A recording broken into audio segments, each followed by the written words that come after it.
Okay, well, I have got something interesting, new and interesting. New, no, just interesting. Old and interesting. Here it is. Bum, bum, bum, bum. Oh, look at this. What is it? Helicopter view. What are we seeing? We are seeing something that has lived. Lots of lovely marks and lots of strange things. Washers that move, holes that the fingers can go in, scratch plates that don't cover holes, scratch plates that don't really fit this object. Weirdness, but look, a Wilkinson 2-point tremolo. It does work.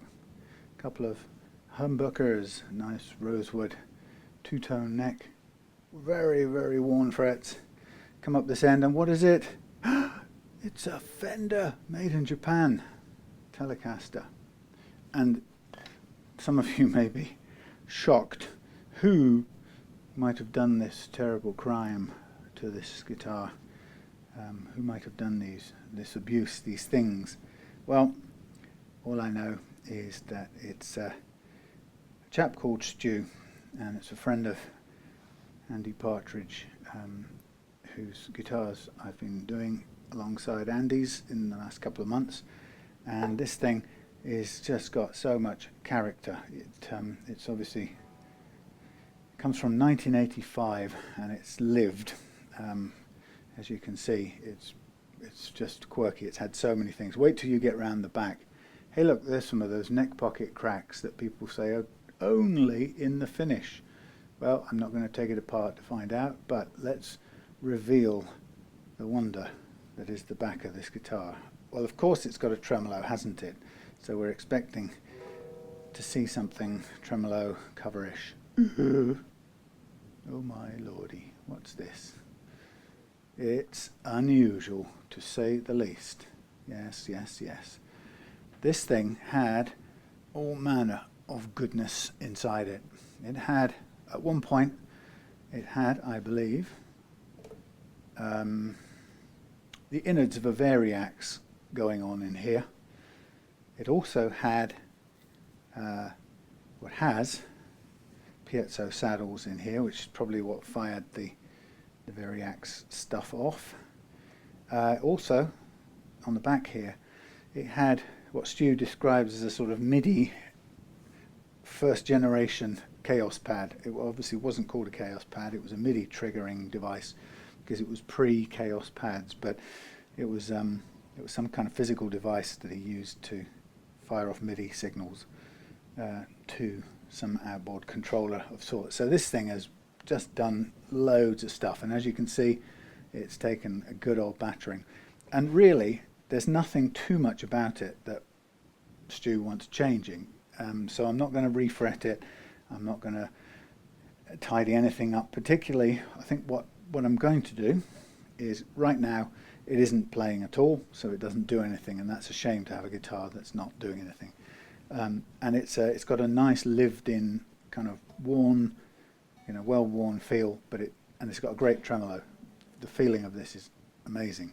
So this thing deserves to play. So Stu and I kind of came to an agreement that what I'll try to do with this is the simplest thing. So if you look where this switching business has been cunningly added to the mix, there's a hole down here.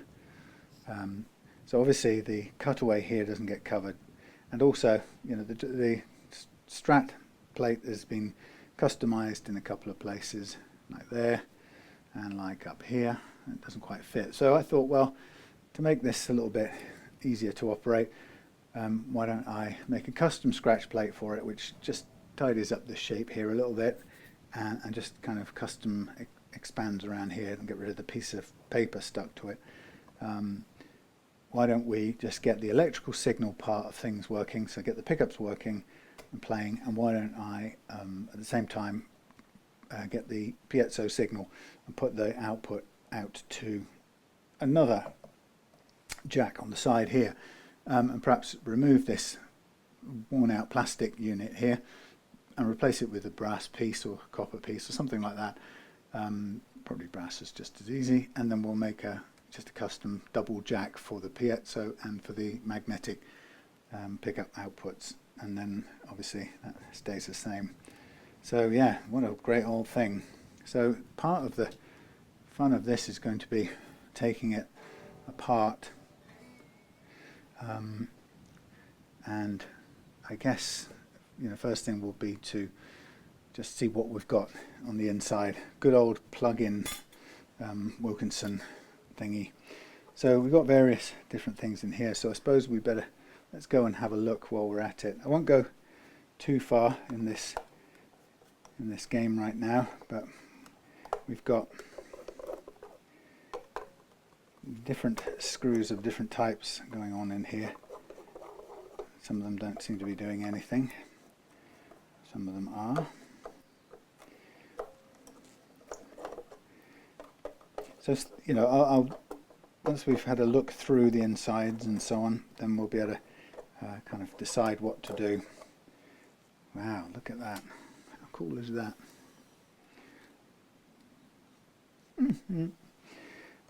So, what do we find in here? Anything unusual? Well, right now, gosh, one of those fellas. Well, we can take care of that. Right now, I'm not sure what the selector does, but I don't think we'll change anything there. We just need to replace this unit here. So we'll take this off and use it as the template, and we'll make a regular thing. So I need to get myself a little box for the parts that come out. There's even hairs in here. How cool is that? Oh, the history. It's been painted with some shielding stuff, I think, somewhere along the way. Not even sure if it is shielding. It just looks like black paint, actually. We have what appears to be the saddle parts that arrived here on the back of here. So that's that taken out. Wow. I don't know if you can see. Look at that. Yikes. Brrr. There's not much left there. It's a nice piece of routing or no, something. So we'll redo that. So what I think I will want to do, I want to take the bridge out because I want to have a look and see what the saddles are doing. So we'll take out this.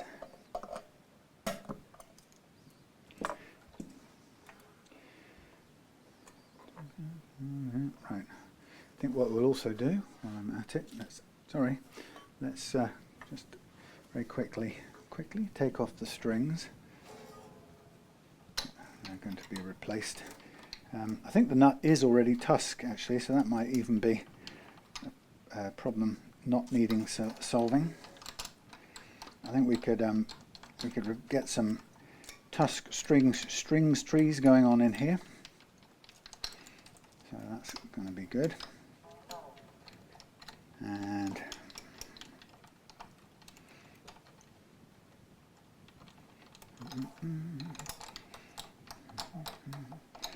yeah, so it's got loads of character, this old thing. I've got some pickguard material here. Always the way. Blood. I hate when these things are wound round like this. You know how much I hate this. Don't do it. Because you end up cutting yourself every time.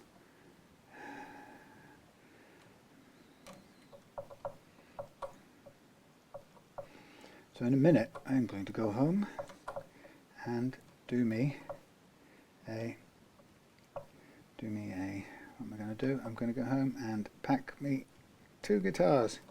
There we go. One to Stu and one to Drew. Stu and Drew. Right, these are out. Off comes the bridge. See where the where the little bits go to. Right, they go to there. Take these off here. This is grounded here by the looks of it.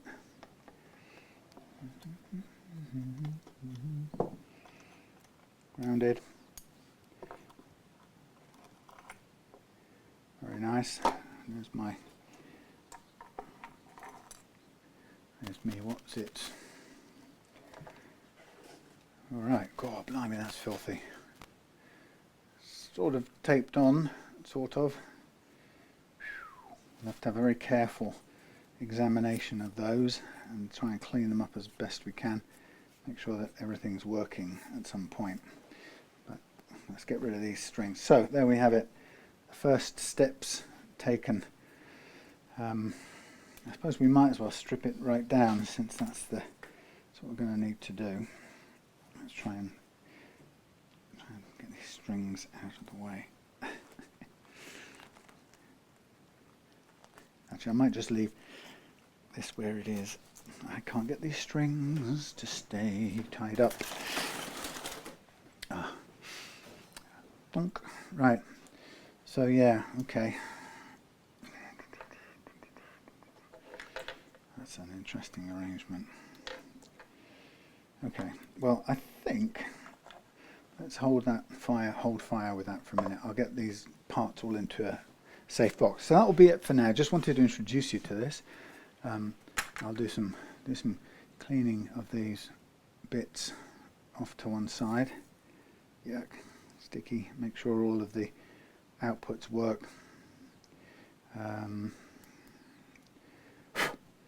not quite sure exactly how I'll be able to make sure it all works without God, it's unbelievably sticky. So that's going to be a careful cleanup. Anyway, just thought I'd show you the beastie, and we'll go from there. I'll just wind these in, keep each one in its side for the time being.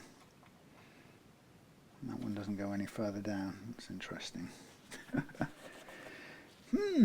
Well, this will get a good old cleanup in the whole deal. So I'm going to find a box for the bits, and I'll come back to this one later. Good evening. Welcome to Reloved Guitars, and we're excuse me, we're carrying on with Stu's fabulously weird and wonderfully Monstro Telly, as I call it. This thing, anyway, I've described how modified and wonderfully tweaked it has been in a previous video.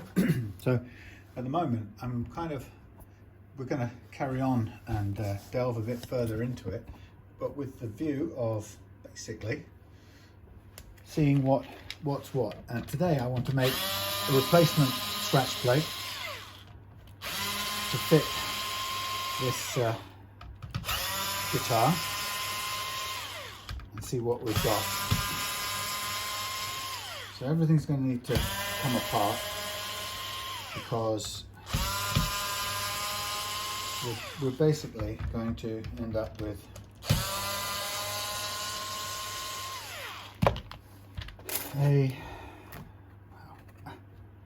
wow, this is crunched in lots of different ways. Okay, so there's not a lot attached to there other than a ground wire which goes out to a common ground point there. So let me get my pliers and we'll cut that back. That was a ground wire for originally for lots of things. Well, for the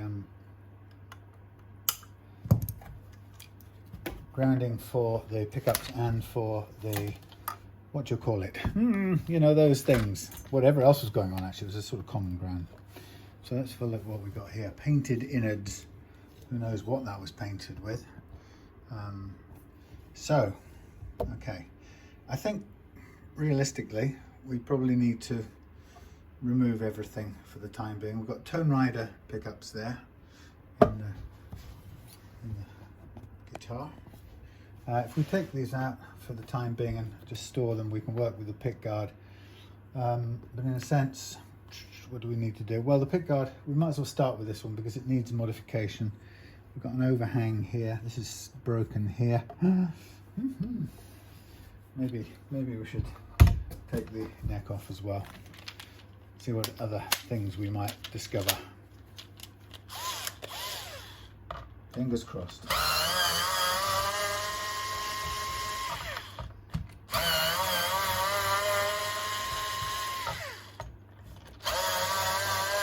Well, Happy New Year to everybody. Hope you're having a good start to the new year. We had a quiet Christmas and New Year, and I'm grateful for that. Quiet and trouble-free. Okay, we've got a little bit of a shim going on down here. You can see, there we are, very small. There's actually a micro tilt adjuster thing here too, but it's not really relevant for now. Let's take these out if we can. And we'll just spruce. We'll have new. What are those things? Are felts. And we can take these out for the time being. These appear to be, well, there's a couple of little what's-its we can take out for the time being. We could even replace them. I've got some perfectly sized brass ones. That would be sweet, wouldn't it? A little upgrade for the book. Anyway, no reason at all. So what we've got here is the remains of this unit, which is still going to be, it is and is going to be a guitar.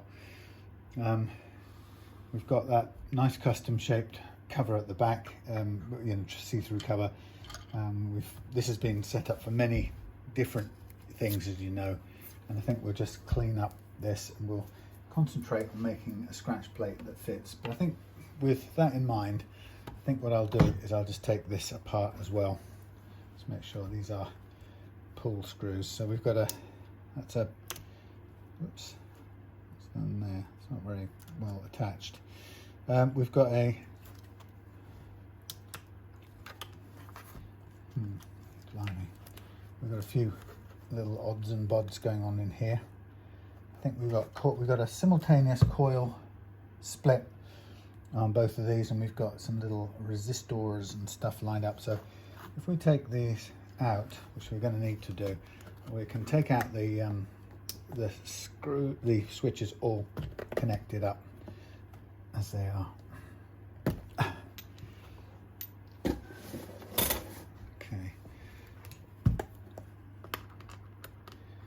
We'll put we'll kind of copy the. See, it doesn't look like there's any reason to swap these over, but we'll keep the wiring as is, so we know what the technology is that's going on here. It looks like two coil splits basically, one simultaneous on both pickups at the same time on the one switch. Get done up, you. I'll take all of this out and just put it in the box of spares for the time being. And we've got the pickups out as well, because of course they're all going to need to move to a new place anyway. Sorry if it's not a great view at the moment. Okay, next one. Let's just remove the pickups.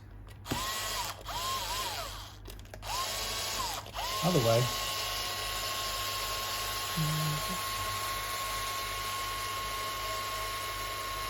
So we're going to make a replacement scratch plate with two square pickup cutouts, the humbuckers, and just an extra bit of shaping to get round the unusualness that we have going on here. So let's just put these back together so we don't lose anything. If I can hold them still. Never easy to hold springs and pickup screws in the same breath. In fact, it's nigh on impossible.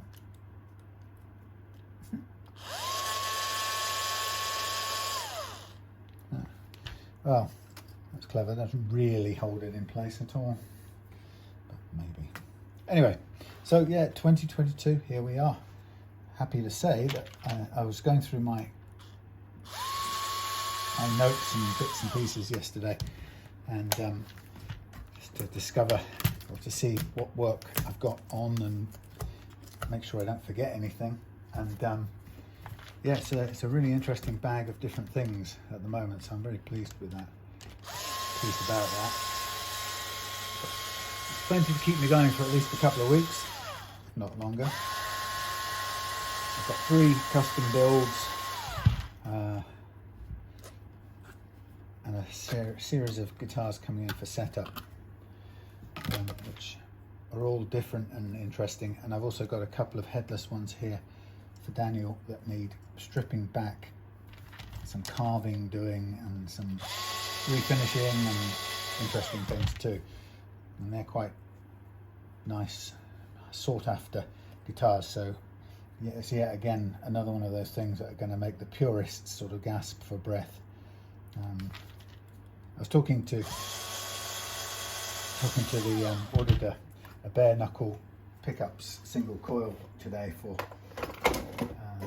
Nick's build, his HH2 copy build, and it was quite good fun because I was talking to Ben and Dan, who works at Bare Knuckle, and we were discussing things generally and different builds, and he was really interested to hear about the ultra wide 6-string that I'm making for Vince. And but by the time the conversation had finished, he was referring to it as the Beast of Dartmoor, which I thought was quite funny. A nice chap, nice to meet one of the faces behind Bare Knuckle Pickups. So what I'm doing here is I'm just tacking this down because I want to get a clear idea of what I need to add to this. So I'm going to get some clear acetate, which is nearly run out, I think. Or is it? Maybe.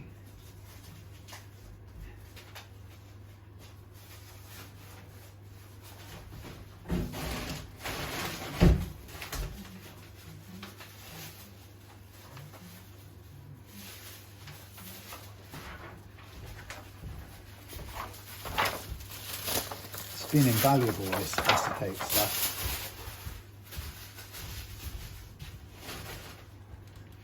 Really crucial for making things, custom scratch plates like this. So what I'm going to do is I'm going to cut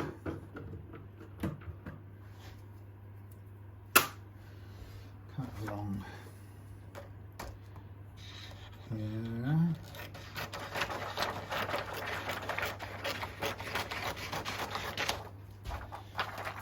To allow me to get in there either side of these things, and now I'm going to stick them down.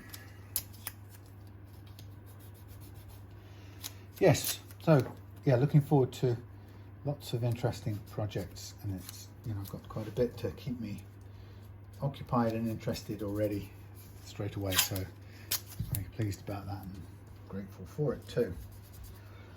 Okay, so the idea here is I want to use this shape, but I want to improve it where I can. So if I'm looking at it, it's dead on. So right now we've got some kind of customization that I've got to do down here to fit the 2-point. We need to come around here and then extend down here a bit, which means shaping that off a little bit. Now what I'm not sure about is where the cutout goes within here, which is quite narrow. So I need to follow this shape as much as possible, just to be on the safe side. But also there's a cut in here that I want to improve on as well. So we're going to use that hole there. We don't have to, but we're going to use that hole and then cut inside to make this pick guard look like it was meant for this. You were meant for me. Let's zoom out a bit. Okay, so I'm going to start my drawing. It's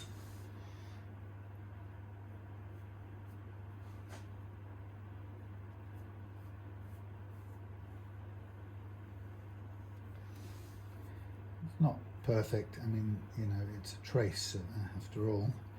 There will be some mistakes built into it. So if I look down here, we've got this cut out here for that bridge. Now the question is, do I actually need those cutouts? I'll put them in just in case I do. Not worry about that straight line, I'll tidy that up afterwards. That's to there. This is the fun bit. We're going to go down here and then we're going to come off here like this. Now this is where we have to sort of try and make it look a bit more credible. We're going to come off here,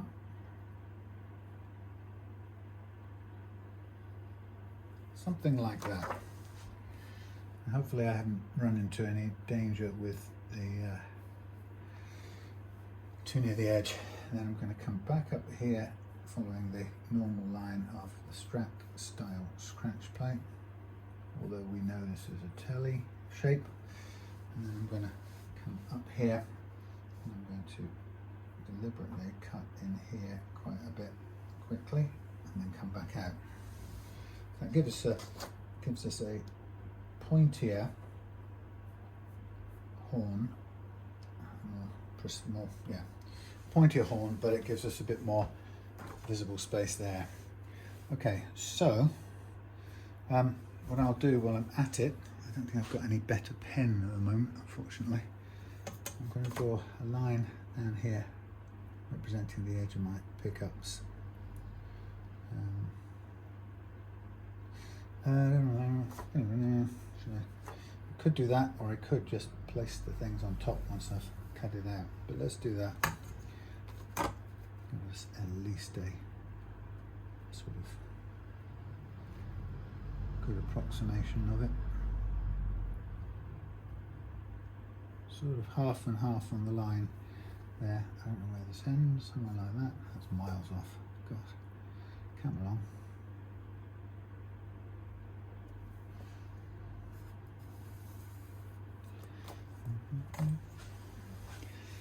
So I'm just going to try and mark these out so we've got a reasonably good idea of where the pickups go.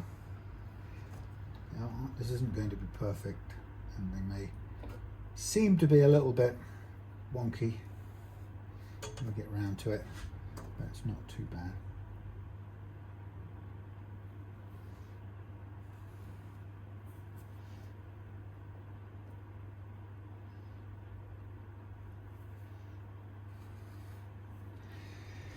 Okay, so currently we've got a much bigger space here now, so we can do currently we've only got 2 pots and they're in a certain position. Now I think we should keep them where they were because that's familiar. I wouldn't want to move it. Here's where the 33 and the third thing, is that what they used to call those little signs, Indian thing? And everyone said, oh, it's George Harrison's 33 and a third symbol. Or was it George Harrison's or Jimmy Page's? I can't remember now. Legendary. So I'm just tracking across here to the various holes we've got marked out. First of all, try and line them up as close as I can.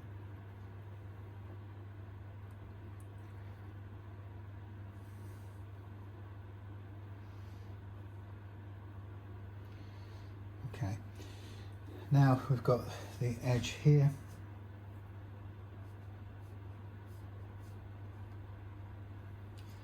And here, and we've got some bit of a rough mess there, but let's try and tidy it up with a straight line across here. Looks okay. Possibly. Maybe a tiny bit. Okay, that's not too bad. It's perhaps just straighten it a little bit further this way.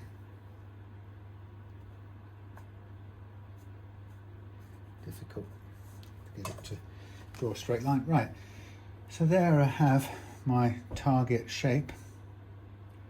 That would tie up with where we currently are. I suppose the important thing now for me is whether I can make sure that once we move this, oh, and by the way, where do we want to put the switch? Well, it used to be here. Now the question is Stu used to flicking it on that side, or should we put it back here to this side? And we could put it back into a more familiar zone. There's a kind of reason before why it wasn't there, and that's because actually there's no room in that one there. So these are quite high up. So, question: if we were to bring this one back to here, then the switch could become kind of, let's keep it in that sort of angle, normal angle. Could be sort of in that plane there. Let's just feel it. Yeah. So we could get rid of the first hole, and in fact we could switch other one there. Let's do that in a straight line with there. It's a little bit of a change, but sort of realigns a few things a bit more ergonomically. So we'll put the switch there, do something like there and there, and then we will go from there to there to there. Something like that. That gives us the room. What I'll just do is rub out the other bits we don't want.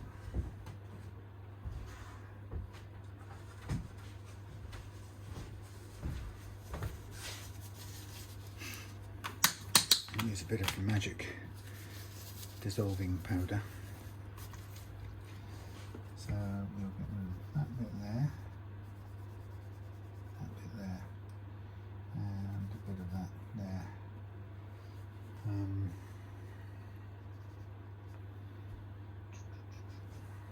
That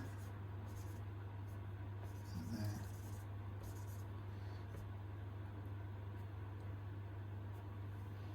Sort of like that.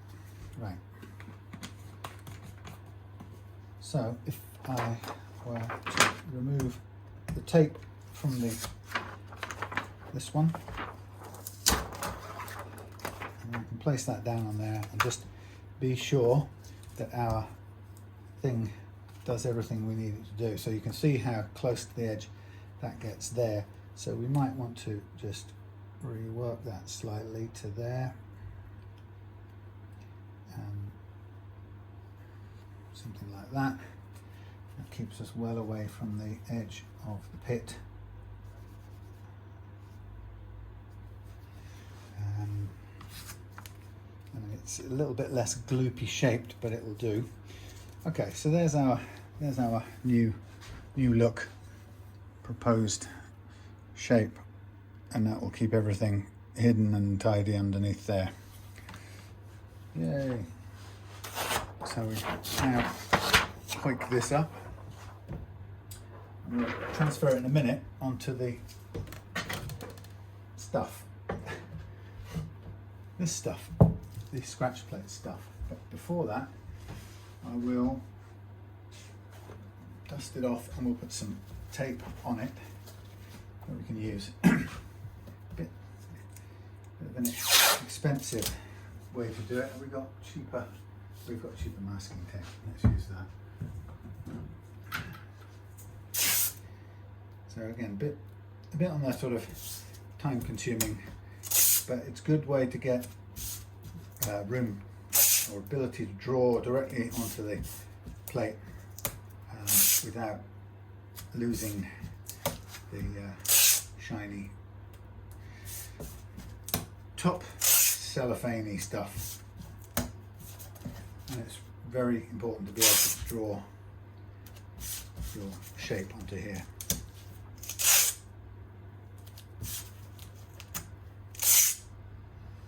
So even though it's costing in masking tape better than trying to draw it onto the plastic, which you won't succeed very well in. in some ways it would be quite good if these came with a sheet already on them. I mean, they come with sometimes 2 sheets of clear plastic. That's great for protection, but they don't come with a sort of drawable sheet like this, which I think is the slight oversight, because you can see that it would be really handy to have. So I'm just going to trim down the side here. My scalpel blade. You can probably hear my blow heater, fan heatery thing running in the background. It seemed to be cold all day. Okay, so look, we are a tiny bit of tape short of a picnic. Let's see, just about there. So nowhere is anywhere better or worse than anywhere else. For example, we could try and keep things in a straight line if we really wanted to, by going like that and then drawing a straight line down here. Got some new pencils.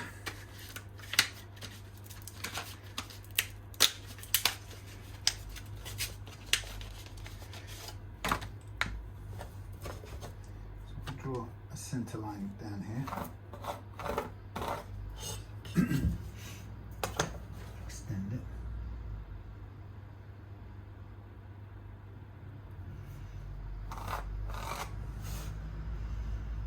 What I'm just going to do is line up the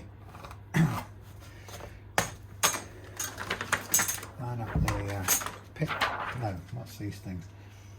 Pick up holes with this edge here, just for fun, because we can, and just keeps things a little tidier for my liking. So there's the first one, there's the second one, the third one, and we could put some others down. So that's our shape. Now the options are to basically you can start by cutting around that stuff. Can't think of words at the moment. The acetate, or we could cut directly with a blade on top of here, and it doesn't really matter if we cut onto the scratch plate, because we're gonna sort of trim that back anyway. So it's probably just as easy to cut around if I just trim this back and give myself a couple more sticky points, like so.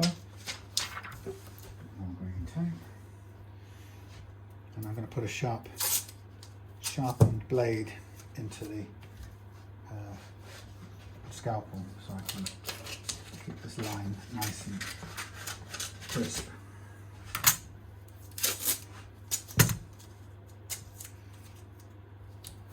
Obviously, as I cut round, this will lift off, so I'm going to just hold everything down as long and as much as possible with bits of tape, which will become redundant as the cutout gets cut out. But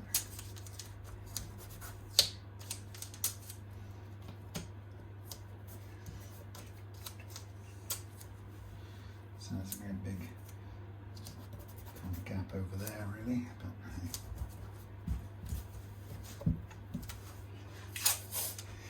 won't worry too much about that.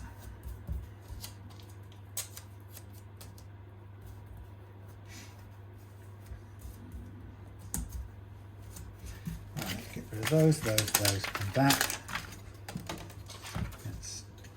I think I changed that last night.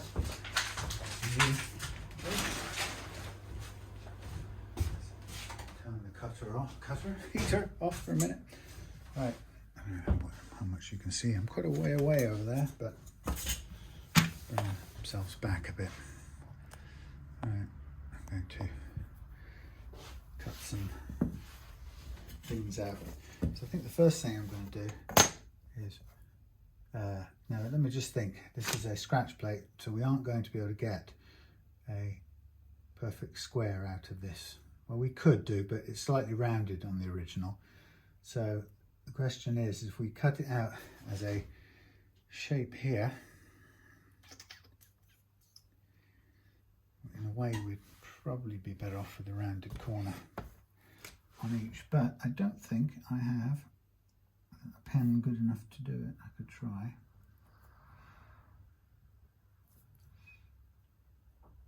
Maybe.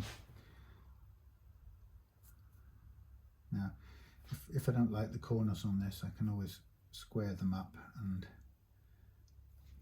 improve them. But it's a bit of a sort of manual thing here. Now I'll cut to, what will I do? Cut to the inside of the dark line here. And there. And here and there. Sorry, it's kind of boring here, because I have to concentrate and I haven't got anything massively clever to say. There's nothing new there, you might argue. What was I watching the other day? Oh yes. Oh God. We watched, what was that film? Oh, Around the World in 80 Days. I've been a fan of that story since I was a youngster, and I thought, okay, I better watch it. And it's just really odd what people, could it just be, I don't know, maybe the BBC, what they're doing to classics, you know.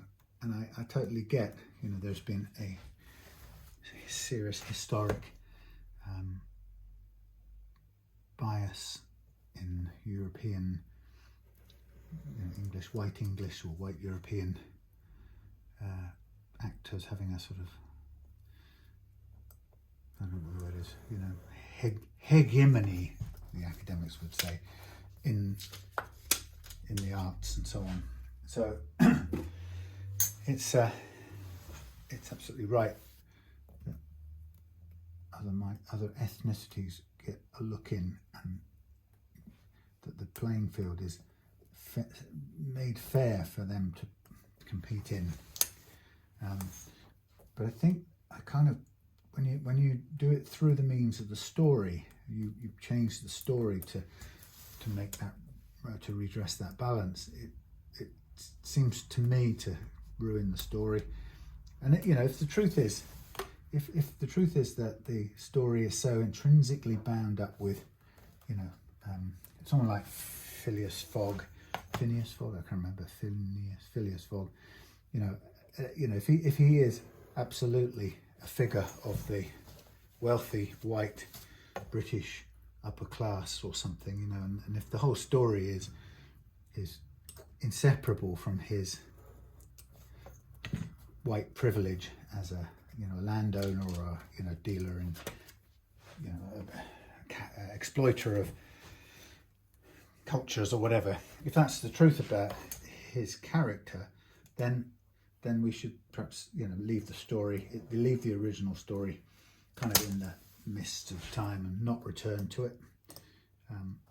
But I just don't get it that we can address it by modernizing the story, you know, to reflect, or to, actually it's not even just to reflect. So, you know, there is, at first glance, there is very definitely, you know, the casting people have put black actors in the roles, some of the roles where they weren't before, and that's one direct intervention. But they've not just done that; they've also kind of sought to address it and put right wrongs, historical wrongs, through the medium of the script, which, you know, which means that it becomes sort of, it moves away from the original story, and you know, the lines are sort of constructed so that the, you know, the historically wronged woman who couldn't get a look in at the male club, you know, which you know was always a historical bias. You know, so instead of recognizing that, it's written into the script that she challenges it and overturns it there and then in the script through the medium of the script. And that obviously means putting situations and attributing qualities and words to characters, that are different from the original, but also then completely different, not only in their casting and gender, but they're also race and gender, but they're also then different in their tendency or ability to make these almost political statements, whereas those things, whilst they're right, the correct statements, but they're not part of the original story set as it was in a more unenlightened or less enlightened time. Anyway, I have absolutely no problem at all, as I said, with righting the historical wrongs, but I don't think the script is the medium the vehicle to do it, or the narrative, the story itself. It just becomes something else, and that's okay, to make a film that that addresses that on its own terms, but it isn't around the world in 80 days, unfortunately.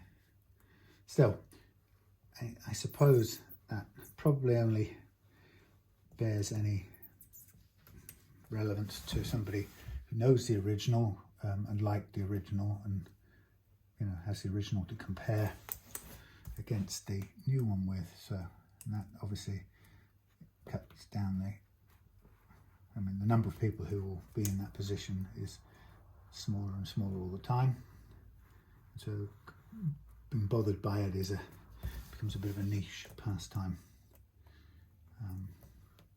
And it hopefully sort of observations like that are not misread as not caring about the agenda of equality and historical inequalities and so on and so forth. It's too easy to misread or short circuit the reading that way. I've seen it happen many a time when people have brought up certain theoretical issues that they feel are important to be discussed or to be recognised. Anywho, so the idea would be, here's our cutter, and hopefully if I were to carefully remove this now, we would get left with a template on here that I could cut around for starters. Anyway, it was a shame because I didn't enjoy it. I only watched one episode and it lost me at many levels at that point.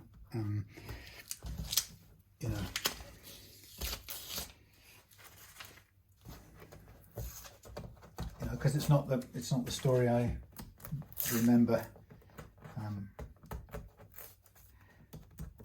In many ways, there weren't. I don't think the story, the original Jules Verne story, was particularly reprehensible. Yes, it was somewhat unquestioningly set in an environment, white male supremacy. The reform club, the moneyed toffs who sort of sat around all day doing God knows what, nothing, having cocktails and looking at their shares or something. Yes, it was representing a world like that, which is by definition an unequal world. But and yes, the many characters shown were in each country were representations of their time, in the very early 60s, even when that was made, or the 1800s when Jules Verne wrote it. But you know, and so you could at least you could always attack the films and the previous films on that basis alone. You know, they were stereotypical, you know, thoughtlessly and effortlessly stereotypical things, representations. So it was guilty of that in its old days, and I guess the book was guilty of that in its time, you know. But like I say, you know, if I think if you conclude as a culture that things have had their day, you know, they're too offensive to allow to run, then just leave them behind, you know. Don't try and redo them, I would suggest. Yeah, don't try and fix them through themselves, you know. Now this is taking off one layer. That's okay. I don't mind that. I can afford one layer. Is that the second layer? That's still one layer. Okay, so let's take this off. Okay, so there we have pretty much our thing to cut out and holes to drill out. And this, if we cut it out and get the curves just about right, this should pretty much fit in nicely. Now I'm noticing a curve here that I don't like 1,000,000%, so I'm just going to round it off a little bit, just catch my eyeballs here. So I'm going to just bring this line in a tiny fraction, if I can get it to cut in.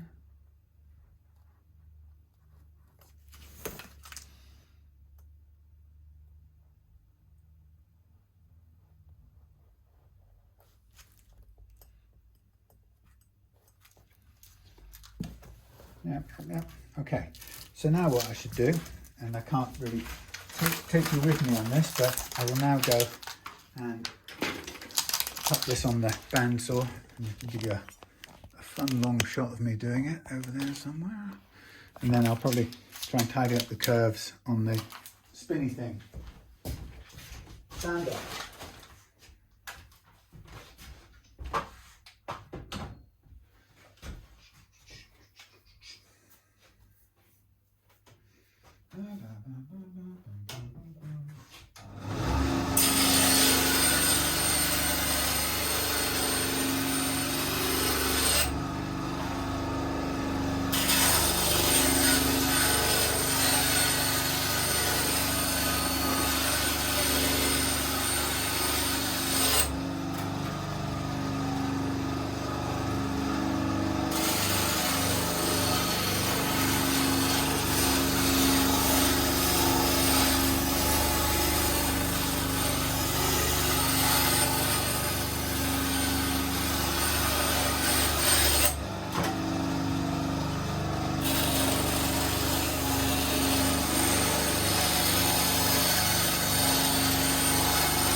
that's the start. That's the start, and I can then do the edges of that and then cut out the holes here, which I'll probably do with the Dremel disc first and then cut inwards. So back in a minute.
So you can see I'm getting there,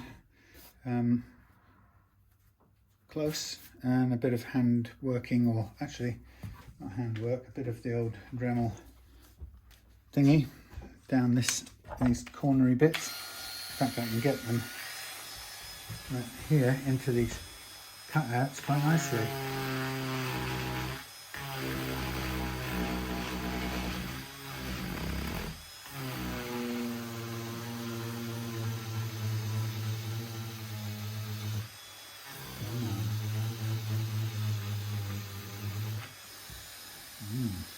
Plasticky, melty.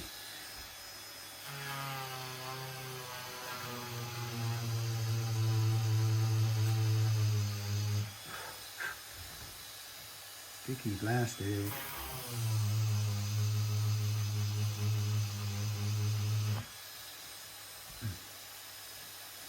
Very nice. So that's the sticky bits, the holes taken care of. And get in the corners here.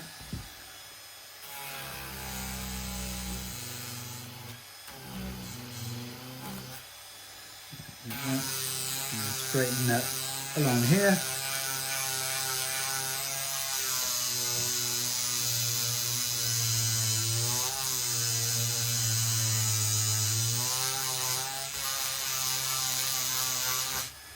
And then the rest of those bits to be shaped by hand a little bit later.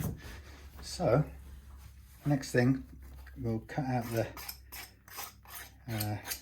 squares, and I'll do that with the cutting disc on the Dremel, which is very useful for this. Okay, doesn't matter. Just trying to get rid of the frazzled bits so we can see where we are.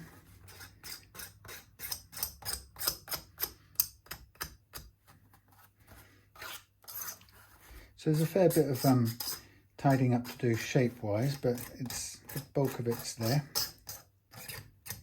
With some sandpaper and everything. Oh, I'm so sorry. I'm glad you're watching on this one. Oh. Yes. Right, next bit we'll switch over to this, and we'll cut those out by Dremel. I haven't got a little tiny miniature style sized pattern template cutter, router cutter. It would be great to have a very, very tiny one. I've got one that does the binding edge on a guitar body, but not one that will cut around a template of this thickness.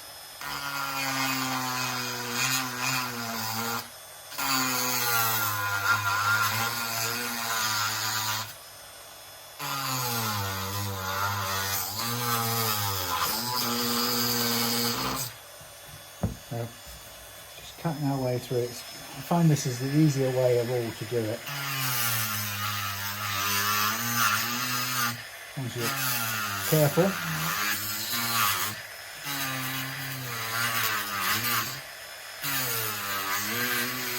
And don't overrun.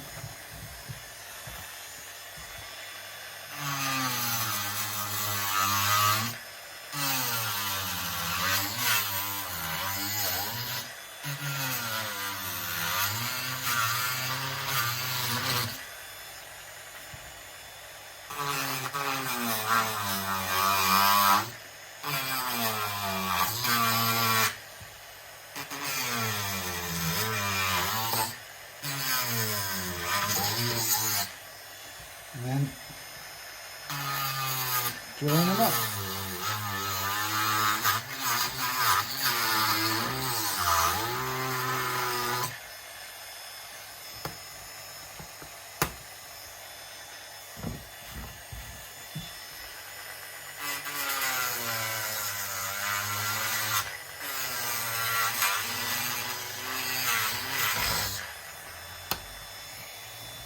There we go.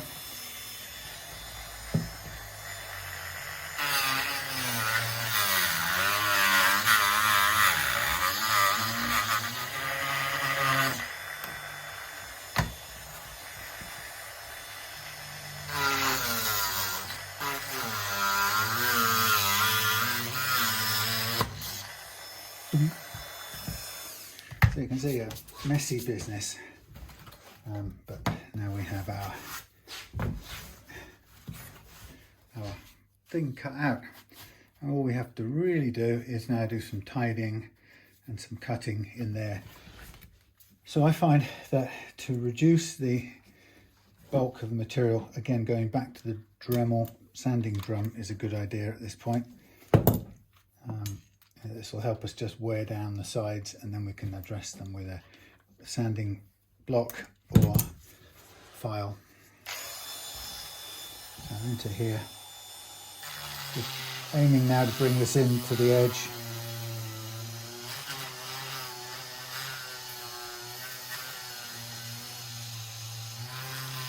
getting rid of the bulk really. As long as you don't cross the paper line, you're all right. Oops, a bit close there.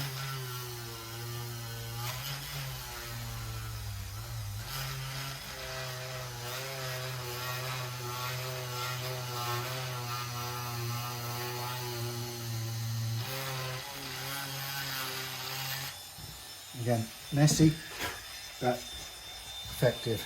And then we're just left to tidy up the corners and the sides.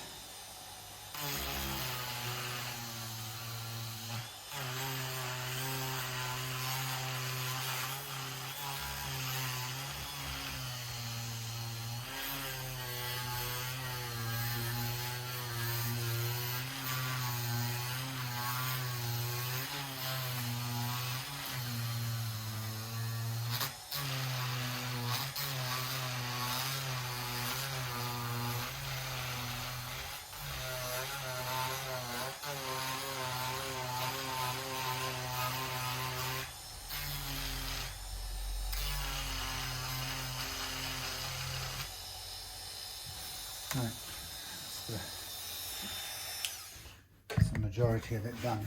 So that is how long it takes to make the basic cutout, and then the remainder gets done. Got rid of all this grime. The remainder we can get done. We can put this in a vise, and the idea is that we'll just carefully flatten out each of the sides. And not too much of a hurry to get it done. And eventually we'll get a nice straight edge along there, which we can also tidy up with a blade as well. A little bit inefficient here. So I would probably put this in the file over there, vise over there. I don't know what you can see over there, vise over there. And get a file, which should be somewhere around here. It is. And take care of each straight edge that we can. And keep it in line.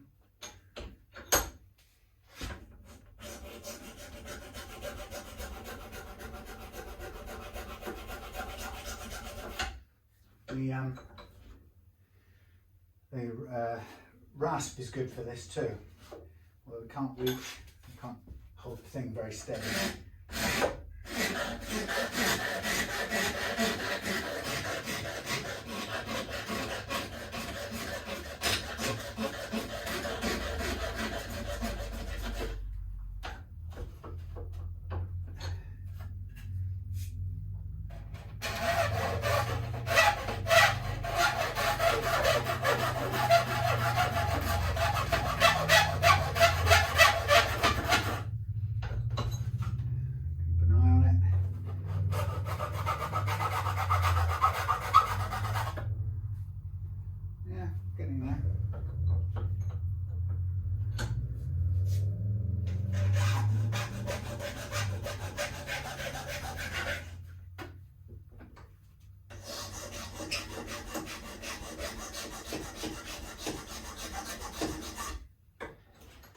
Then we've got the sides to take care of. Not easy because it's so short.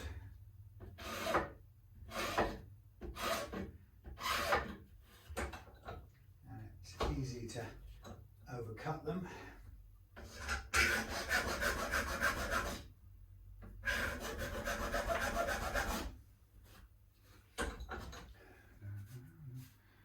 Close, close.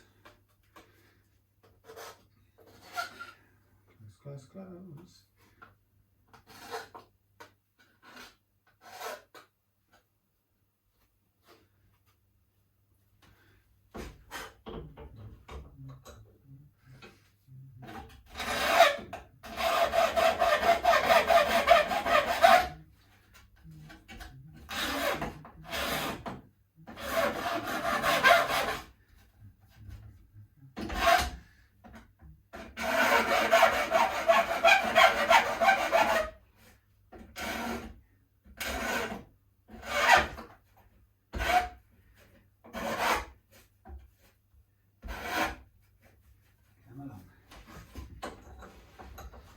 And then when it comes to the corners, we have to find our cornering thing, a file for the corners, and then we get into the very corners with the file. Again, by hand.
So, boring stuff, I know, but close to where we want to get to.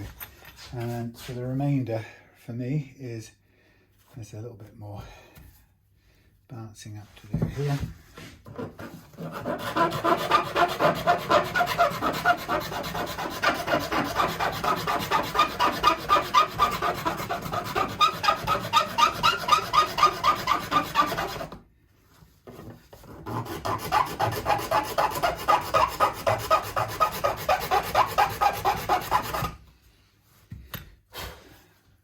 Once we're very close, we can take care of the corners with the sharp blades and even things out.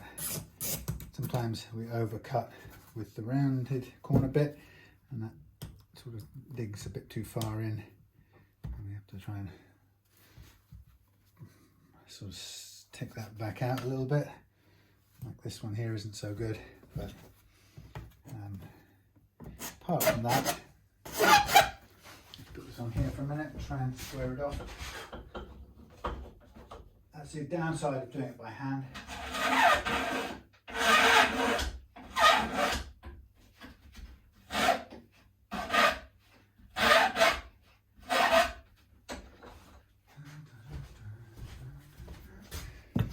So, fiddling with the small details, but the next bit that's probably important is just to run the sandpaper around it to get smooth curves, as smooth as possible. And what we'll also want to do with this, once I've got the smooth curves, then is to bevel it off edgeways, and that's quite a difficult, time-consuming task as well. So this is why I'm making templates, making scratch plates without the ability to route them, or duplicate them that way is quite a pain.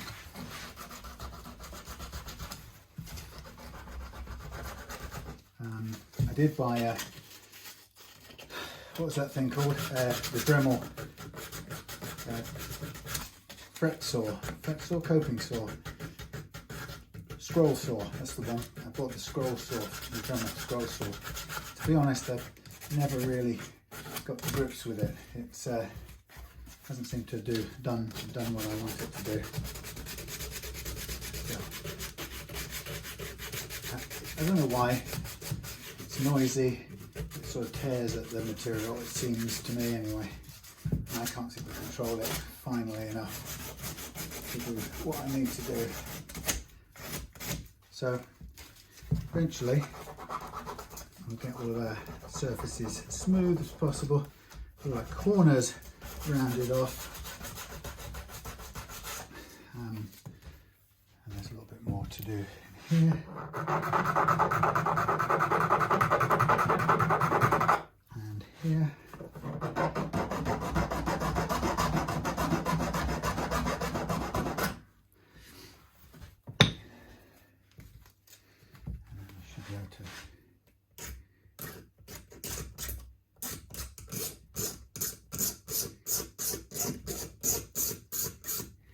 Clean things up. There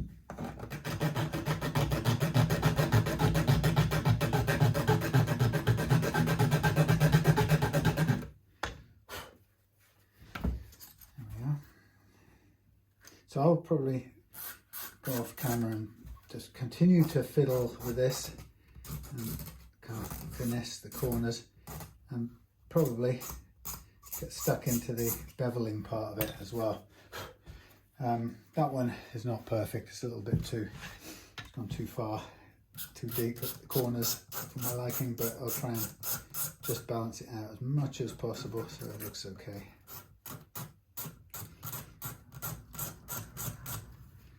So it doesn't look terrible. Okay, and then probably for here, round off with these.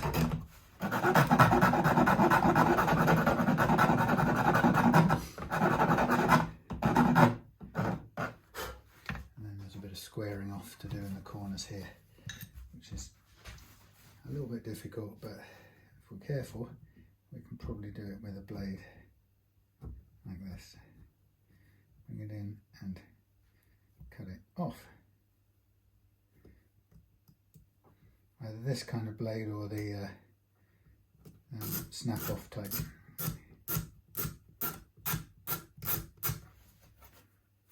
Slow but sure. Okay.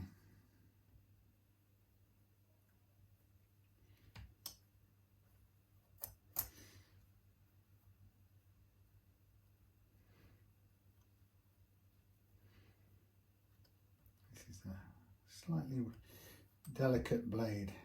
They're nice and sharp, but they break a bit too easily for my liking.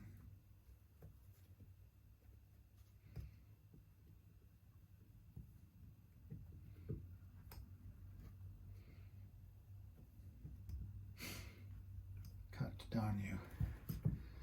Anyway, at that stage of the game, it's probably easier to cut with one of these snap-off fellas like this,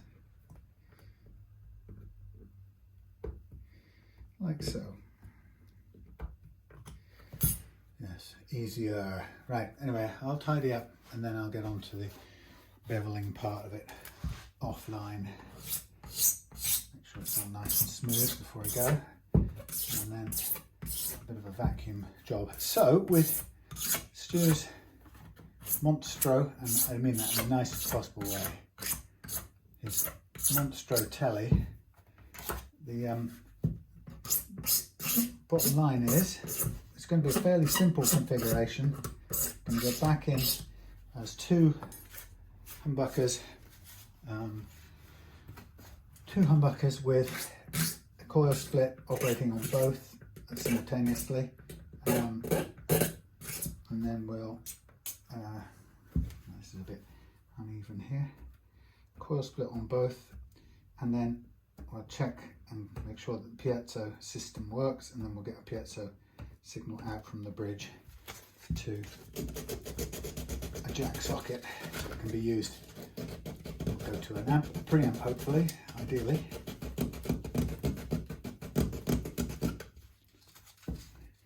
Try and get this one to cut nice and smooth, please. Yeah, that's okay.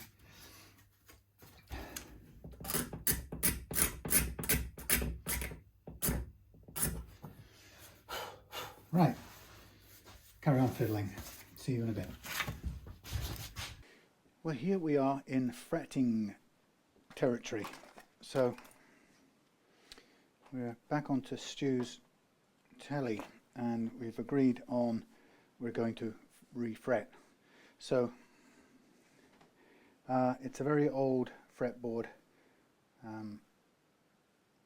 various bits of damage here and there. I don't know if you can see how worn out the frets are, but they are quite flattened in some places. So I'm going to refret it and have a look once the frets are off and see whether it makes sense that we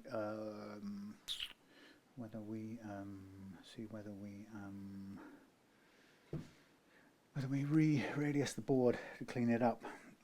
It's kind of most important for me, not so much about the way it looks. What's important for me is the condition of the fingerboard underneath, and sometimes that's hard to control unless you, or have any control over, unless you prepare to refinish it. So I've got to take the nut out of here because we're going to put a new nut in when we've got new frets in. And the frets are going to be large jumbo gold ones. What am I looking for? A clamp. So a clamp and a spongy thing. So actually let's do this bit first. Let's put this on here and leave that there just to hold that for me. Can you see me? Can you see me? Can you see me? Where's the nut? It's there. Okay, so first I'm going to do is I'm going to cut the finish where the nut sits. So we're going to be able to hopefully get it out without damaging too much in the way of finish around here. It will flake as we cut it as well. It's quite difficult to see exactly where we are. But just trying to, there you go. There's the bit of finish flaking off, popping off. So the same thing here. It's a little hard now to see how low down this one. It's kind of coloured. It's all the way down to the line, I think, according to this. So I'm going to take its word for it and cut a little line across there.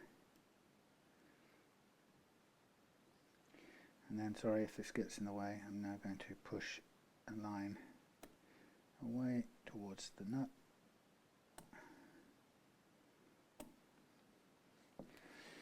Okay, so that's the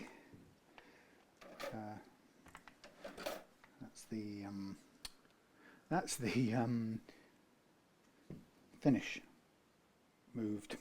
Now the question is, will this come out straight away, or will it require me to I'm looking for pliers. Will it require me to cut it out with a Dremel disc? So let's have a little feel first.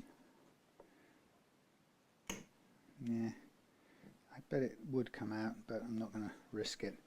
So we'll get the Dremel cutter, which I've already had in action tonight, because I've used it earlier on to put a little nick on the round bit, that on the inside of the round bit on your 3-position toggle switch on a 335 style guitar, and we had to stop it moving round. So I had to Dremel a little notch into it.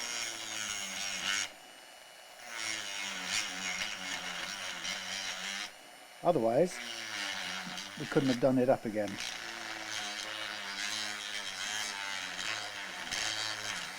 And there was a risk of the 3-way switch falling into the body of the guitar, and it was one that was very, very difficult to reach in and get it. So we certainly couldn't go through the F hole, so we really had no idea of what we were going to do. I think this is had its day. That's the end of that cut wise. Let's have a new one.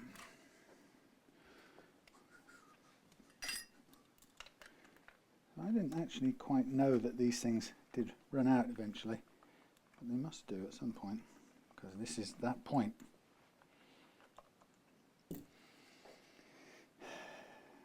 And now it doesn't want to come out.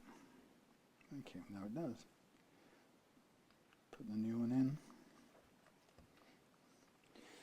Yes, so where are we? Okay, we've got the so yeah, probably since the last time you saw this, I'd spoken to Stu and we had talked about the condition of the frets, and we agreed on what we were going to do with the frets and with the electrics. So we agreed on buying an Acousti-Phonic preamp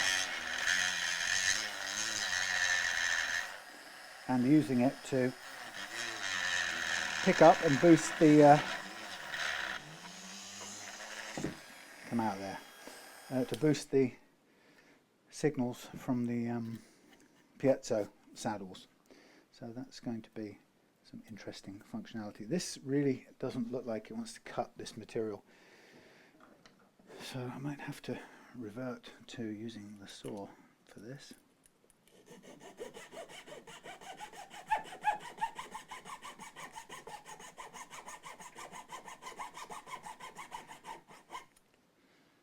That's okay. Try kind of crimping it together a bit, see if we can get it to come out. No, not ready to do that.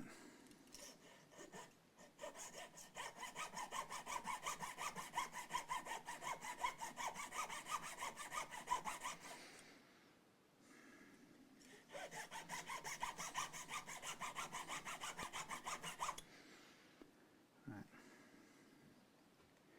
Sort of difficult really to get this to move. There's a little bit of build-up of finish on the back here, which will crack off as we cut it free like this, which is okay because that finish we can sand over that if we re-radius the board anyway. So I'm just trying to encourage this nut to come out. It doesn't seem to want to yet.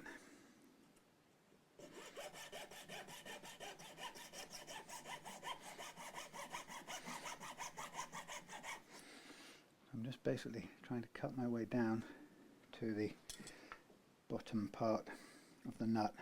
We're pretty much nearly there, but it doesn't seem to want to play ball. And it's not the kind of material that seems to comply with the Dremel thingy, and it's spongy rubber, so it's not really. There you go. It's now happy to come out. Hurrah!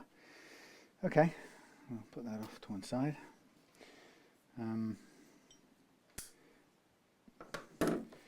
So what I'm going to do in order to remove the frets on this neck, I'm now going to do a couple of things. First thing I'm going to do is I'm going to bend the neck, put the neck into a back bow hopefully. So to do that I'm going to dial in some I hope I'm going to dial in some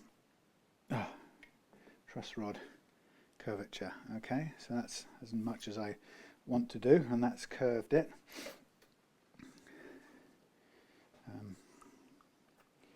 Let me just put this out of the way. And the next thing I'm going to do is I'm going to carefully clamp this headstock down. I'll line up the camera in a minute. Just clamp the headstock down. I'm going to heat up my soldering iron, and I'm going to get a cloth with some water on it. I'm going to basically try my best at all possible considerations to ease the passage of these frets out of the board. And as I'm putting the water on, I can see the sort of state of the fingerboard underneath. Now, this is, I'm going to have to make a sort of a decision here, executive decision, because while I like the idea in some ways of preserving the sort of historic mojo of the neck, and its pits and its worn out bits and so forth, I also don't like trying to do refrets when I haven't got control of the underlying substrate, the wood, because it's bumpy and sometimes it's curved at the edges, or it sort of falls off at the edges. So I don't feel like I've got a lot of control over it. So what I'm going to do when it comes to it is I think I'm going to insist, inverted commas, on re-radiusing because I want to make sure that the fretting is as good as possible. I've just had a situation where I did a refret for Simon, and I don't think he's gone quite as, or working quite as well as he wanted it to, and I think that's because the underlying fingerboard was dropped off at the edges quite a bit, which means the frets had to go in standing up a little bit, which is by no means a very good state of affairs. So I've said to him, send it back and I will redo it, but in order to make sure that it's the surface that I'm fretting to is going to be as good as it can be, I'm going to need to re-radius, and that means refinishing because it will take off the surface finish. So it means refinishing the neck when it's done, which means it won't look like its old vintage Mojo self, and that's a pity. But I think you got to sort of play off against keeping the historic wear and the occasional chance, perhaps bad luck, that once in a while an old neck like that has a weird shape that you couldn't anticipate, or the radius is a weird shape. So it was actually tighter than 7.25, and then it fell off the ends very rapidly, very steeply as well, which meant that you either bang the frets into the wood, which means they would kind of buckle over the edges, which would cause a nightmare in trying to level them, or you press them in and let them fly a little bit at the edges wherever it mattered, wherever there was a discrepancy with the sloping edge, and that's not great either because it sticks up, and sometimes the frets don't seat properly because they're, well, only half seated. So anyway, it's a difficult choice, and I think, you know, I wish, it makes me think as a guitar tech, do I say from the beginning, look, I've had a look at this neck and I can't guarantee any good results unless I can do you know, a re-radius, and of course if that means a refinish, then that has to be part of the deal as well.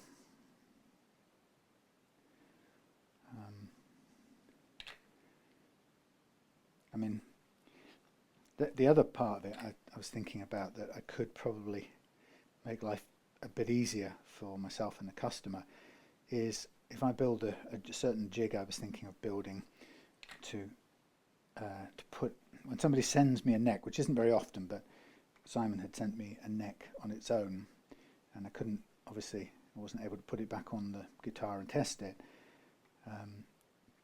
but I actually have been thinking about making a sort of jig here that will allow me to it will allow me to put the neck, this thing does not want to move, it's going to allow me to put a neck into a sort of playing position with a bridge and some tuners, and put it under load, and that should give me a much more realistic look. Okay, we're coming out. Let's put a bit more moisture on the back end of here. This may look a little bit scary to be working with blades, but I can promise you it does work safely. I've done this loads of times now.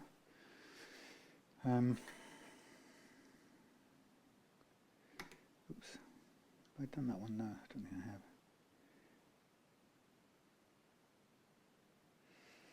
Yes, anyway. So I think I need to make that special jig rig, get that done ASAP.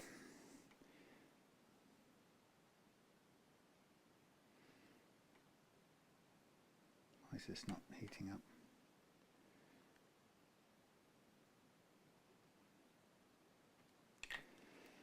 So all I'm doing at this point here is I'm starting off the pull of the frets, and we're going to go back over them with the fret pulling pliers and some more heat to make sure we can get everything out as carefully as possible. So I'm just using these blades to get a beginning point to the lift. And I figured a bit of heat, a bit of back bow to open up the slots a little bit, and a bit of water to soften up the wood. All of those things are doing as much as I can to enable these to come up. So what I'm going to do tonight is I'm going to take these frets off. I'll clean the slots out. I think I will re-radius, in fact I know I'll re-radius the neck, and I'll figure out exactly what it is before I do.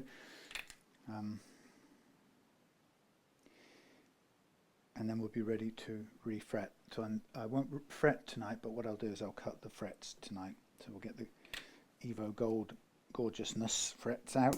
Right, this. I now need to pull all the other ones out, because unless I do, I can't get the blade under the last few. So I'm going to zoom right out. Then we go back up to this end. Now I'm going to come at it with, you can see, of course my hand's going to be right in the way. If I can put my hand there.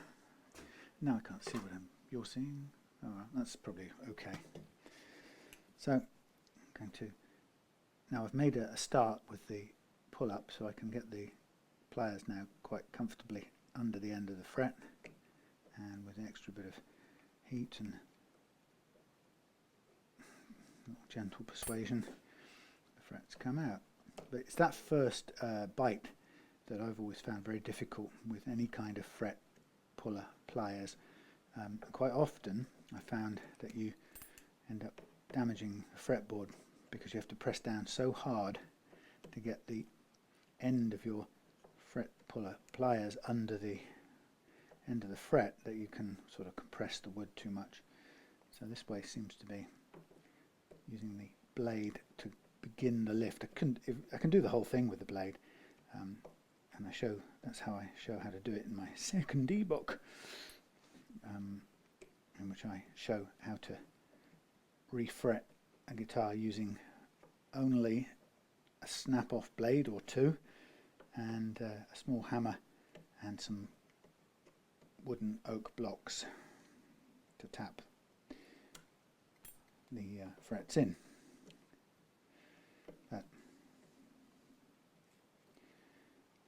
That was, since I've got the fret puller, it's probably just easier now to use it for the remainder of these frets, or for lifting up the remaining length of these frets. There's a lot of gunge, human goo underneath here.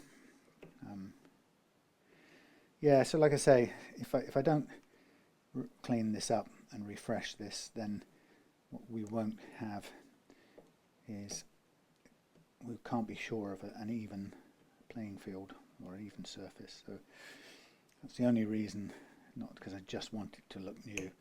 I want to be able to be certain of the surface I'm fretting to.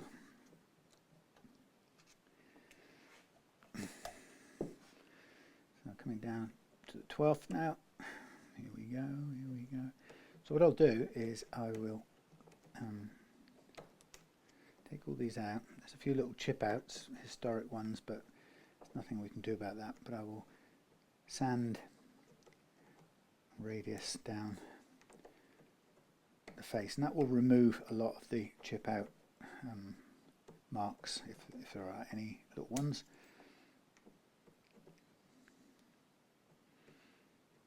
And then we'll clear the slots again. In this case, I'm looking at the frets on this guitar, and originally it appears that they ran all the way through. Okay, now I have to get this one up.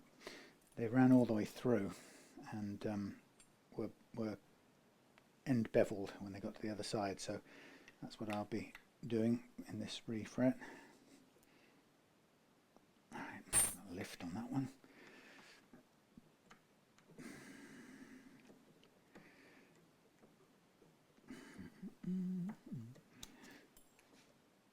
2 more, and then I've got 4 after that to start the ends lifting and then pull.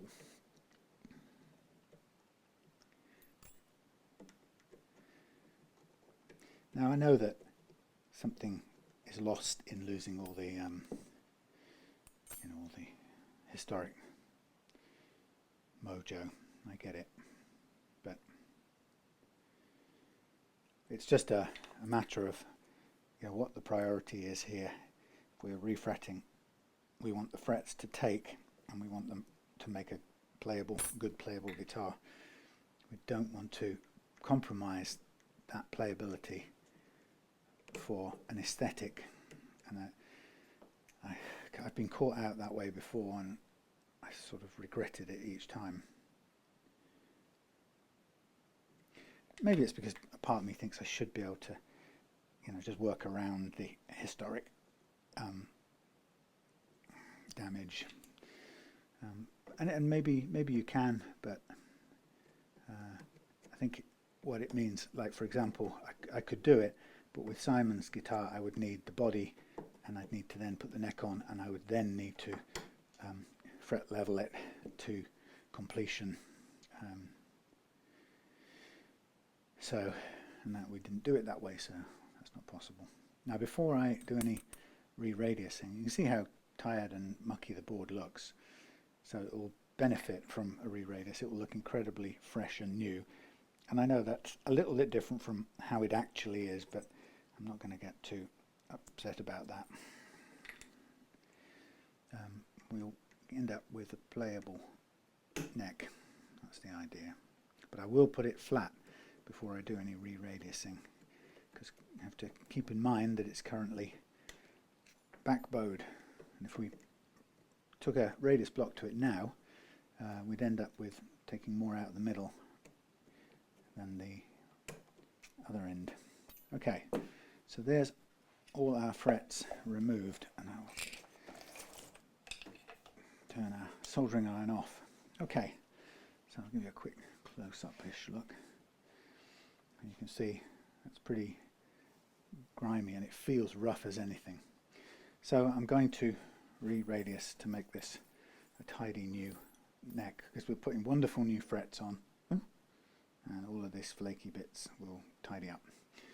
So let's just zoom out for a minute and put you over here, sort of like that. So what I'm going to do is I'm just going to double check the radius on this. Now you kind of think it might be a 9.5, but I have a feeling it might be flatter than that, which it is. So it's yeah, see, this is so old now. This is not even a 12. Wow. So at some point I think it might have been trying to be a 12, but it certainly isn't. Let's see if it's something else. Holy Moses. 16. Well, it's a 16 if anything. It's even not quite a 16, frankly. It's not 15. It's not going to be a 20. It's actually, in practice, it's a 16 with a bit of a fall off on the ends. So that's interesting. Made in Japan, 16-inch radius, the nearest to what it actually is. I'm not sure what it was meant to be, but it is genuinely 16 in real life. So we're going to have to radius it at 16. Right, let's now take this back. Oh my lord, that is not very happy.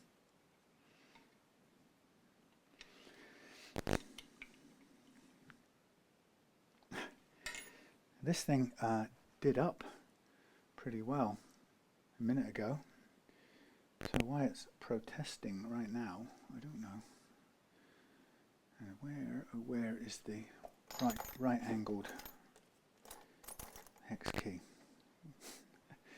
Went looking for it the other day, couldn't find it. Found it. Gone looking for it today, can't find it. No. Oh well, I shall just have to do it.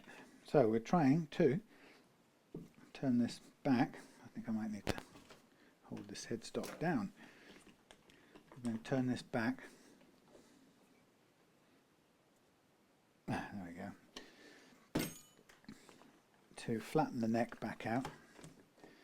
We're just going to have to quickly have a look. For now, eyeball it. That's pretty good actually. Right, so there's our mucky thing. There's our old frets. Time to say goodbye. What I will do just now is I'm going to check the width of the tang. I expect the tang on these frets to be a little less than the ones on the replacement frets I've got. The width is pretty large actually. It's 2.7 and on this stuff it's 2.75, something like that, very close. But I think the tang is going to be possibly a little narrower. So this one showing me 72, 76, 80 on the wider bit, 74. Tang 72, 74, tang on here.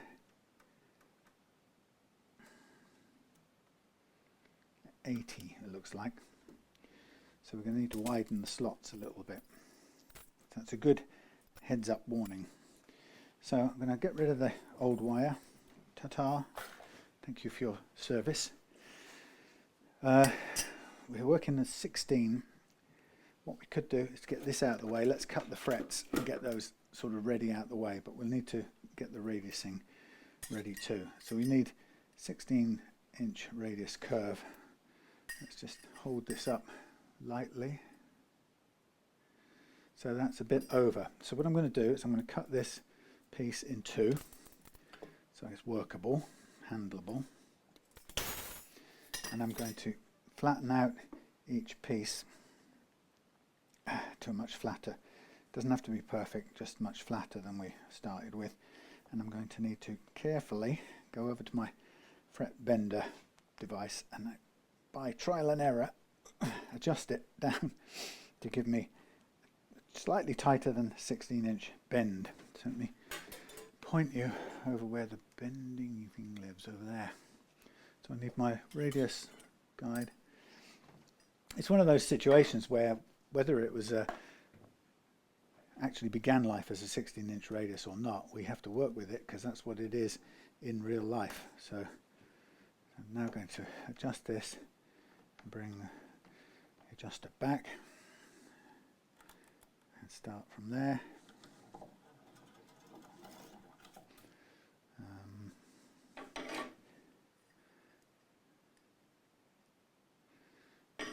No.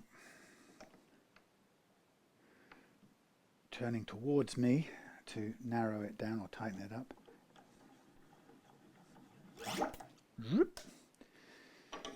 16 in.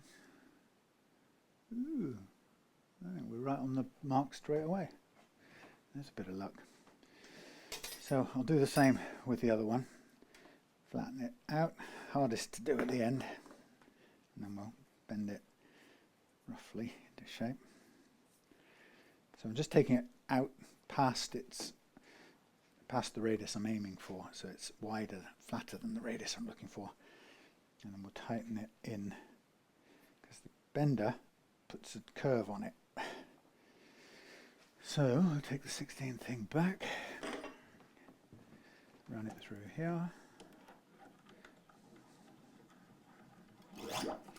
I'm going to go through twice with the other end first.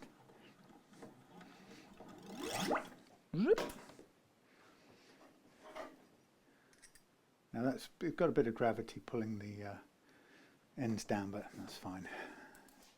Right, there's our 16-inch radius.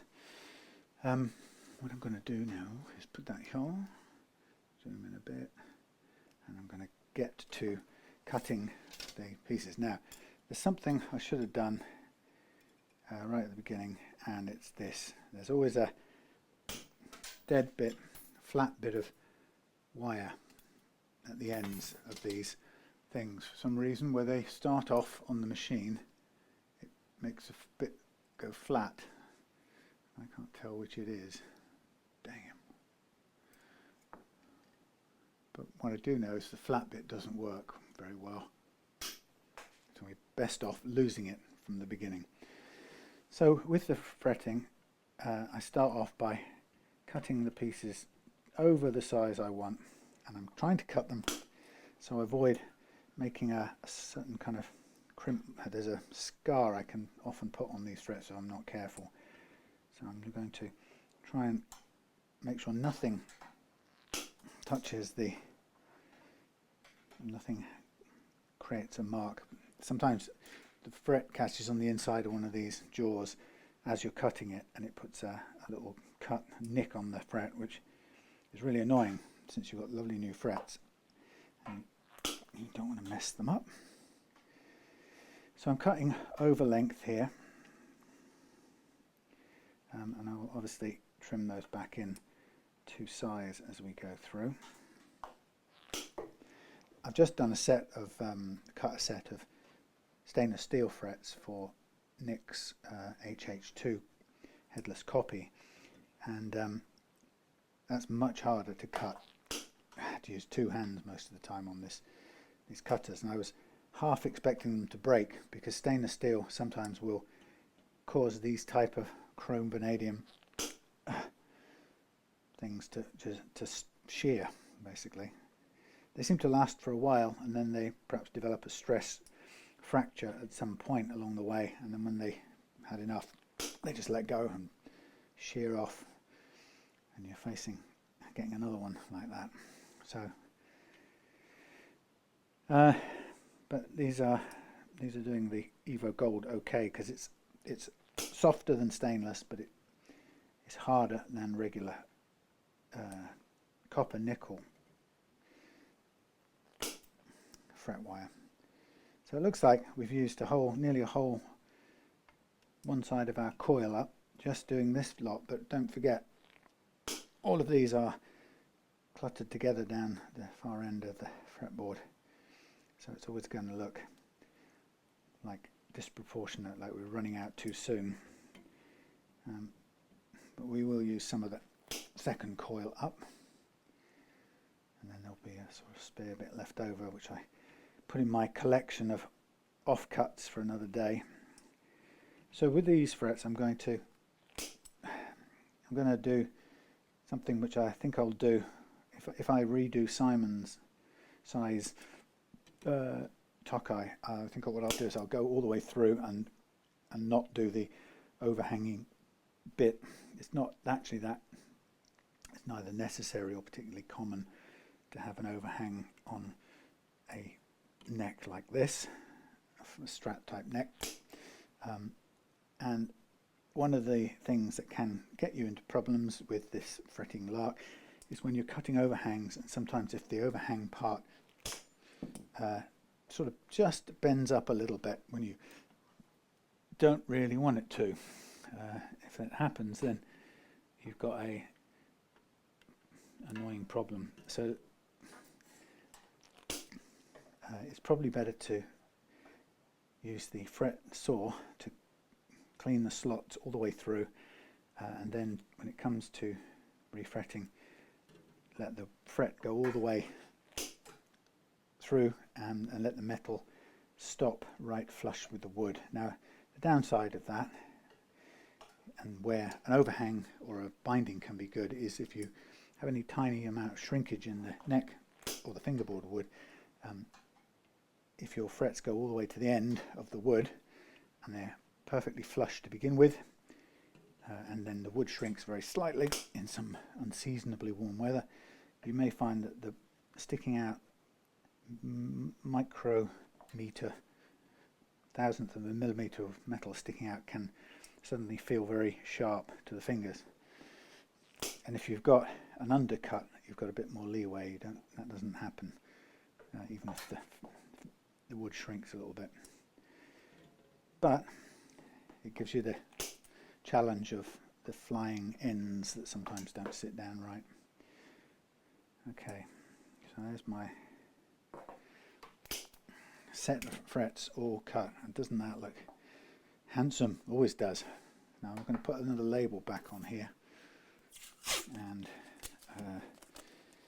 right now I've forgotten what the actual number of these. I had it on a thing and I took it off and threw it in the bin. So I'm going to call this, I think it's second largest, Stu, second largest Evo.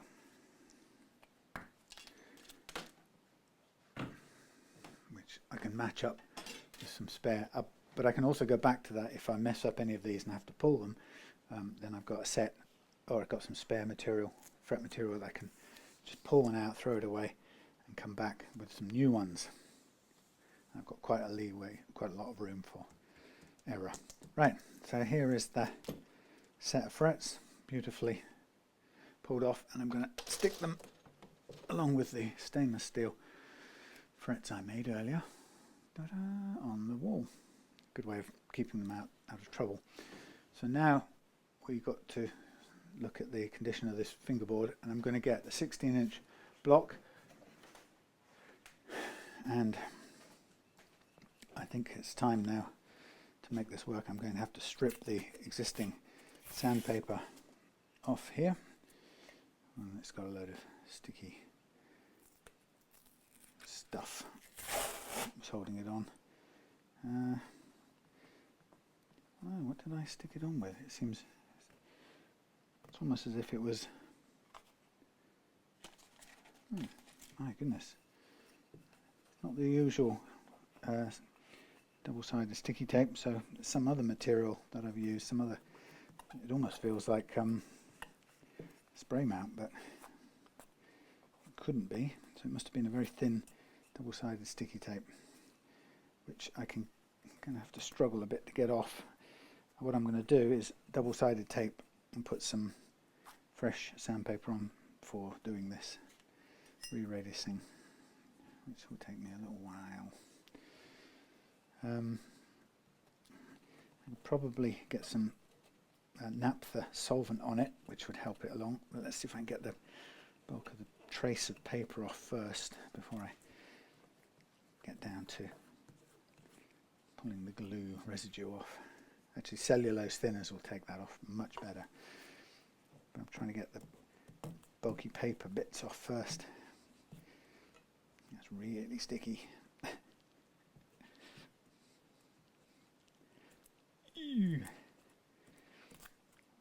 What is this material? Wow.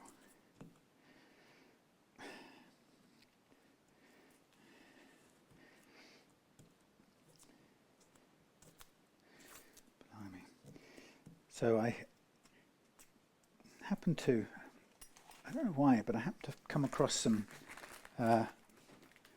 Tangerine Dream, I think, on a YouTube page, and ended up having a look or listen to some old tracks, and then I saw a thing advertising Tangerine Dream tickets in Exeter in a couple of months' time, and so on a whim I decided to sod it, and I bought a pair of tickets for me and Claire to go.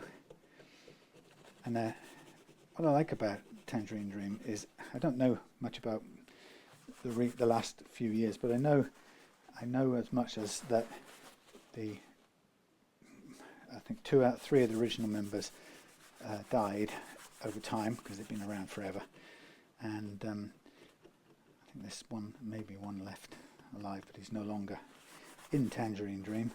But what they did was they kind of handed the baton, if you like, over to some younger musicians who were either had played with them as part of Tangerine Dream for a while, and or were fans of the music and great musicians and so on. And so they've, like a lot of, I was going to say fan-funded stuff, but you know what I mean. A lot of fan-supported things. Kind of fan-supported. That's probably the wrong way to put it, but people getting a buzz out of keeping the legacy going. So I know for a fact, you know, or I know that it's not none of the people that I saw in 1984 at the Hammersmith Odeon.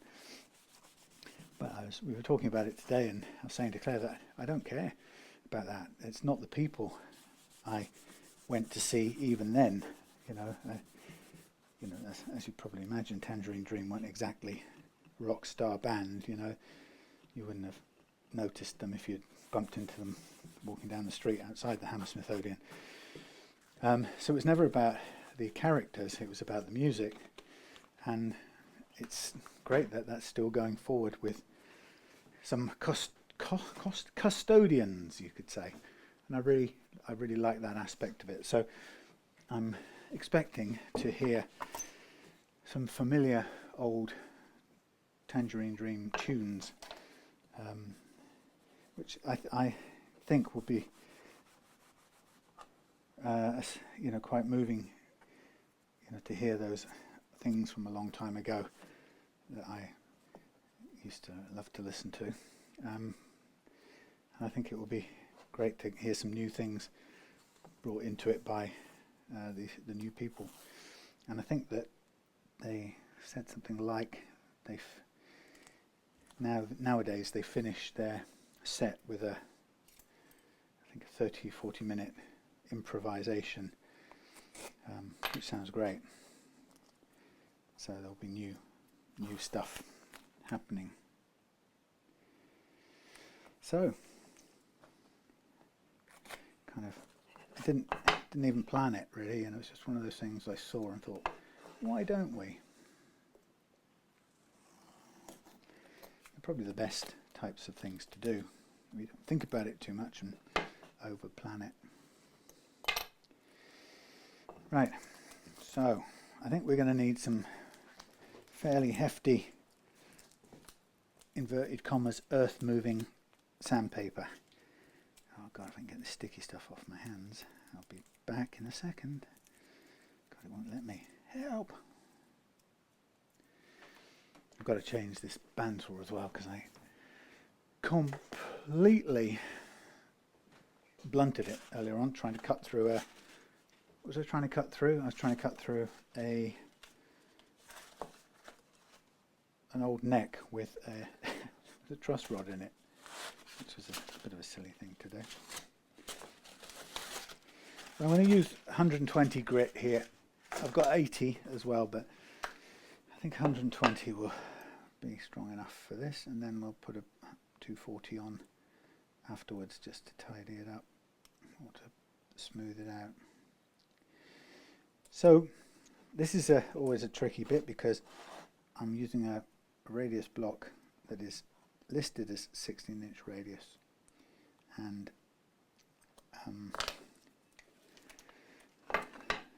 all we can hope for is that it is close to or the same as the wooden block. Hoping the block is the same as the frets I'm going to use, and hope it's similar to that, because there's quite a few different components, as you can imagine. There's the radius of this, there's the radius of that, there's the radius of the fret bender that we've bent the frets to, there's the radius of the brass caul inside the fret press. So all manner of things can be different, and the more different everything is from each other, the more kind of away from the ideal things get. So quite often when you're coming to refret or to try and check an old radius, you check it and you've no idea exactly what the factory was using way back then. It's kind of impossible to tell. Right, so I'm going to, which end am I going to clamp? Let's clamp that end. And I'm going to basically work this down and clean it up. So you can sort of see all right from there, I should think.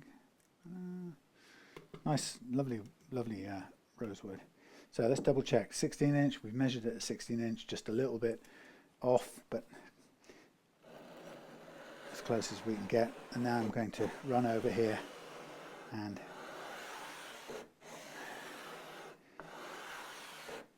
clean it all up. So you can see straight away it's cutting some of the, or taking off some of the oily gunge. And I'm going to try and declog the sandpaper straight away, because it won't last 5 minutes if we don't, because that's very greasy stuff. And you can see it's leaving behind the low spots, and that's always the way it works. The low spots get left behind and appear as shiny patches. So my aim is to gently sand this down until it all looks nice and new and there are no more shiny pockets. And you can see other parts, so there's still shiny bits in there, and there's a low spot right up here on the corner where it's been just bent maybe by, I don't know, a thumb or something that's played up that end, or who knows. Bonk. So let's just, there you go. I don't know if you can see from that angle, but here you can definitely see the, well, you should be able to see the shiny bits. There they are. Ta-da. That's the low spots, flat spots. So we've got to sort of dig those all out, and once we have got them out, it'll be all nice and cleaned up. Things are dropping off this workbench, but I'm going to ignore them for a minute.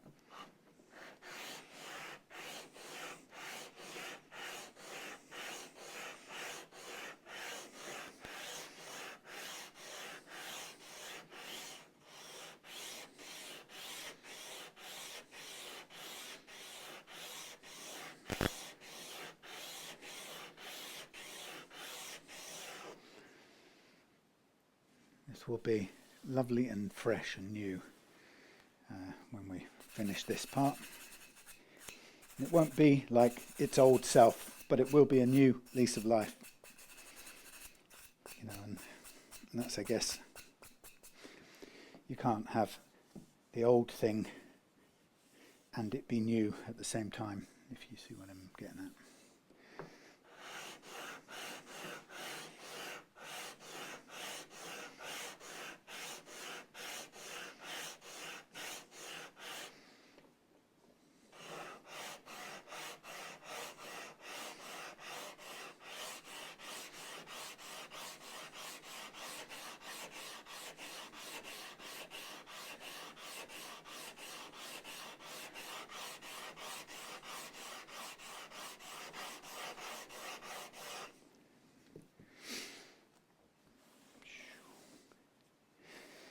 It's like it's brand new. Well, it will be. Beautiful wood.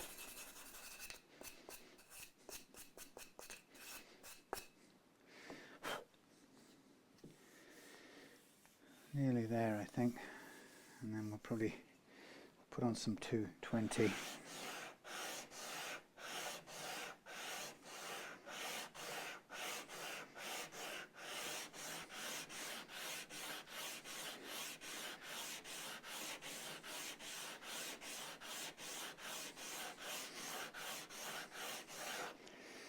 I guess the important bit in many ways is to get this to come out at 16 inch. That's just about spot on. So that's all the shiny dips taken out. There's one little tiny one left in there, but it's deeper than everything else, so not sure I'm going to chase it all the way down there. Maybe there's still one there actually. Maybe a little bit more at that end, just a tiny bit more.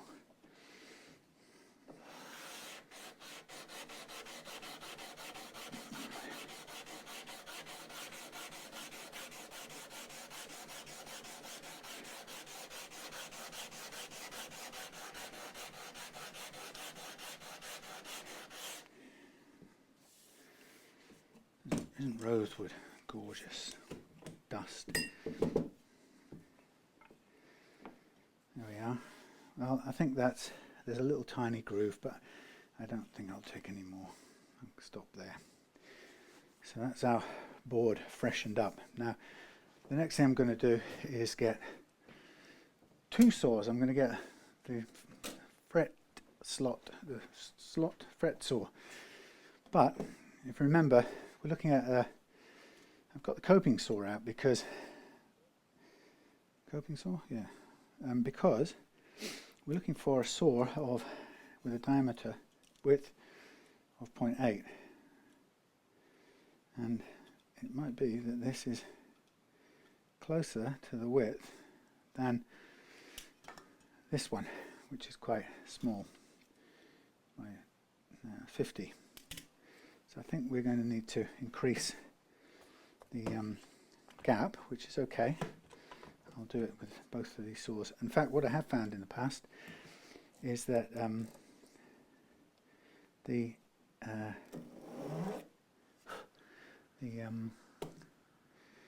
there's a hacksaw blade somewhere which is perfect.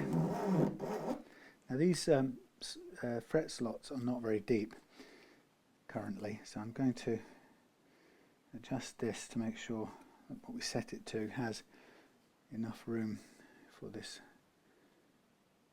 tang, and we need to make sure that it cuts, which it does. Now it's put a little bit of a skid on there, which is often what happens. Okay, so what I'm really doing here is I'm cutting away the end fills and just cleaning the slot out first of all. So one way to make sure it's cleared of dust.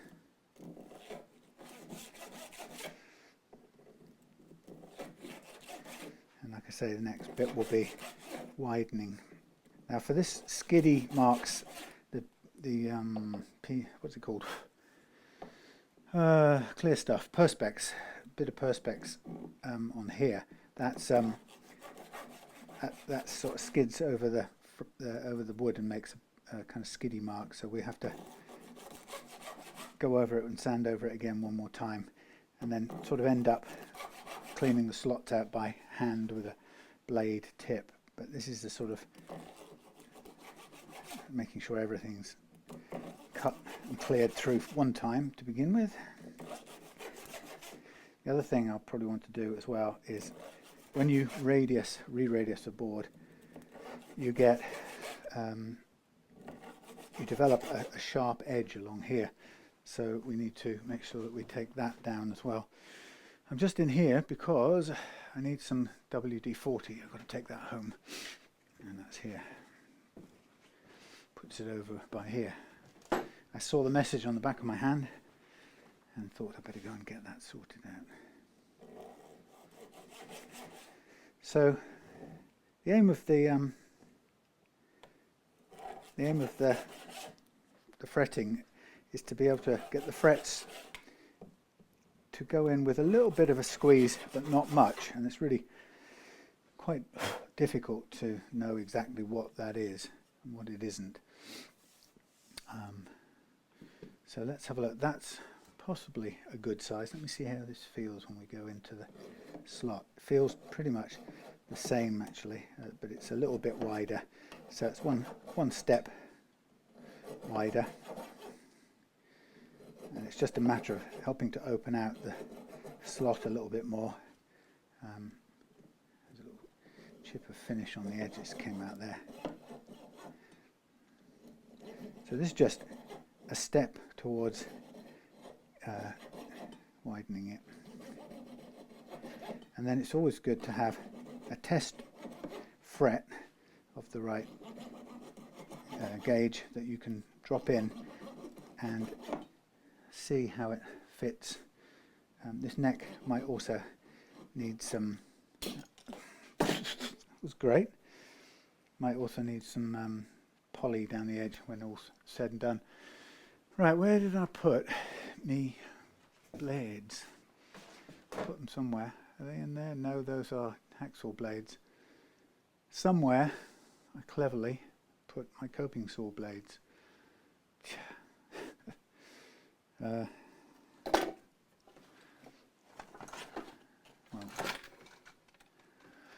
right this minute I don't actually know, so I'm going to have to try and think where I put them. Meanwhile, I'm going to have a quick look at my other possibility,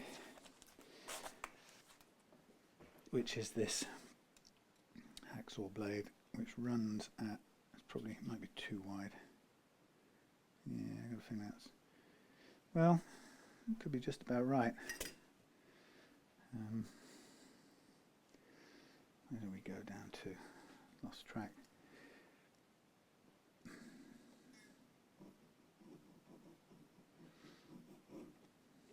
Maybe we can just use this. Let's have a feel. How far off is it? Yeah, it's a bit wider. I'll leave that out of the game.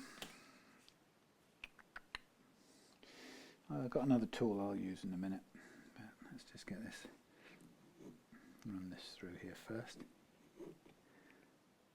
Wrong way round.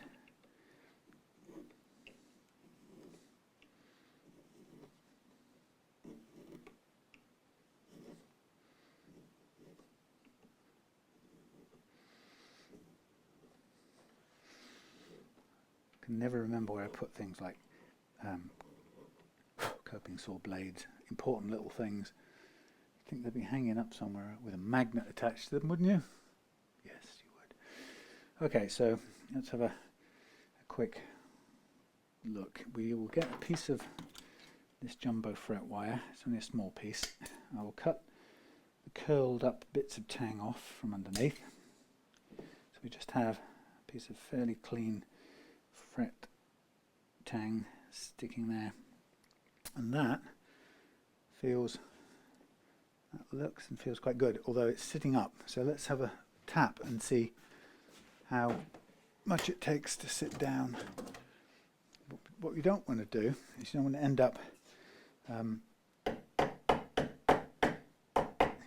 up pushing the wood to one side, because if you do that, you can end up with bending the whole neck backwards. Okay, so that's actually not far off. You can see it's gripping, the tang is cutting in because it's gripping, so I think we're probably at about the right width, which means I will run up and down one more time, and then I'll get 220 grit sandpaper onto the 16-inch radius block, and we'll just give it a sort of tidy up.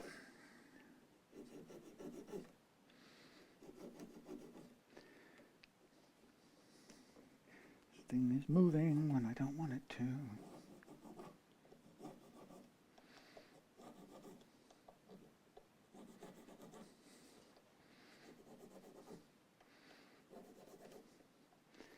So interestingly, this is wider at this end than the end I've just done by hand. That's weird. So using the coping saw by hand made it quite a bit freer running. So I'm going to try and see if I can pretend I am the coping saw. It's not really fooling it.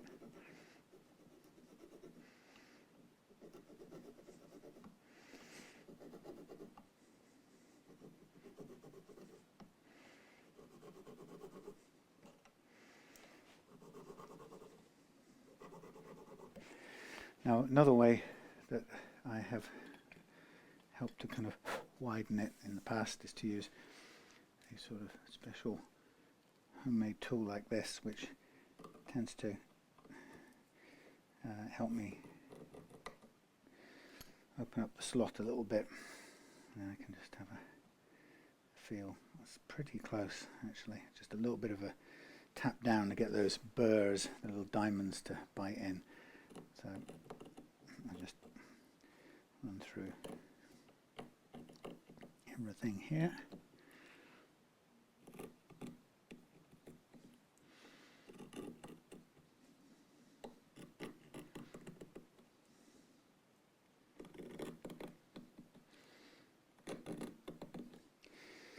And then another going over with the radius block, and then a final clean out with a snap off blade.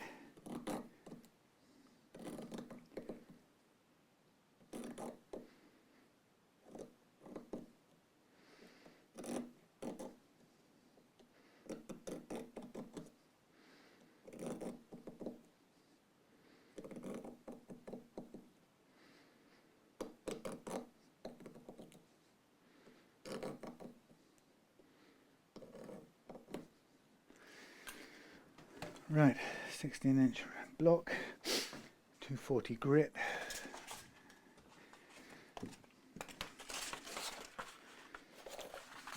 Square edge.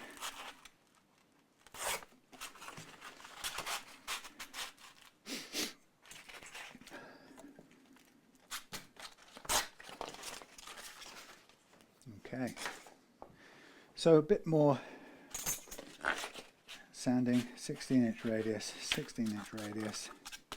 This time I'm holding the 220 grit block on there, and I'm going up and down now to tidy up any of the compression marks I left with the slotting saw.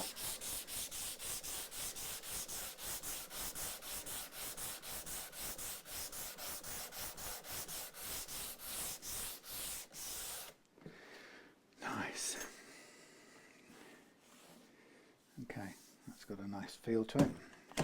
You could go as much or as little in terms of sanding as you like.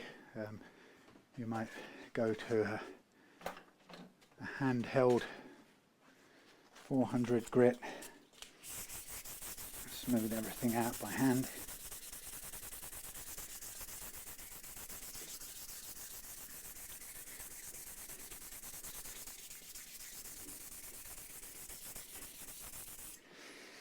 And then finish off with 600 grit.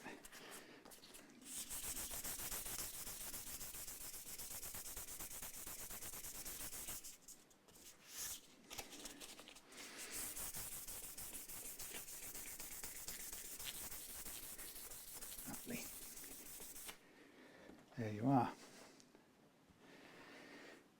One thing I'll do now is I will use the 240 paper to just soften up the fret, the fingerboard edge. Now I don't want to make a massive bend over, I don't want to curl it completely, but I don't want a sharp edge either. So I'm just letting this round off a little bit.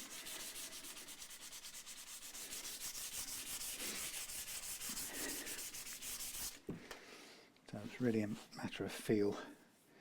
Yep, that's nice and smooth. Okay. So the next and final thing in this bit of preparation, is I'm going to just hand clean the slots now, and so last chance really to feel my way through the slot, make sure everything feels right. I can do, there's more things on the floor. I can do a last minute check of the depth of the slots too. Which I can use a blade for that, or two blades. Show you how I do that. Just to be sure, the last thing you want to happen is to cut your slots a tiny bit too shallow, and you end up with the frets sitting up because there's nowhere to go. And if that's the case, then I will have to cut a little deeper on each one, but I can gauge the depth in a moment and compare it to the tang.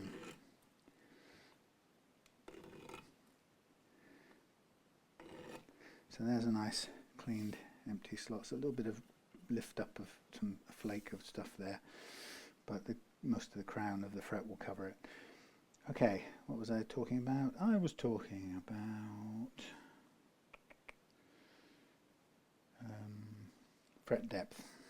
Right, here's how I will gauge the depth. So you can get the end of your fret, end of your blade, for example, and I'm going to press it in and examine where sticks out, and then compare it to how much of the tang is sticking out. And it's kind of a little bit ropey, rough way, but there's enough room. That should work.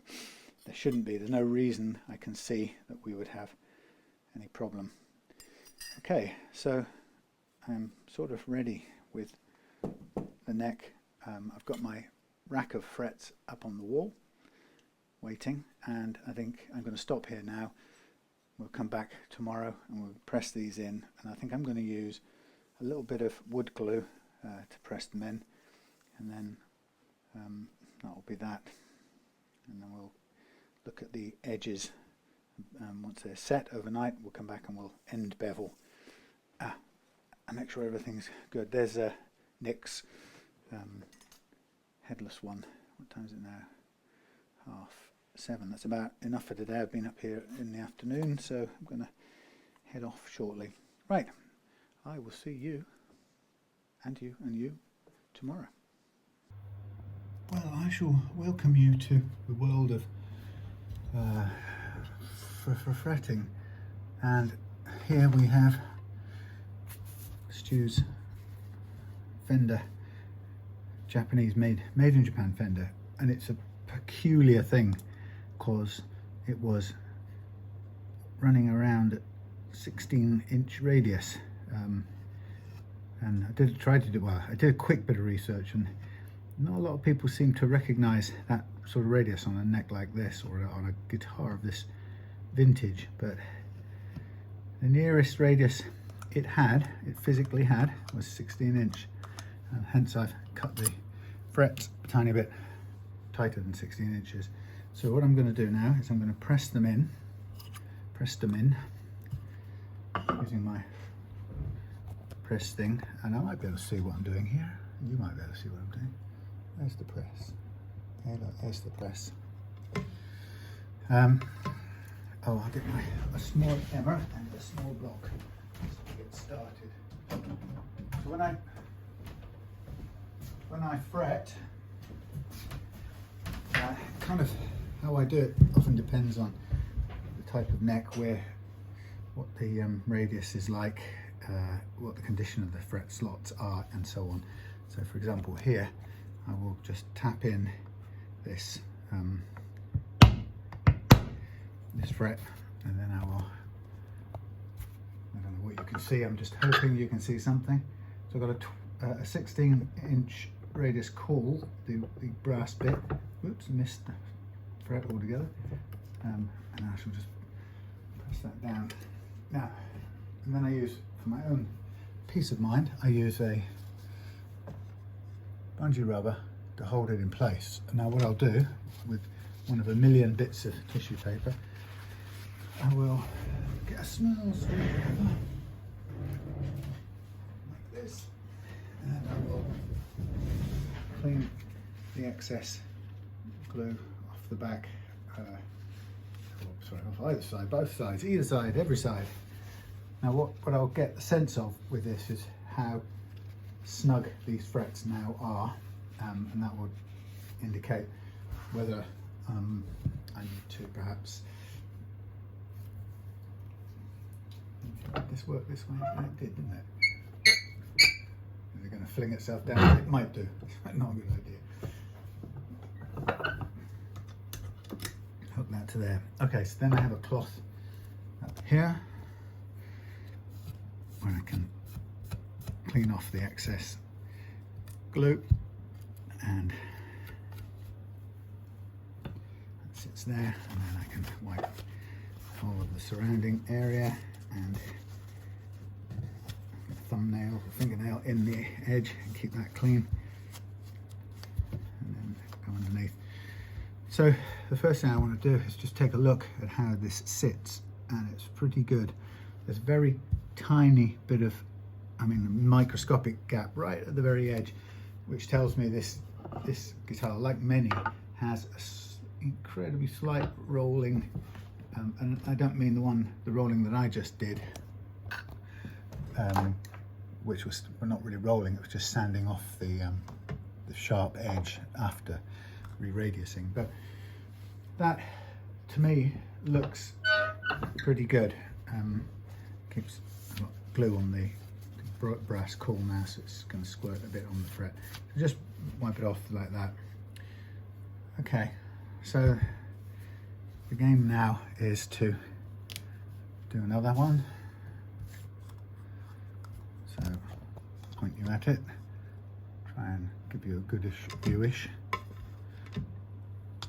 about as good as we can get. That's that glue. So just dripping, ladling the tight bond into there. Now if I felt at any point that the frets were too tight, too loose, then I might, if they were just only slightly too loose, I might use a little bit of super glue instead of wood glue to hold them down.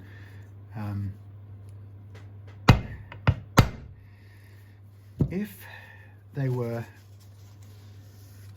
looser and I didn't think that the glue was going to hold them on its own, what I would probably do is twist the tangs, which is a way of making the tang a little bit wider, and then I would be able to, oops, missed it altogether, make the tang a little bit wider, and then I would that would grip the wood better. But in this circumstance, I know it's fairly unlikely that the thing would be too loose. We would be erring on the side of too tight, if anything. So I've got to keep an eye out for that, and I think it's a sort of it's a guesstimate sort of thing. Anyway, so if I was using super glue, this bungee cord business here would actually hold the fret in, hold it down long enough for the glue to set. But obviously with wood glue, it's not really doing that kind of gripping. Wood glue is just a secondary kind of thing.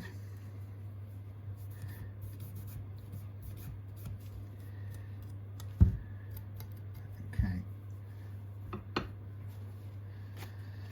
So once I've done a couple of frets, I mean, you could probably tell that I could tap all of these frets in instead of using a press, but there's something nice about a press that puts an even amount of pressure all the way along.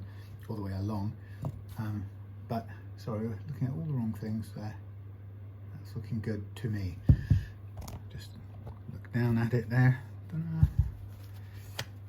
It's actually that mist coal put a little dent in there, so what I might well do is just very lightly steam that a tiny bit later on with a soldering iron and a cloth, just to make sure that it kind of comes back up, or failing that, just a very light scrape with a blade just to disappear it. So that's a sort of a freak accident, really, slipping with the caul off the edge. It almost never happens. Okay, so now what I can do, if I'm feeling like I want to rush along, I could glue up a series of slots and line up a series of frets in one go. I mean, in one sense it does or doesn't, who knows, speed things up. Let's try 3 in a row. Whoop. Go in there.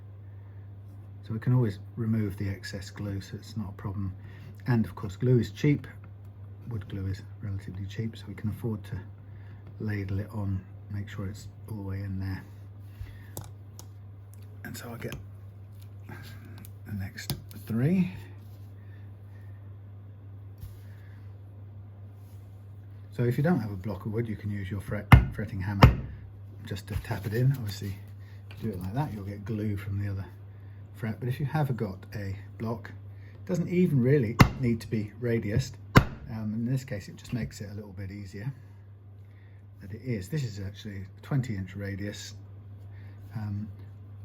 but it's curved enough to be doing what I need it to do.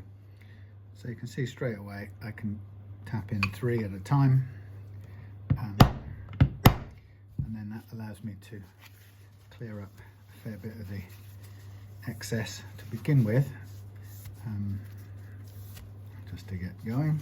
Yuck, got it on my hands, Ma. And there's obviously a bit of left over here, which needs cleaning off at some point.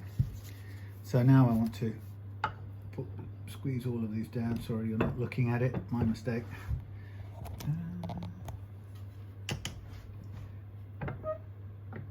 So here I'm just trying to squeeze it down and give it a nice firm squeeze, but it's not going to be held down by the glue or anything. It's just, that's where it's going to sit, and if it isn't going to sit okay, then we'll know about it shortly. And so what I tend to do is about 5 or 6 and have a sort of second chance look to eyeball it and look at the levelness of the frets. And what I've found is that I can usually tell by this stage if there's anything going wrong. It stands out pretty clearly, and I've said on refret videos before, but you've got to be pretty ruthless with yourself at this point.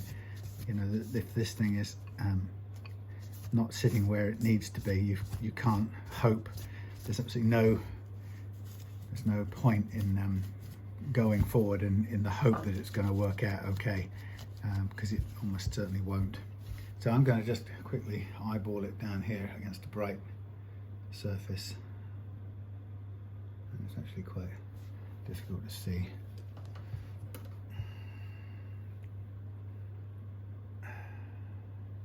First of all, I'm looking at things that are all different lengths, which is quite difficult.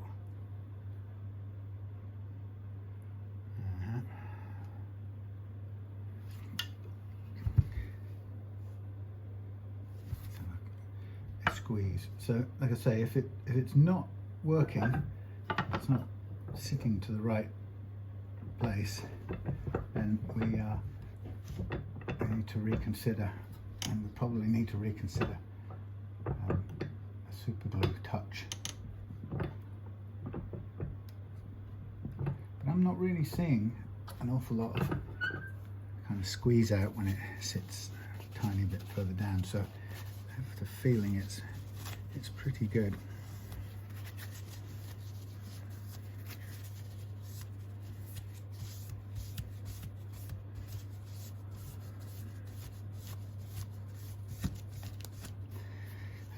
If you have a decent fret rocker, which I'm not sure I have anymore, I'm kind of nervous that my fret rockers might be a little bit worn out, but you can always get one of these and just get a feel for it down here. Okay, there's a bit of rocking. That's interesting. So the problem I got now is I actually don't trust this. I shouldn't be trusting this. This is not machined. It's been sanded by a, yeah, it's telling me a lie. That edge is crap. So I can check these 3. A tiny little rock there on this end, but not much.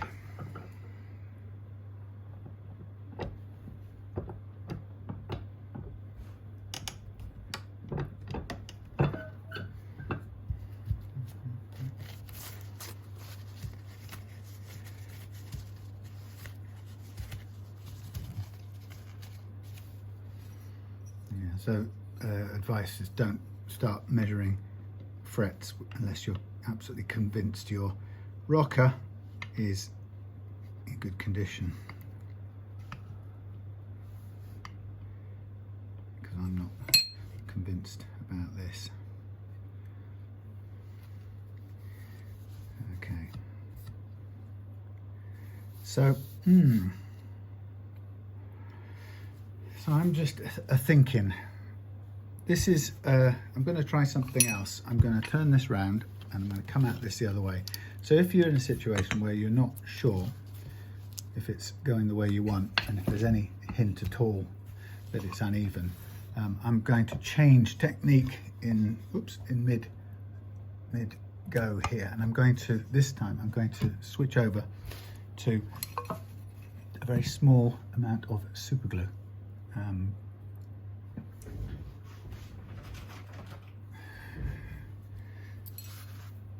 I'm going to start from this end and come backwards. So what I'm going to do is I'm going to put 3 in and check them for levelness. Now the reason this is fairly simpler to use super glue, a little amount of super glue with a rosewood neck, is that you are able to scrape the rosewood if you need to clean up, because there's often a little bit of sort of overspill or squeeze out. It's kind of difficult not to get any, so I'm trying to do my best not to have any, but we usually can get some. So here I am starting with the super glue at this end, and I'm going to tap it home first, followed by a big squeeze. Straight away there's a little tiny bit of squeeze out, but I'll come back to that in a minute. The first thing I'm going to do is get this just pressed down for a minute, and I'm going to hold it in place with that thing there, knock over the glue as I always like to do, hence all the mess on this fretting bench. Sorry. So again, I have a similar sort of thing. I'm going to squeeze or clean out the squeezed glue, any overlap of glue, and just kind of squeeze it along the edge there, just minimize it, and it should be down and held in place by there. So I've got a little bit of overspill, which I sort of wipe it to a little bit of a shine, so that might want a tiny bit of scrape later. So I'm just looking to see what's happening with the curved edges of this thing. I'm finding these necks to have a fair bit of roll on them, which is quite difficult to work with. So I'm just going to touch this down again, make sure it's where I want it. Okay. So that's, you can see there's a tiny hint of squeeze out, but that's fine. I can clean that up with a sharp blade a little bit later on, but I've sort of minimized it as much as possible. So I'll get 3 in a line here, and if I think this is better with this glue, this super glue, then I will kind of switch allegiances to glue half and half. I'm not really too precious about which one it is. I want whichever one is going to stay in place and hold the fret where I want it and give a good result. So I'm open to any suggestions. But the good thing about super glue is that it can help to persuade down a uncooperative fret end, I suppose you could say.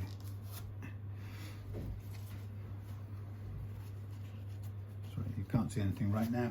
I'm just cleaning up the overspill as much as I can. Okay.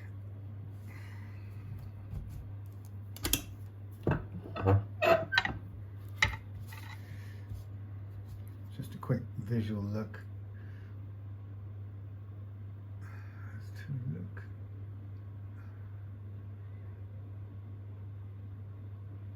Look good. Yeah, there's looking at this has got a fair bit of curl over on the edges of this, and I think it's probably to do with its age. So I'm kind of hoping I'm gonna do the next one and stop and consider, and that's really the best way to go. What I'm the difficult thing when you have a refret is to decide, or is to know if and when you've got the neck radius as good as you can get it. And I'm not entirely convinced that a handheld radius block is really the ultimate technology. And you could use a you can use a router jig designed to put a radius of a certain size onto a neck, onto a fingerboard, I should say. But the problem with that is that it's pretty meaty and hungry. It's very, very difficult to make it work without taking quite a lot off a neck like this. And also, it's very difficult to do without making another jig that would have to convince you you've got the neck absolutely perfectly level with the movement of the routing jig. So you've got to keep it exactly the same plane as the neck you're working on, the fingerboard you're working on. So it's difficult. I mean, it's better done when that seems okay. It's better done when it's just a flat fingerboard and it's not yet on the neck. So once it's on the neck, it's got this odd shape to it. It's very difficult to organize that so a router will not end up thinning it down one side or t'other. Okay, so if I'm not happy with this far end, I guess what I'm going to do is, at the moment I'm not convinced about this far end the way it's gone so far. So to remove these frets, I'm going to have to take them out, clean up everything.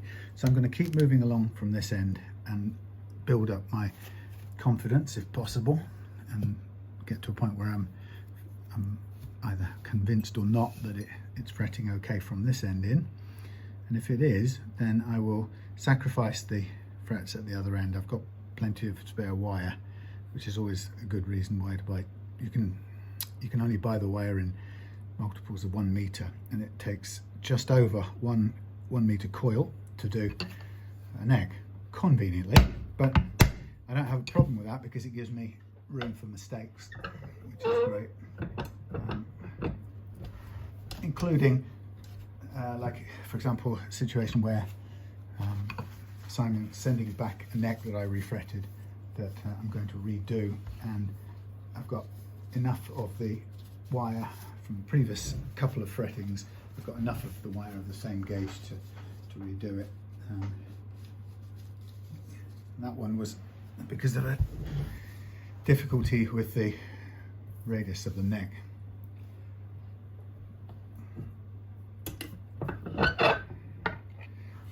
So when you do the fingerboard like this and you wipe it clean, you tend to get a stripe down there, but it's actually quite easy to remove with the with a blade. Okay, so a little bit of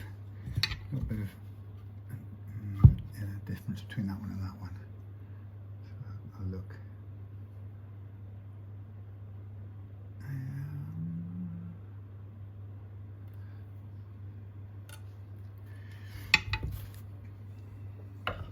I don't think that will make any difference, but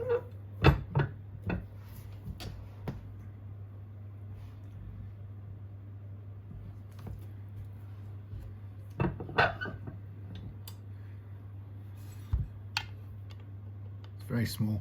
That's fine, actually. It's a small amount of rock that will be taken care of in leveling. So I'll do one more and then I'll go off camera and evaluate.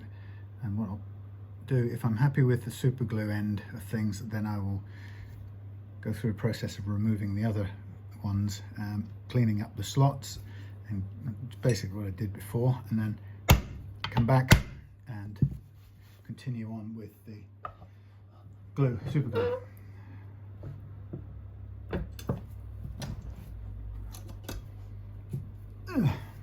And I just need to be careful taking these out.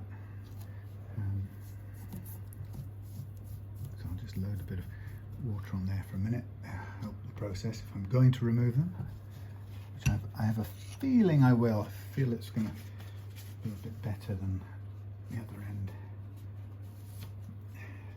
Because it's working okay with super glue at this end, I think I don't want to have two different kinds of glue going on, so I'd rather remove. But actually there isn't a reason to. Let me just go all the way down and I'll make a decision at the end. Anyway, I'll cut this for now and I'll come back to you when it's time to end bevel these, but that'll be tomorrow. So see you tomorrow and we'll take care of the end bevel. There's also a few bits of chip out and stuff on the side of here that I might fill with some melty stuff, and then we'll probably need to put a bit of finish lacquer over the top of it later on. But there we go for now. Very small amount. Give it another squeeze.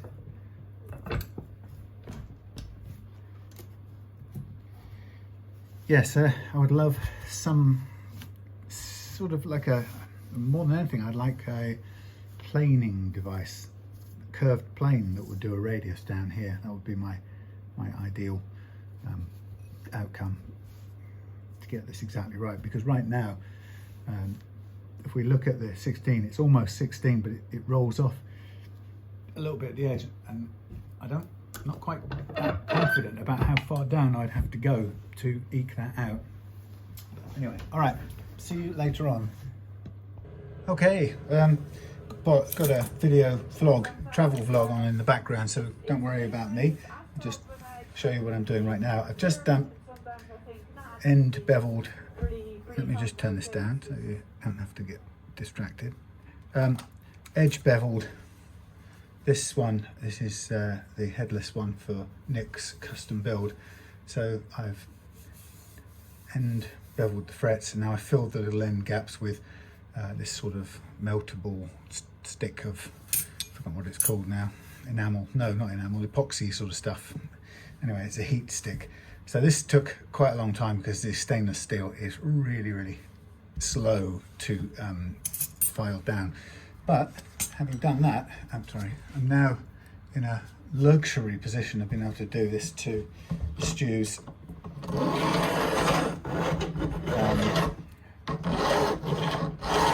Evo Gold. And the secret of doing this is to begin with very lightly, so that this doesn't catch on anything and shove any frets, bend any frets sideways.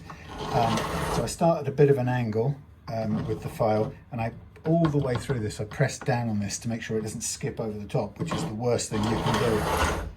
So to begin with, I'm just looking to get the sharp, roughest bits off so I can speed up. And go up and down without getting caught. And it does, believe it or not, it does improve. I must get some more of these wire brushes. I got to, they're very, very useful. So yeah, I'm aiming to kind of get this started. It's nearly there.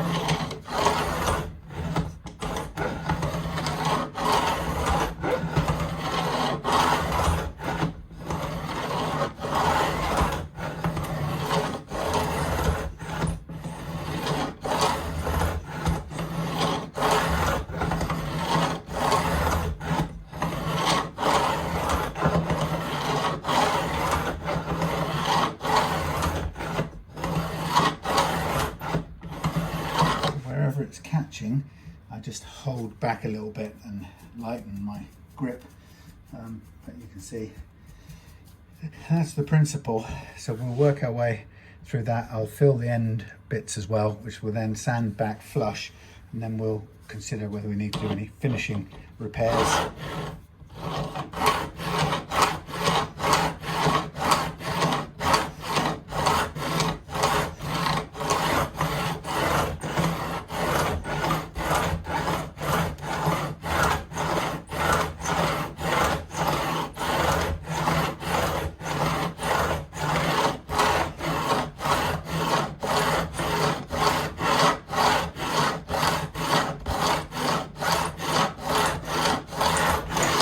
This stuff, this Evo Gold, is harder than regular frets, so I've given myself two tiring end bevels today, the stainless steel and the Evo Gold, but I'm pleased with that one. That's come out really well.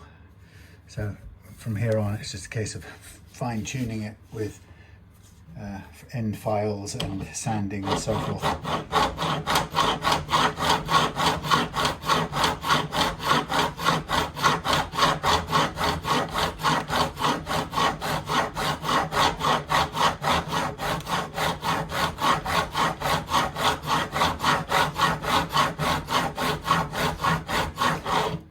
You have to put a bit of extra effort in at this end because it's not getting the full weight of the grip, so it tends not to want to cut these first couple as much, so you have to put extra force in. And the same with the last one or two as well.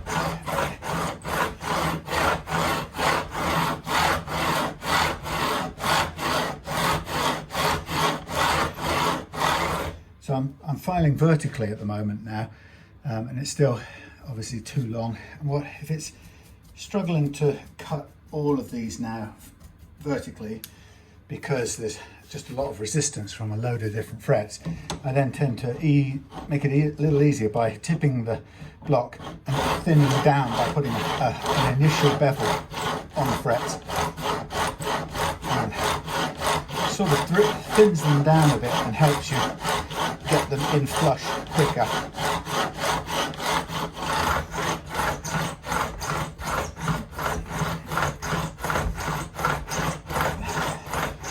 Now I'm thinking this is going to be interesting because I've got a 16-inch radius on this, and I will have to I'll have to file a nut to fit, which is sort of against my religion normally. You know, the desire to avoid hand cutting the slots, but unfortunately in this case Tusk doesn't make anything at 16-inch radius, so I will have no choice but to hand make one.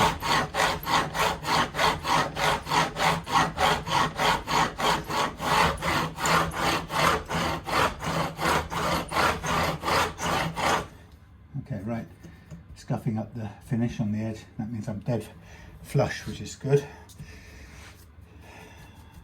Everything's beveled vertically. Now we'll concentrate on leaning over and bringing it in to the inside a little bit more.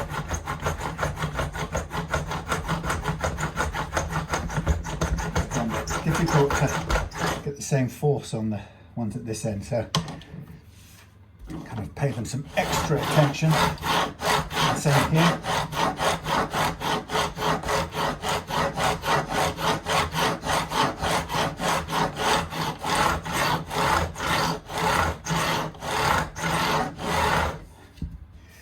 Real tired upper shouldery bits because I've been pushing hard against these necks for a while now.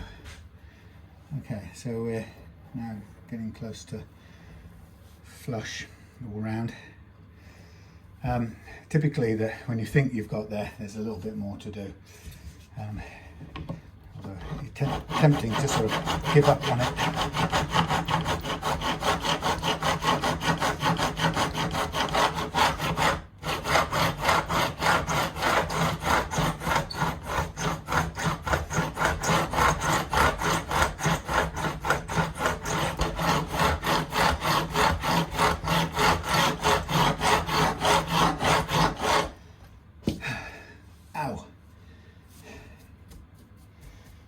Right.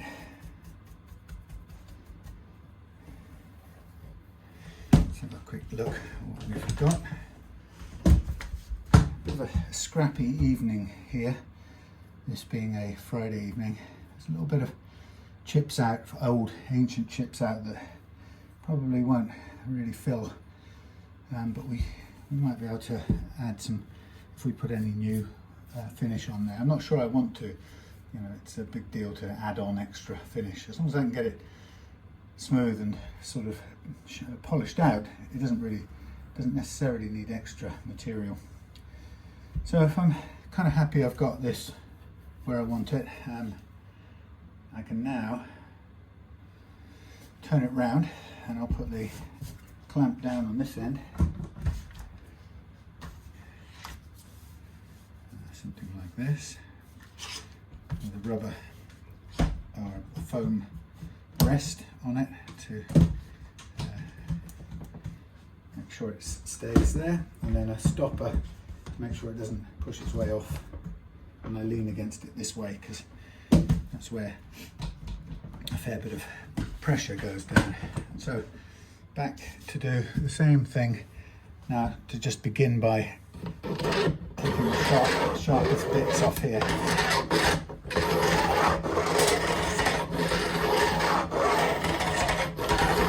I tend to be using the back end on this drag and then the front edge just to trim off the burrs before I start trying to sand in a straight line.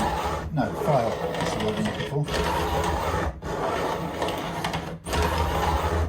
So just doing it that way avoids this catching anything and causing too much damage. And once I've got those burrs fairly safely taken care of, you can see I can now start to run it up and down.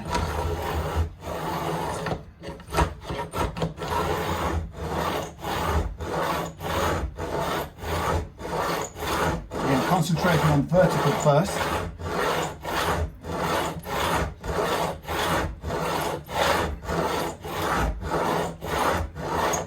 Thinning it down, but doing a bit of angle and a bit more vertical. That just makes that end, brings it in line with everything else. A bit more extra attention at this end. Doesn't feel quite ready to run smoothly yet.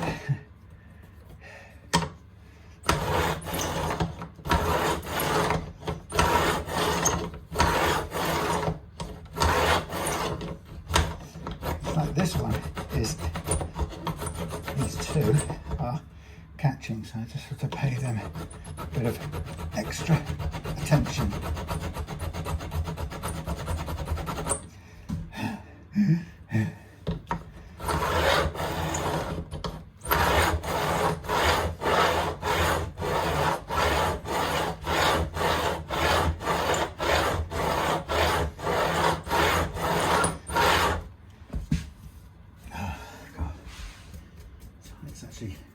Quite exhausting arm work. So you can see it's cutting a little bit into the poly, which I've said on these videos a million times before. You have to do that because you won't get a flush edge otherwise. So like here, for example, I've got to take this back and cut to finish.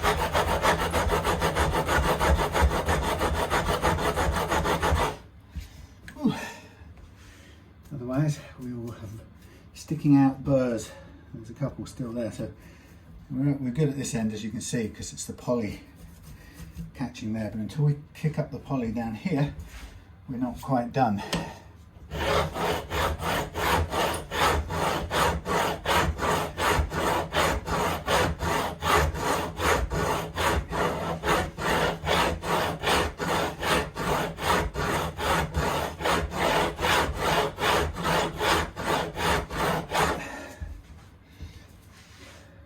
Should be all right. Yep. Okay, so now it's time to turn over or lean over and do the bevel part. So this one I'm going to take home later on, and I'm planning to clean up the board, sand this, and then I will start putting some. Actually, I might do this. If I do that here, I might start do the stain here, because I know what colour I want and how much, and then I will take it home and true oil it, which I'm going to do on both the body and the neck for that build, and I may, depending on the outcome of other experiments, I may oil, I may use a top few coats of satin nitro.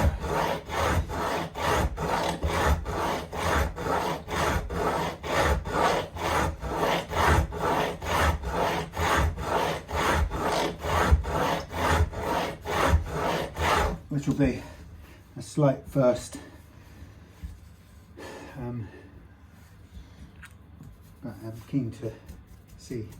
I'd like to see first of all how the true oil feels as a finish on this one.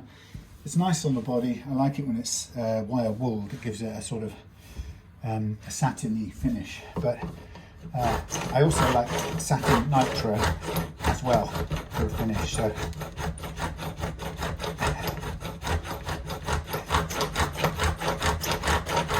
I may start with the oil, see how it looks and feels, and then if my other experiments work really well with satin nitro on top of that, I may then commit that to this one for a final consistent sort of feeling all over finish.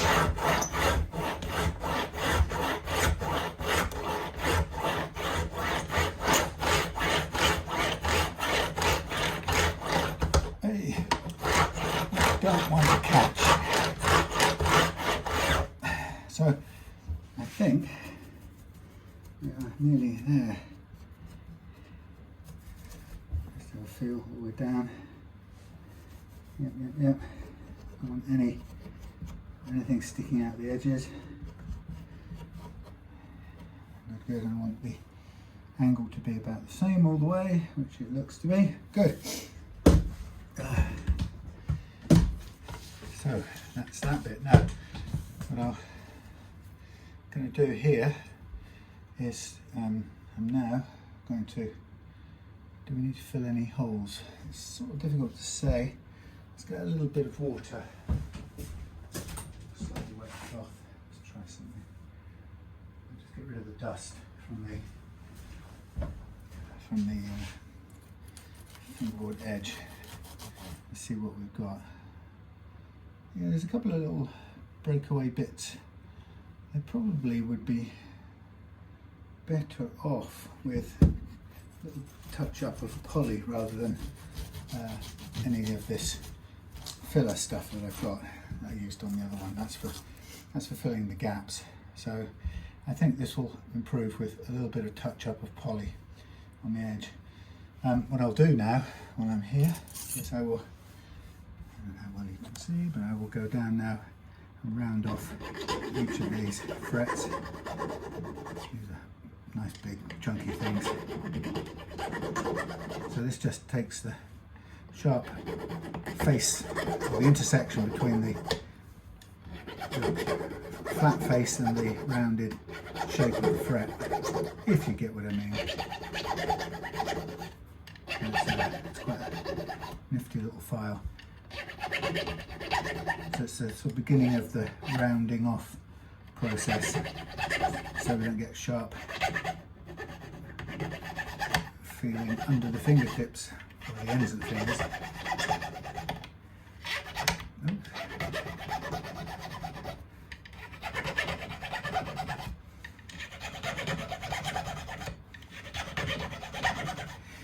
Now this weekend I've got to build something I've been meaning to do for a while, but haven't got round to doing it because other things have got in the way.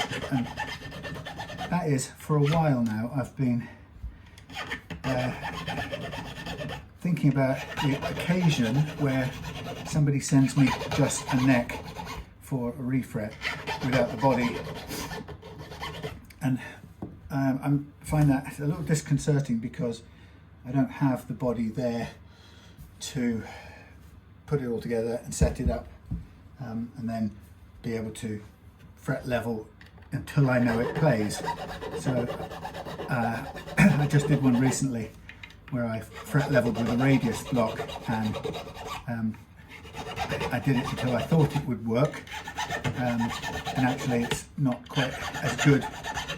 It sounds like it's not quite as good as I would want it to be, and as the customer would want it to be. So it's coming back in. I'm going to do it again. This time I'm going to do some things different. First one is I'm going to re-radius the fingerboard, which I didn't have the option to do before, but it's quite important if I'm going to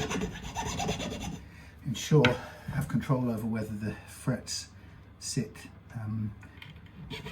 properly on the fingerboard. If it's an old, slightly odd shaped radius, which this previous one was, I don't have final sort of control over what I'm fretting onto. It makes me a bit nervous because things can stick up and not seat properly and so on.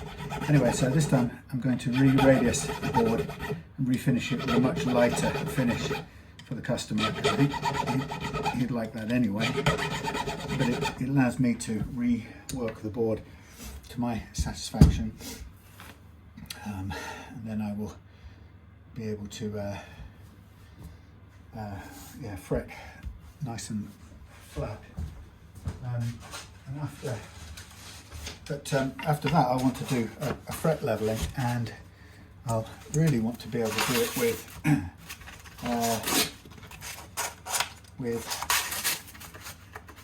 the neck and the body, but I won't have the body, so I'm going to build a jig that I can locate these holes,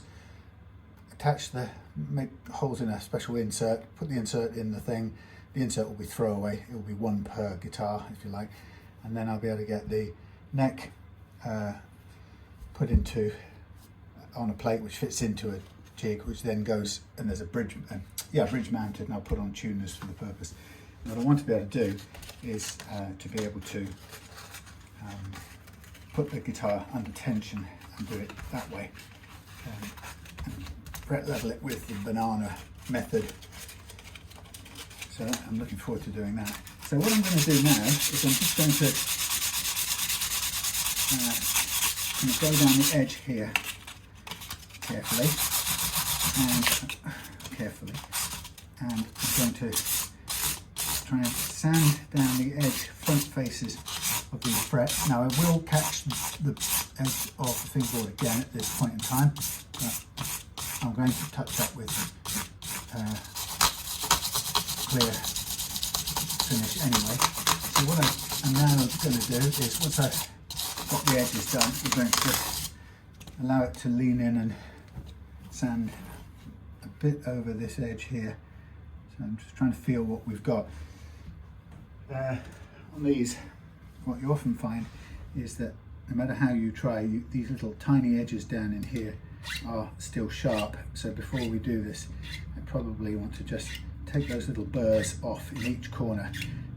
In a way, the sad part about that is it just rounds off what would otherwise be this gorgeous geometrically perfect arch shape, semicircular arch kind of thing. But it really comes down to whether you want a sharp corner to catch your fingers or you don't. So you sort of have to get a combination between not filing it flat again like we just did to get it all flush, and a combination of rounding it and sanding it so that it actually feels softer, because I'm not really chasing an aesthetic, I'm chasing playing comfort more than that. So if it rounds these little sharp draggy corners off, it's better that I do that than strive for a particular look which is going to cut into the fingers whilst looking very cool and precise. So let's see, I'm just literally rounding off each of these little tiny spikes that stick into me.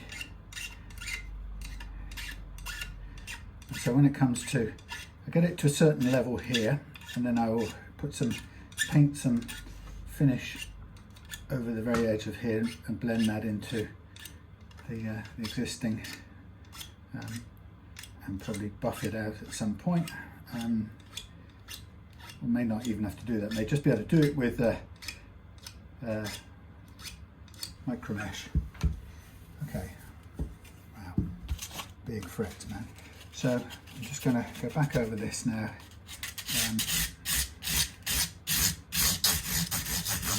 What I'm doing now is I'm sort of rolling the thing towards me, and I'm now going over the end of the frets where that flat surface kind of comes up onto the top. So we should be getting all of that really nice and smooth.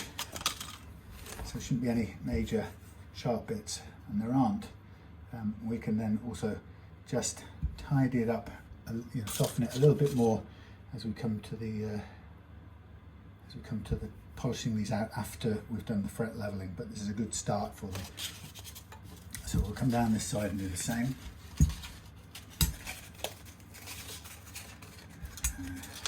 Switch this over.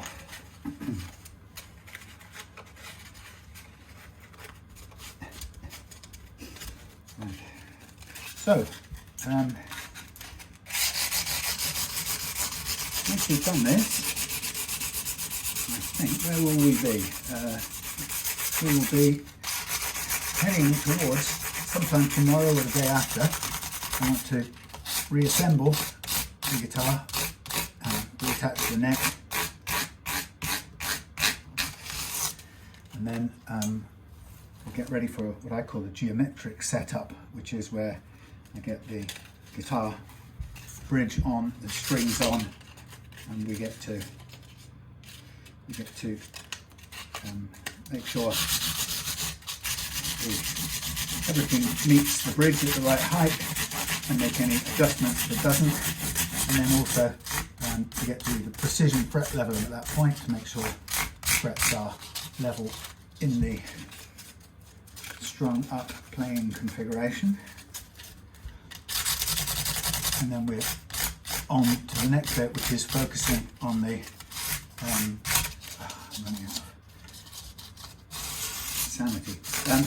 focus on the wiring part of it, the Acousti-Phonic amp, which is in a little box over there waiting to be investigated. Okay. Wow. Now let's just look at this. Let's just look at that.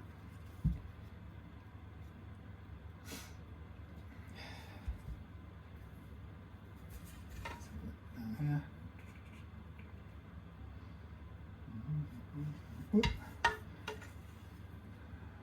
Right, okay. So I'm thinking, what do we do? So we have a little bit of, let's put a little bit of, there's some tiny little corners lifted here because of the way the fingerboard rolls on this weird guitar. So what I'm going to do is I'm going to put a little tiny bit of super glue, sort of to seal up those little gap areas where they exist, and then I can sand that back when the time comes. A little blob, and it's actually quite thick glue, so it should make quite a nice plug.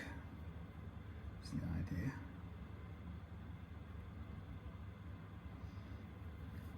I have to leave it here to dry for quite some time. A little tiny bit there. Oh, see, this is where it's missing a bit of finish, some breakaway bit.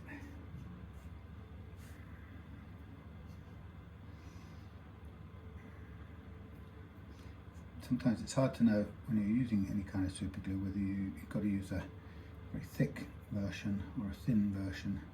Thin version sort of obviously goes on very well and then disappears all the way under frets. Thick version can sort of sit there like a blob longer than you want it to, unless you've got some accelerant, which I think I have.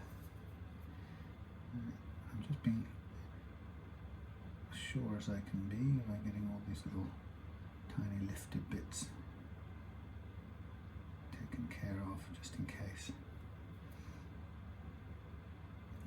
It's just where your fingers might catch the edge, or the corner I should say, so I just want to make sure it doesn't, they don't. And this is sometimes necessary when I've got a fingerboard that's slopes off at quite a steep angle, because you can't really bend the frets around with it. You wouldn't want to really. It's not ideal. Okay, so I guess I'm just making sure I got every possible little bit up and down these edges filled since I'm doing it, I might as well. And then I'll spray some accelerant at it in a minute. Forgive me. Where's the accelerant gone? Oh, that's a good question. Electrical contact cleaner. Well, I've got glue boost, but that doesn't appear to have the right stuff. I'm sure it will do it.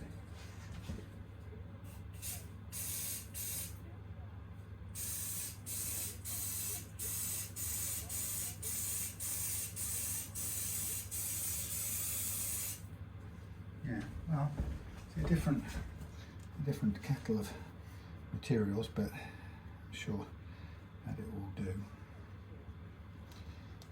Oh, we'll test. Has it done it? Yeah. Okay, and that will then sand off quite nicely. So I'm going to do the same on this side. The thing about the glue boost accelerant, they've done a really good job. They've made it smell nice. It actually smells like a sort of air freshener or something. So you don't mind using it so much.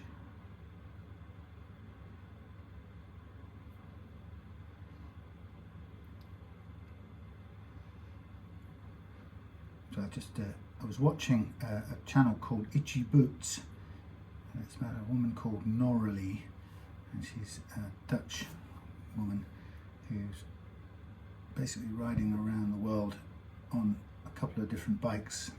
She's sort of wearing them out as she goes by the looks of it.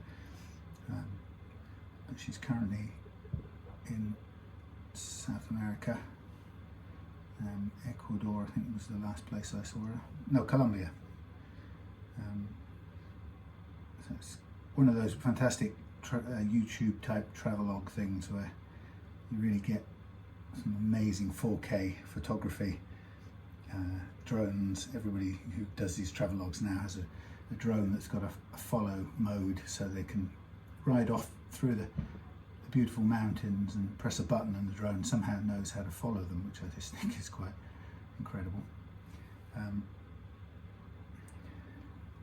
There's a great, it's not a travelogue actually, but a great, I'm very interested in aviation videos, and there's a great one I've just been following recently about a YouTube blogger, video blogger, who is a bit of a high octane sort of sports, high energy sports guy. And anyway, he posted a video a few weeks ago, 2 or 3 weeks ago now, saying, I crashed my airplane or something like that. And so I went and looked at it, and from the immediate outset, it looked suspicious. It was the way he was in it, he presented, the way there was a sponsored ad for a kind of wallet that he was promoting, and then he got in his plane, and if you weren't too critical, you flew off over these mountains, about 10-15 miles into the mountains, away from the takeoff point, and then oh my god, had an engine failure, and then thought to himself, this is what you're meant to believe, oh, I can't land in the mountains, there are no airfields, what am I going to do? And so he always wears a parachute, he said. So thankfully, wearing his parachute, he decides to bail out and land, and of course his airplane happened to be rigged up with about 4 different GoPro cameras, and he happened to have one on a selfie stick as he jumped out. So the whole kind of thing was filmed from multiple angles, and he got a great video of his plane crashing on a hillside. And then he did a bit about, oh well, I landed here, and I walked to the plane and checked it out, and then I walked out of the valley and this, that and the other, and some guy came and picked me up in his I don't know what he called it, but anyway, picked him up in a sort of quad bike type of thing, some hunter or farmer or something. Anyway, so that was the video. And what I love about YouTube and about the internet is that straight away a set of people found that highly suspicious, and immediately the hive mind of the internet started working on it to find things that weren't quite right about it. So the first things were people started discussing, you know, things like that. Isn't it convenient that he had so many blah blah blah cameras? And then the next bit was like, yeah, but hang on, you could have landed anywhere. That plane's got a fantastic glide ratio, so on and so forth. So people in the know were starting to find it very suspicious. And you know, people like me were. I thought the way he was kind of opening and closing the door, like he knew he wasn't deciding what to do. It's clear he'd made up his mind what to do long before the engine quit even. So, and then amazingly, of course, he got down to retrieve his cameras and stuff, and obviously got some great footage. So he was able to make this amazing video. Hopefully, it would be a viral sensation. Anyway, so all the pilots started getting involved, saying none of what he did was what a pilot would do, and it's clear he had this other agenda of jumping out deliberately, and it became pretty obvious from that point onwards that it was done hopefully for the revenues. And then somebody put the video on something like Premiere and watched very carefully as he jumped out, and discovered that he jumped out with 2 fire extinguishers hidden under his trousers, a strap to each leg hidden under his trousers, which really kind of put the seal on it for many of the critical people. And then I think what happened was, the next thing is he hired a helicopter really quickly to move the wreckage of his plane, apparently, so that any kind of telling things or incriminating things, because an aviation inquiry would be able to pretty quickly work out whether or not his engine failed as he claimed it did. So anyway, it just very quickly became an incredible sort of cynical or a critical sort of takedown by the aviation community, and so now we're just waiting for the sort of it to play out, and expecting the feds to knock on his door and cart him off. And the general opinion is he deserves it. It's a dangerous, if that's what he did, it's an extremely dangerous stunt. Even if you think it's an unoccupied, if you're right, it's an unoccupied place. It's a place that's riven by forest fires and could do without any more. And you never know, there could be campers, hikers underneath there, or just somebody, at the receiving end of your crashing airplane. So he is going to be in for a high jump if the aviation inspection authorities share the views of most of the people. So it's been very interesting viewing so far.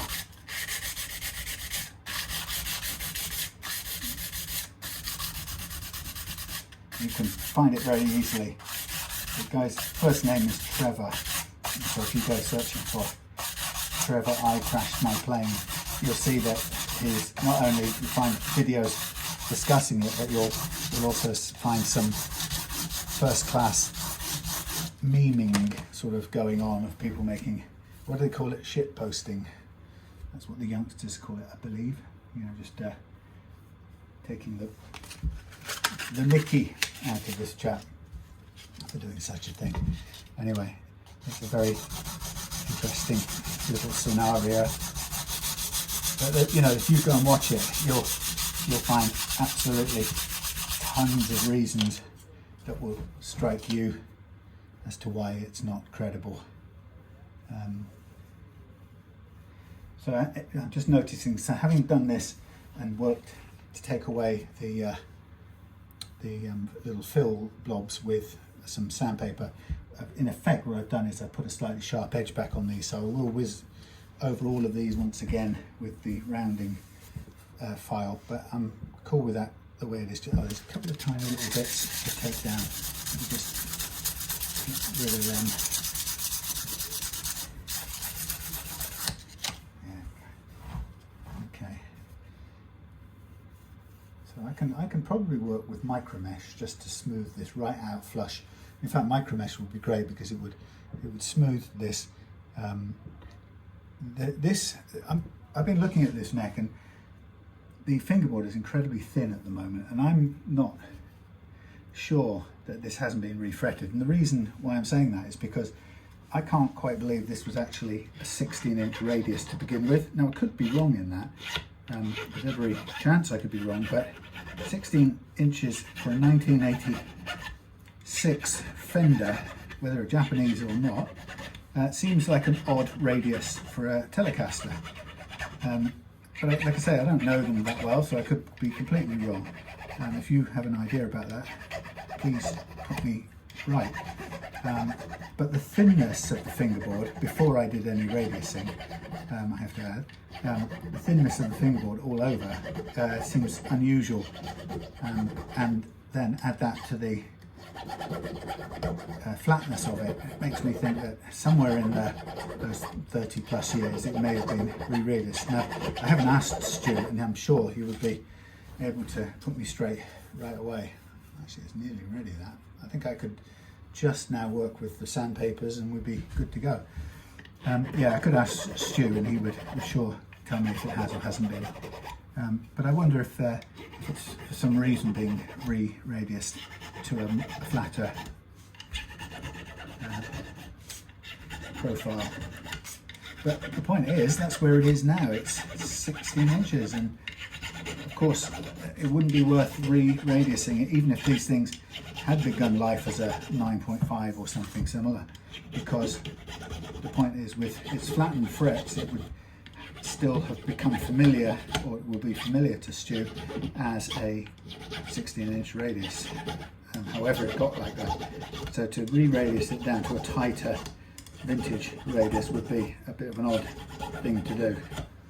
And actually that's probably just as well, because it would take a lot of fingerboard material to do it, because we'd have to get down, we'd have to curl the ends quite a lot more, and it's already kind of struggling at the, it's nearly working its way over the dots and nearly creeping onto the fingerboard there. Anyway, so there we have it. The neck is now refretted, a little bit of tidying up, but I can now start to get ready for tomorrow to put this back on the body and do the geometric bit of the setup, which is to get it set up and fret leveled, and then I can take it all apart again and we can get on with the electrics stuff. Now, while I'm at it, just for fun, I'm going to see how easy it is to also, I know how easy it is, I've done this before. This stuff is great, but it really clogs up your sandpaper. So if you don't get it all off, well, you will get it off, but not before you've ruined quite a bit of sandpaper in the process. You have to do it this way because it's not the only best way to do it, but like I say, it's a little bit tarry at this stage, so you have to just have the courage to stick with it and keep sanding until it's all flat, and then I'll see that bit didn't quite fill the hole, it sank in and gave up. We might have to put another tiny bit in there. We may have to, I don't know. So it is a good method of filling those end gaps, but like I said, it's sticky up to a point. You can see it's just making a mess. But we do have enough.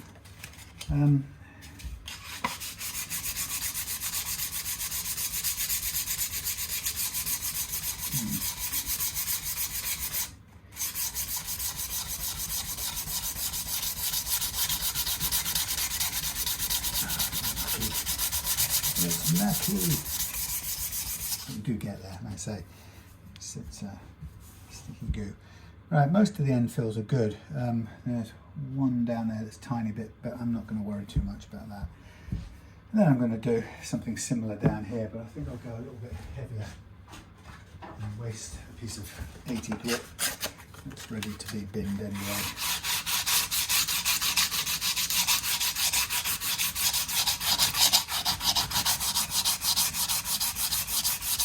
Now, I've tried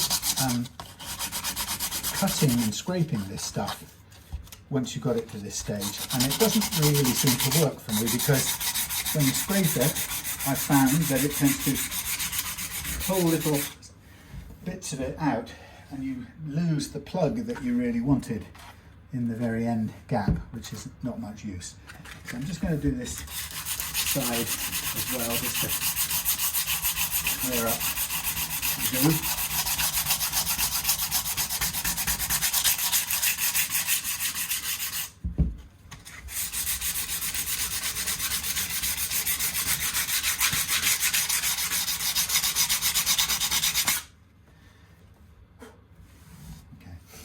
So to get these all cleaned up, we'll have to go back through a bunch of grits, clean this wood up, ready to take home.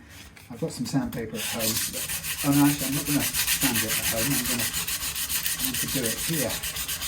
I want to do the stain part here.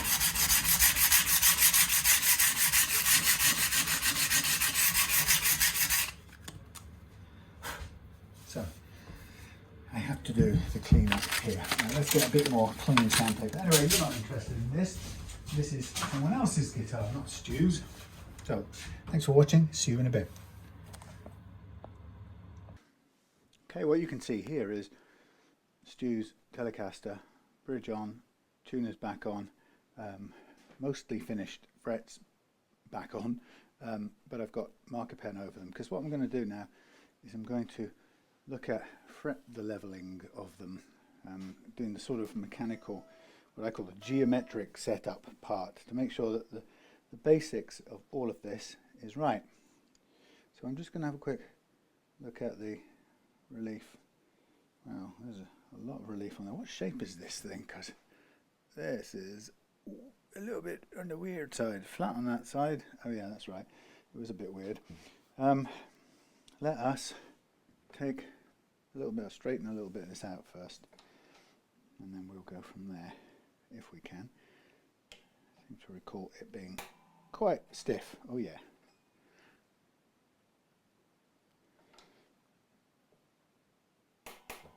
No.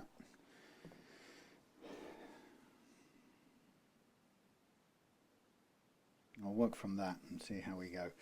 Right, so I'm going to level the frets, and I know there's a couple of ones choked out at this end, so we'll get onto that right away. It's got quite a lot of relief, so I will probably, okay, I was going to, there's not that much relief on that side because it's an uneven relief pattern, which is always a bit kind of so we've got flat on this side and bowed, well not bowed, curved, relieved on the other side. Just a quirk of how it is, this old thing. Let me put you down here. Before I came on doing this, I was doing a heat gun meets polyurethane, or poly, whatever the poly stands for. Heat gun meets poly paint stripping attempt, which was quite revealing. I've got a couple of guitars to strip the poly off completely, and so I kind of wondered what I was going to be able to get to do that job, because the idea of just sanding the whole thing is a pretty depressing concept. Anyway, it turns out that I was able to get the top layer off pretty effectively with the help of the heat gun. I mean, it does heat the wood up a lot, but that aside, it did let me do it. I didn't take off it was like the material, the clear, no, it wouldn't be the clear coat, it would be the primer underneath.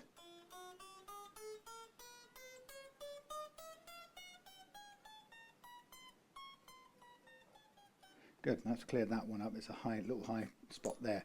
I'll do a tiny bit more on this. Yeah, so the finish, I'll show you, it's quite interesting for those who care about such things. It's cooling down now.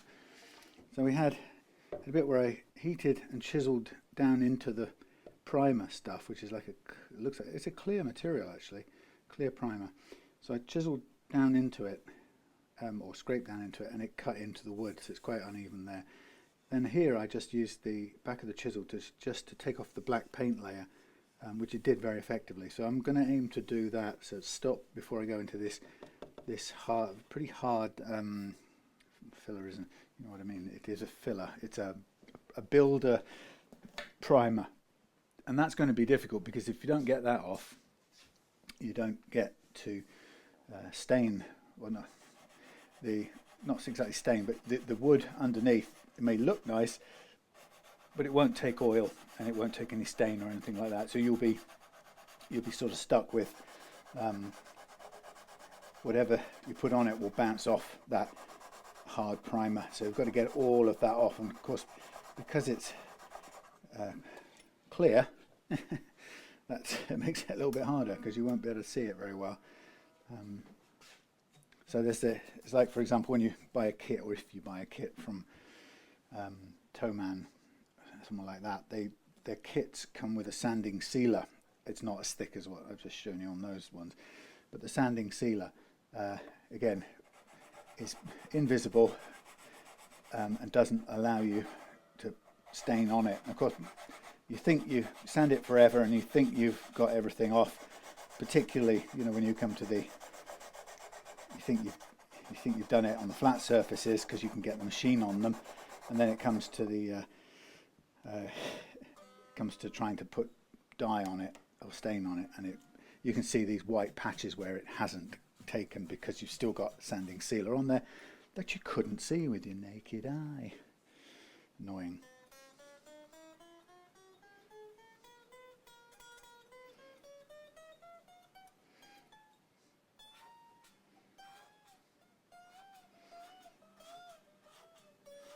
I've got 10s on here, so it's a little bit hard for me to bend, but that's feeling quite good. There is a high one up here, but it's not so bad that it isn't going to clear up in fret leveling, which is nice. So I'm kind of pleased about that. I've spent some time today also repairing some of the missing that stuff, whatever it is called, poly on the side of this fingerboard, and it's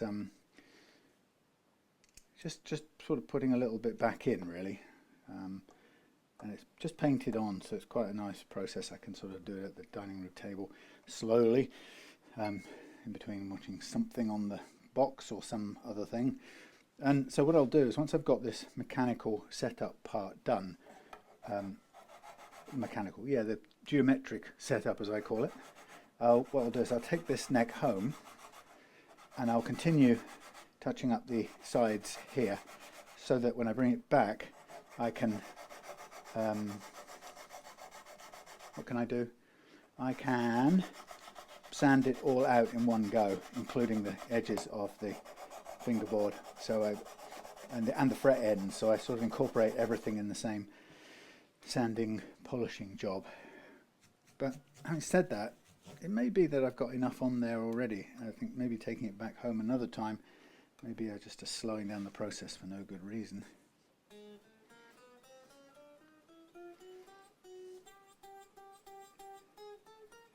So we've got a low or a high fret showing up on 11. So I'm just going to focus in on that to remove it. And what I mean by focusing in on it is I'm just going to push down a bit on that spot and need to just free it up and blend it into the surrounding frets, like so. So the nice thing about using quite tall Evo gold frets in this is it gives me leeway for leveling.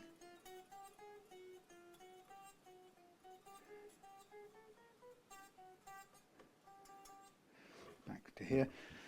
I'm conscious that this is actually pretty low, and I'm pushing it this low because it is, in fact, actually it's ridiculously low. Let's do a little bit of sense making here, because I like to push it, but as I keep saying, there are times when it's not representative of really what we're going to be playing. So it's, yeah, it's an artificial challenge, and I think the same a little bit with this one. Usually I can see the thing with my eyes. That looks pretty good actually from there on. So let's just look at that. So that's a tiny bit, still very, very low, but I'll do a little tiny bit more, even though it's still low. I'll do a fraction more on those frets up there. Yeah. So yeah, I will see how this looks. It might actually be in a sort of position to just gently sand out the edges here and carry on then with the whole sand out process of the frets and the edge at the same time, which is quite good to incorporate the two. And then that means we'll be on tomorrow. I was hoping anyway tomorrow to be on to just working on the interesting electrics, because even at this point right now I still don't know A, whether the piezo saddles work on this, or B, whether there are enough connections, or whether the connections I've got attached here are the right ones to make the preamp unit that I've got work. So it could be anyone's guess. I'll show you what I mean by that. First glimpse of this thing, the Acousti-Phonic. I hope that it's got the right thing that I need on it, because if it hasn't, then we'll be having to rethink. That's okay. I mean, it'll be worth doing. So the first challenge will be, do the saddles work? The wires appear to be all connected. There don't seem to be any broken ones. They're grubby, so I would like to strip them apart and give them a jolly good cleaning, but we don't know how well they will function, if at all. Let's have a little quick try of the D.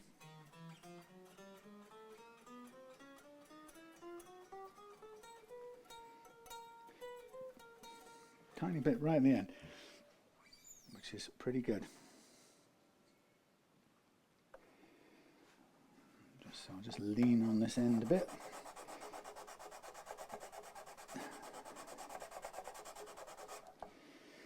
Yeah, so I've got two guitars to strip back to wood, and both of them are headless ones. One of them's a carve-in, and the other one is a Hohner G2. And I mean, I'll do it however long it takes, but of course the point is, it would be great if the heat gun could assist me in it rather than having to do it all by mechanical sander. Having said that, I might invest in, I usually use pads, pieces of sandpaper that I rig up myself, fold and clip, and I might get some Velcro ones, make my life a little bit easier, and just shoot away with those and go from something really mean like 60 grit and start with that and see where we go. But don't see why it shouldn't work. Of course, the hard bit is always the edges and the sort of curly bits. With the carve-in, actually with both of them, I will be able to put them probably on the pillar sander to strip off some more. But it, you know, when you're down to that level, you have to be prepared to take a tiny bit of wood as well. You don't know whether you'll get away without that.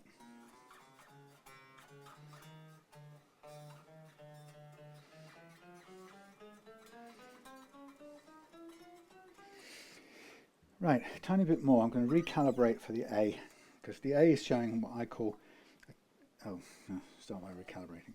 The A is just giving me a little bit of what I call fret slap. So I want to, now I've got the frets are level, more or less, individual, there are no individual high frets, but what I want to do is just allow this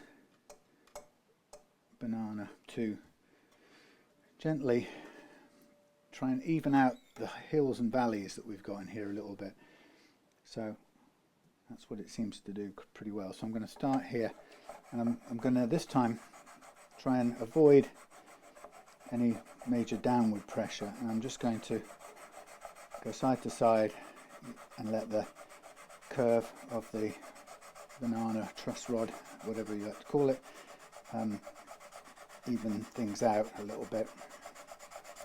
And then I tend to switch the other side and give that a little, don't know why, it's just superstition.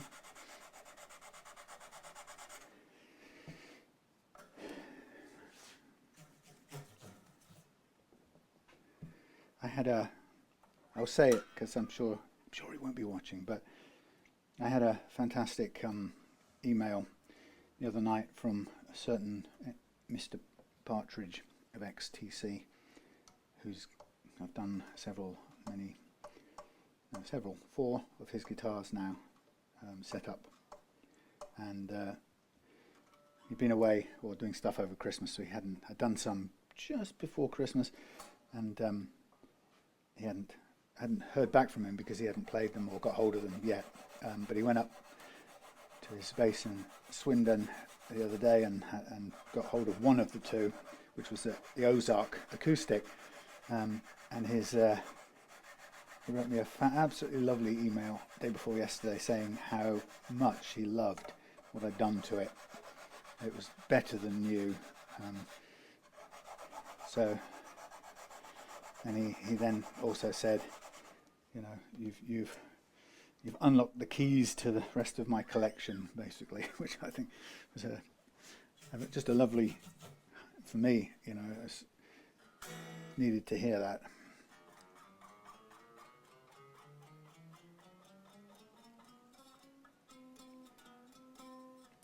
Tiny bit up there, look at that, almost perfect except for one fret at the top. Yeah, so he was, yeah, look forward to doing more for him. And it's nice because he's a guy who prefers not to send his guitars in the post, and I get why, because some of them are sort of historically important guitars in, you know, in the pop world, really. You know, some of them were guitars that he wrote, you know, some of their best known songs with and on, and you know, for that I'm more than happy to go up. And it's nice to get out.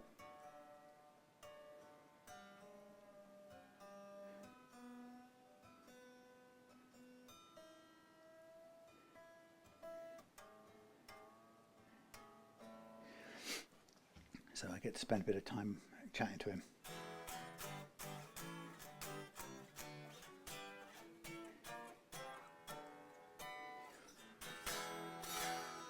That is very good. I'm kind of happy and ready to go on now. Somewhere, don't tell me I threw it away, please. I couldn't have thrown that away. That would, no, put it here. This is really low, so I'm just going to lift up the nut. There's a little bit of end filing on the nut I've got to do just to shorten it a little bit. They're always, tusk nuts are always a fraction over. So I'm going to stick this to the whiteboard as well, because I need to order some more of these, but this one goes with this guitar. There we are. One of the things that might be a smart move, oh, my finger's a bit grubby, is I might just have a quick look in here and see what else we've got. A bag of goodies. Shall we have a look? I guess you'd be keen to see.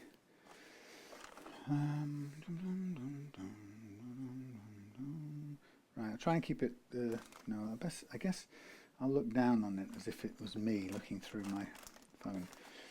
So the Acousti-Phonic guitar preamp, great acoustic sounds from your electric guitar. And I think, I'm pretty certain, that this thing mixes your magnetic stuff as well as your thing. So you don't need two separate outputs.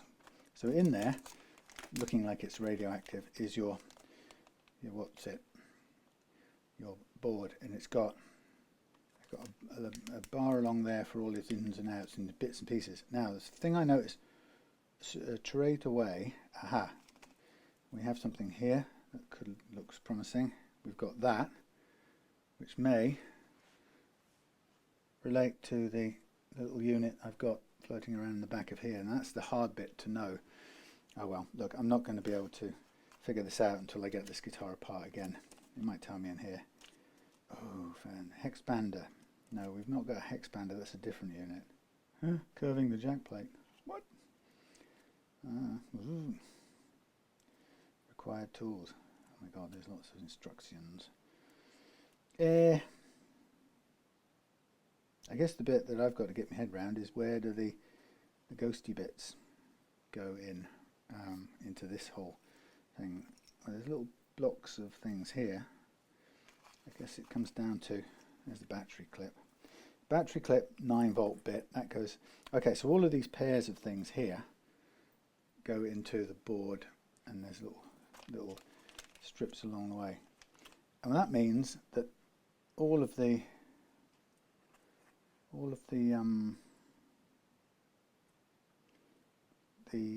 ghost saddles must come into the board under probably one pair of things. It's sort of written on here. It says battery power, SW, switch, tip, ring, mag, volume, ghost. So there's it appears to be just a pair for the ghost, something like that. But how do you get all your individual? Am I missing a whole piece of the kit? Of course, it doesn't tell you in here. Single dual amp setup, no. Coming for right. Replacing your current saddles with Graph Tech Ghost modular pickup system and a minimal amount of wiring. We've got the modular system, but it comes to a fairly chunky thing at the end of it. We'll have to look at it another time because this is not going to get us anywhere. I will be basically stuck if I try and take it all apart right in a second. So I'll get there. It may not be tomorrow if I'm missing something that's going to translate my ghost pickup, bridge pickups, saddle pickups into a form that plugs into this Acousti-Phonic thing. I would have thought that this would interface with the ghost part of things. I mean, that's kind of like it, but it doesn't really have anything else attached to it. So that's not going to be the bit. We will examine the parts and see. Anyway, we shall come back. It says it's got all its bits, that's good. Trust them, quality. So I'll put that over there. Oh, book. Sealed cavity, yeah. Oh, passive volume kit. Bridge radius. Do not file saddles. They should match the fingerboard radius. Yes. Okay. So, passive volume kit. Ghost pickups to an ghost pickups to an outboard jack with the onboard acoustic volume control. Passive volume kit. Ghost pickups. Signal.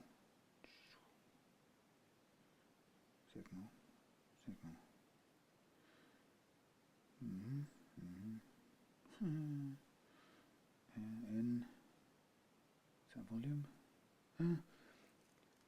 With the acoustic, without the Acousti-Phonic, the output of the pickups is rather harsh and does not sound like an acoustic guitar. Well, I figured that. That's why I bought it. Okay. Oh.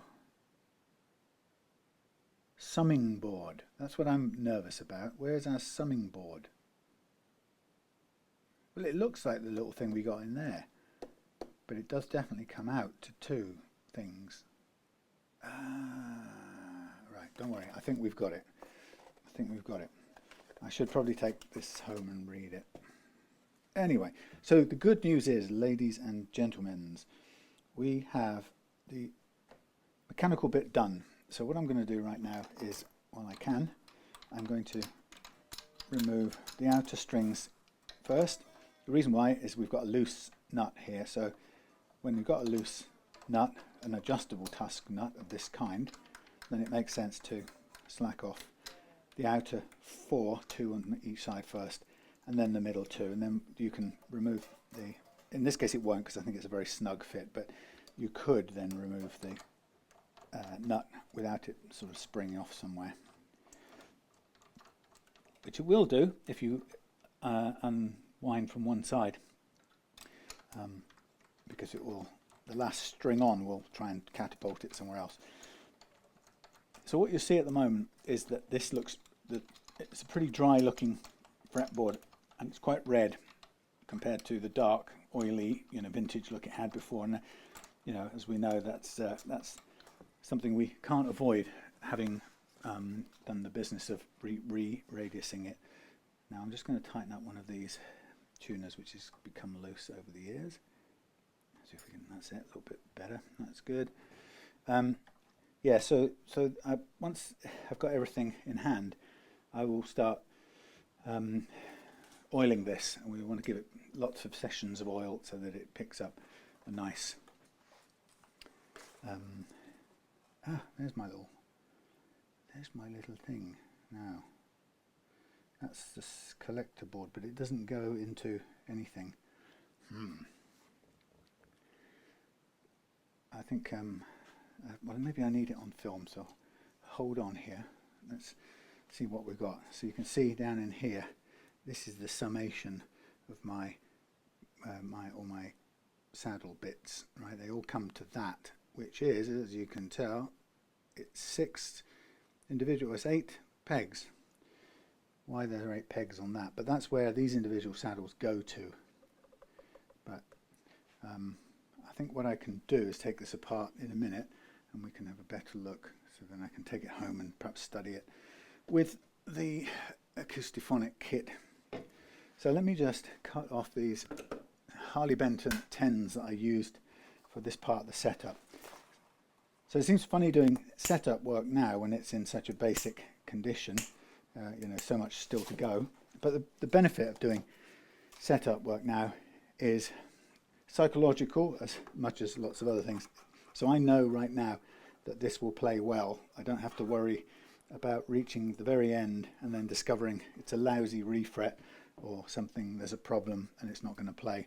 So psychologically, I can relax a bit now. I can tick one of the parts of the whole, or one of the components of a great guitar out off the list, which is, are the frets good? Does it play well? So the answer to that in this case is yes. So what I'm going to do right now, while I've got the strings all off, is I'm going to just mark these up again, and I'm going to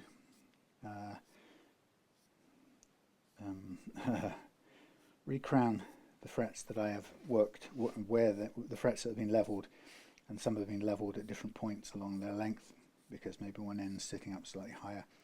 So I'm going to recrown them with using a jumbo fret side of the file, and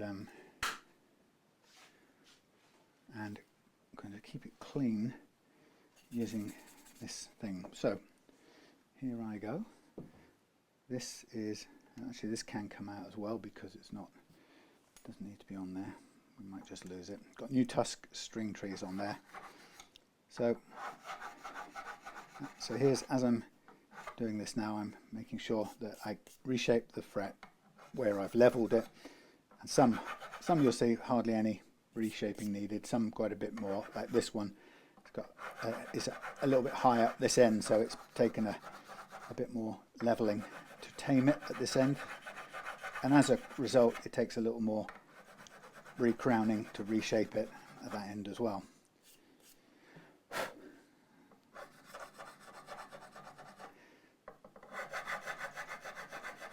I'm very interested to know, I've been thinking about how this guitar got to this strange radius, because I'm not at all convinced that this thing was a 16-inch radius out of the factory. It seems a really odd number for this period of time. I mean, it could be, I don't know. But 1985, 86, Japan, were they putting out 16-inch fingerboard radii? I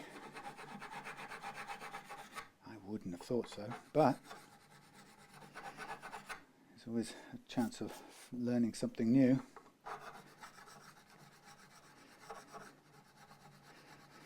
So this seems a bit funny because I'm now going to go from having kind of put the guitar back together, having then put some strings on and behaved as if we were getting ready to set it all back up, and now I'm going to take it all apart again, including the bridge, and start sort of build from the ground up again once I've taken care of the frets and the edge of this fingerboard all at the same time. So I can leave the tuners on this time, they don't get in the way, whereas they did during the refret part of things. In some ways it would probably make sense to remove this now. I can find the right screwdriver. If I take the neck out now, we can it just gives us better access to the frets.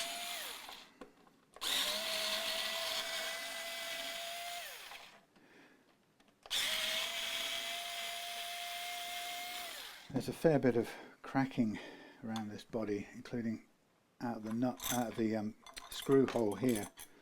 But I'm hoping, well, it is what it is. I don't think there's any point in sort of vainly hoping that it's going to be only in the finish. You know, it's what it is. If it's in the wood, it's in the wood. It hasn't fallen apart on us.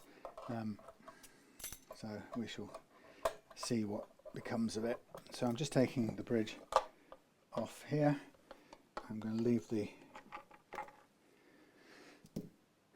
posts in place. That's fine. Okay, so here we have there's electrical tape around here, as you can probably see. So God knows what's what in this. And this was at some point this was used to power it was used to power I think it was the Variax, so I have a feeling that this doesn't even relate to this original saddle, so we may be a piece short. It'll reveal itself when I take off this thing, so we may be a week or two and a little bit more spending down the line away from finishing. My problem is I don't know what the exact technical hocus pocus has been done. I know it did lots of weird and wonderful, amazing things, and to be honest, I would have been very surprised if it had its original Ghost saddle and interface to another sort of Ghost type product, or Graph Tech product. So it's almost certainly been configured for some weird and wonderful thing that I know not of. So the question for me will be, are these saddles actually usable for their original kind of purposes? Will they work as piezo saddles? I guess while we're here, we better take a little look under here. There's no point hanging around. Let's have a look. Try and keep it in this spot here. So this has got line 6 written on it, which isn't a good sign. Because line 6 is not, line 6 is not really, is it connected with Variax? Might be. Well, that's broken for a start. There's 2 of these are broken. Okay, so we have these piezo thingies on a little brass plate, and 2 of them are broken. And they go to a little thing that doesn't really seem to be part of the family of bits that we need.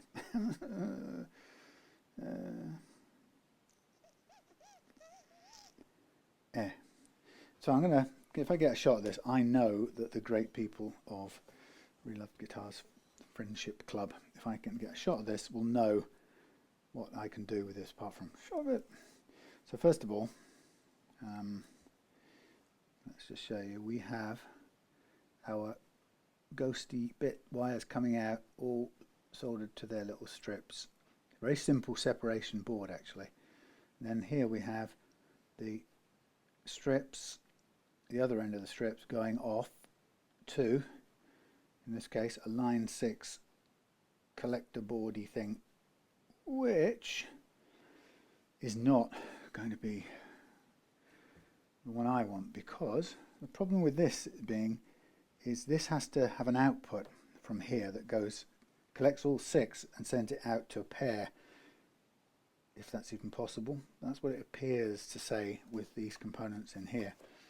It seems that the, and if I'm reading the bits right, does it actually name what these little bits are? String goes to, oh right, expander MIDI interface board. Well, it has got, at least there's a name, but that's not what we want. Forget the expander connection diagram. Sample control layout. No, forget the controls. Okay, output options. Oh well, I didn't think I'd get into this. Modular systems. So what guess I'm looking for is the names of the things on this board. Come on, you'd think they would tell me what that is, right? Naming of the parts. Okay, so we've got, ooh. Okay, we need optional extension harness. So the extension harness, if I give you a better look, there you go, look, you can work this out with me. The extension harness, basically you wire this bit, I guess, to your 6 saddles, then that clips into the next bit, this extended harness, which then goes to a little collector. No, we aren't going to that one, forget that, sorry, we're going to here. That's it, look, we're going 6 into this little gathering unit here, the little connector cable here, which comes to a summing board, which then sums them all up and outputs them as 2, which goes into one pin, a pair of pins on the Acousti-Phonic board. So that's what we're missing. Yay! Google, help. So, and it looks to me as if this thing here, we could pretty much just, well, we're gonna lose this, aren't we? Yes, this is not an interface we can use. It's as simple as that. So, ta-ta. Line 6, you are the weakest link. Now, what we could do is, how do you read a voltage off your what's-its? These things. Blimey.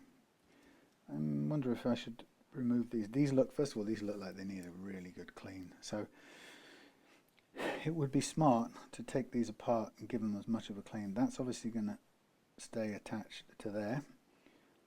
We can solder it, although that's a massive heat sink, isn't it? So whether we'll actually get the solder to stick is anyone's business. They've managed.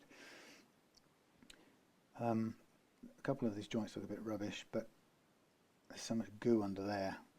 I would love to be able to clean this up, but they're just wires, so even if it goes wrong, we should be able to get them connected back up to there. Well, as you can see, it is absolutely filthy under there. You can sort of get a bit of a clean up. Maybe we can clean as much as we can to begin with. But there we have it, the fun. I guess if we were to remove this off there, the whole saddle is going to want to lift out, including pulling this little wire out. There isn't much of it, to be honest. And if we pulled out with that,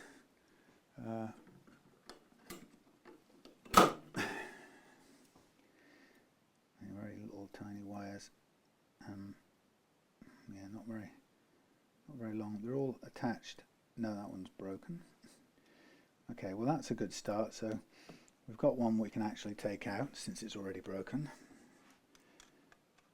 at the right end, meaning that we can fix it. So I'm just going to see how easy the join is at the body end, and if it's simple then we can afford to disconnect them all and pull them out and clean everything. I'd really like this to be properly cleaned up. Okay, wow, there is our ghost saddle trying to come out with grime and stuff attached.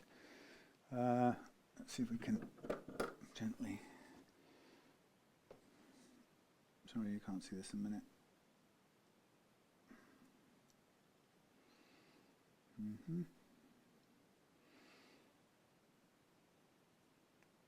Okay, now I'm going to just put it back in the way it came out.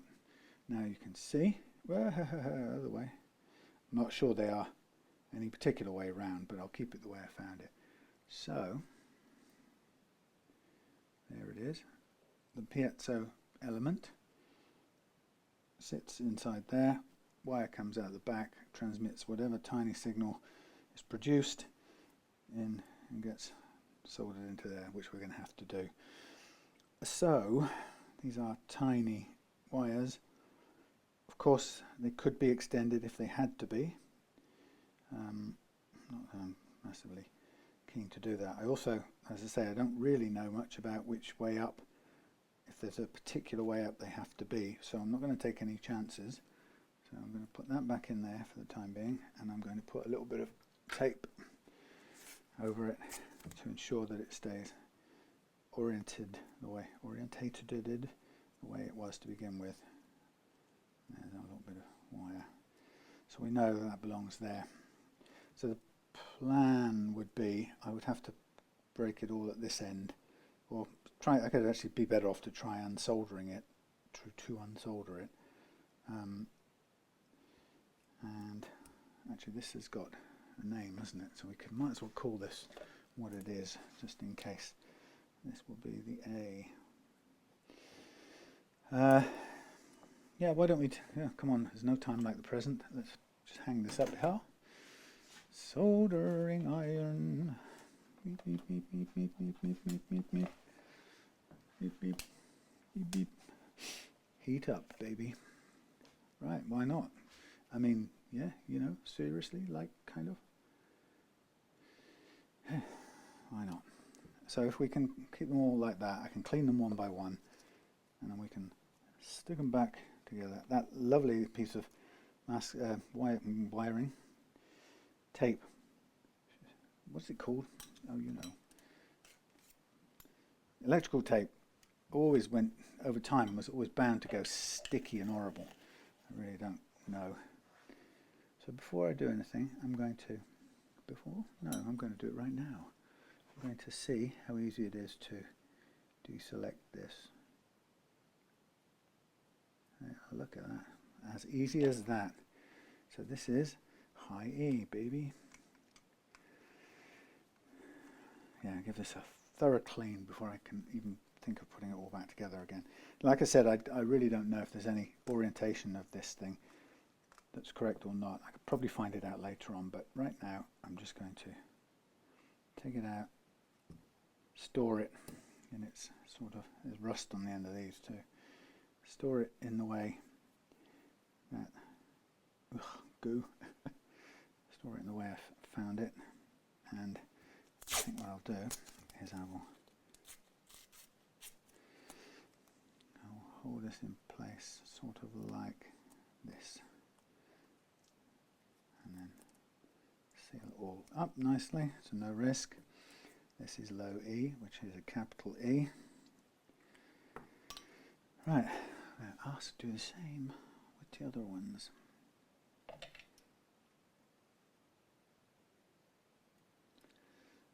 While I'm at it. Yikes. Look at that.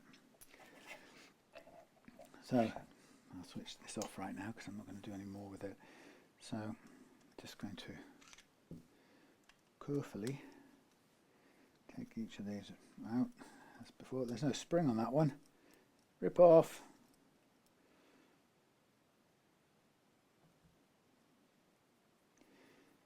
I'll sort that out. See, that's a lie, isn't it? That wasn't the bloody low E, was it? This one was a low E, the one with no springs on it. Oh, come on now. Get it right. This one was the A. A. D. Probably could just get this bit done quicker if I were to use the thing that was over here a minute ago and is now gone. When you want the narrower screwdriver bits, you can't find them, and when you want the big ones, they're vanished. Come along now. No. No. Where did you go? Joe DiMaggio. Thank you.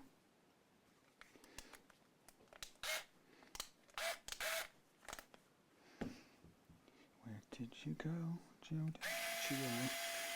Right. I'd like to place bets on the cost of this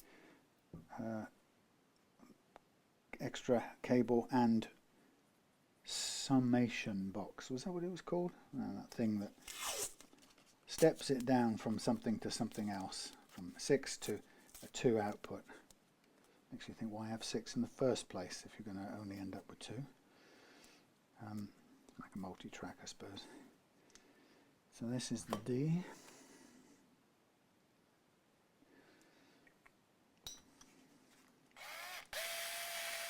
I reckon 30 quid.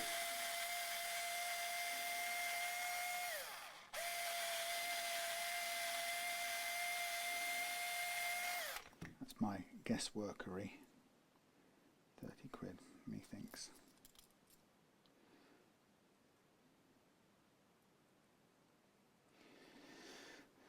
GB, and we've got the little E already somewhere.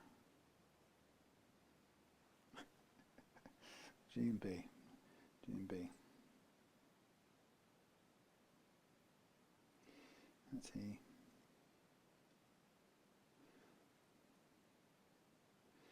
I've completely lost track. Right, this is G, I know that much, before I completely lose my marbles. I know this is G, because I've just taken it off, and the next one is B, because I've just taken that one off. But I've managed to mess up one of the other ones already, so I'm already off-pieced. It's only got 6 things to mess up, and I've messed them up. How about that? That's the way it goes. If you're talking about something, you'll always mess it up.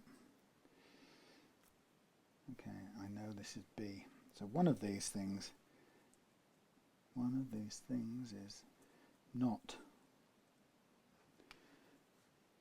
what I've claimed it is. So we know what we've got the B, G, B, we've got the E with no spring on it. One of these things is the E, and I'm going to have to guess it's this one. That's what I'm going to call it. I'm going to scrub that out. Top E. Right, so this is easy enough to clean. It's a good old-fashioned, mostly a good old-fashioned Wilkinson bridge. Right, fab. So, that's interesting, eh? So we sort of know what we're looking for. This will help us find it. So I'll put this in my pocket, leave that there. I will put these bits safely in with all of this, safely and gently, and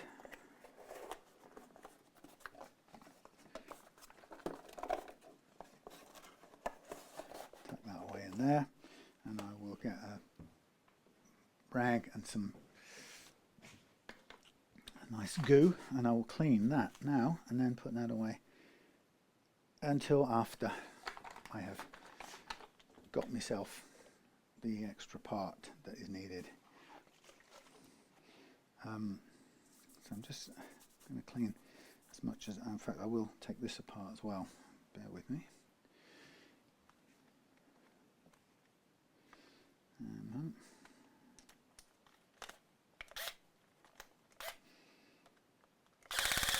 Blimey, done up.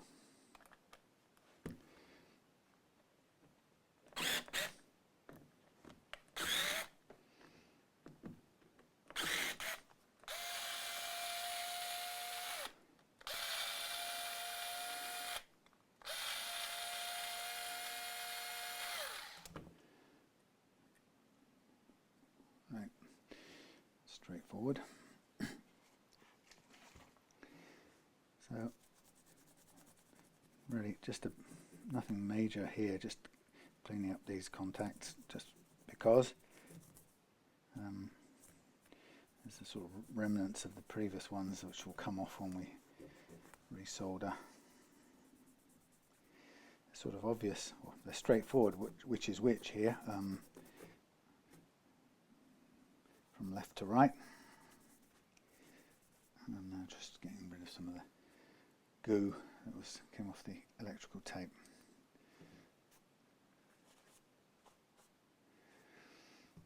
Now onto the chrome of the Wilkinson unit.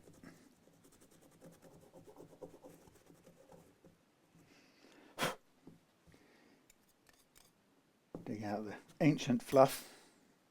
This cloth is going to go straight in the bin. I wish I had a burner, but I don't. So bin is the best it's going to get. And I will give my hands a jolly good wash when I get home. Wow. Anyway, these are very simple constructions. They're two plates or pieces kind of screwed together to make this lumpy looking thing. And it has a nice, mass about it, which is, they've done a good job in this design. But it's an interesting screwed together piece of something, rather than a single milled block of any thickness. They've combined two pieces, plate and a kind of edge, perimeter edge.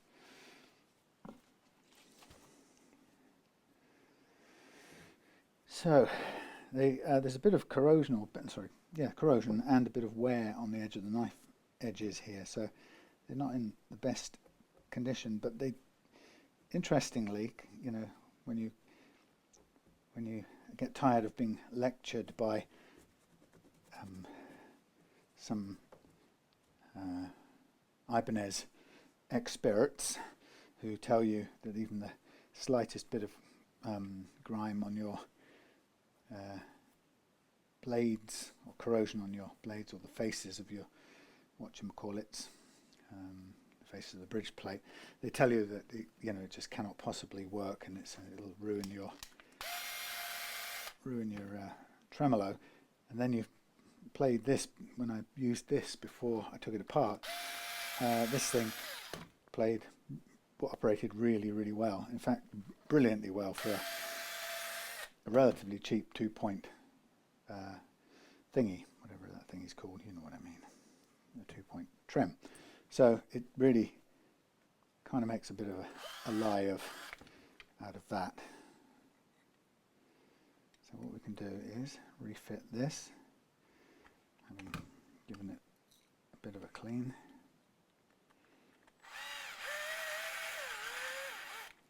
Get the 3 in. I mean, it's corroded in various ways, so it's never going to be perfect, but it's just get as much of the gunge out. And then what I'll be able to do is I'll be able to just take care of, get a clean up on each one of those little one of those little ghost saddles.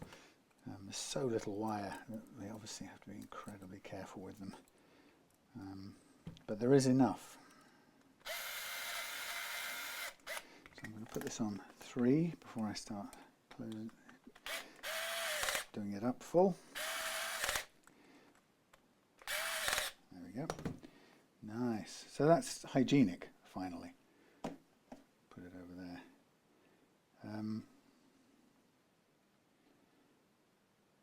Yeah, it's kind of interesting the way they've. There's a little detail here. I don't know if you can see it. Where maybe not. They kind of do 2, 1, 2, and then stagger the other one back. And they've done 1, 2, and staggered this one back. But they staggered it so far back that they've had to actually cut the. It's hard to say. They've actually had to cut the. There it is. Cut the block to get the hole through, which I think is a bit of a misalignment somewhere. But anyway, so that's the bridge cleaned up. Now the name of the game for next is the neck. So really, it's ready to be polished out.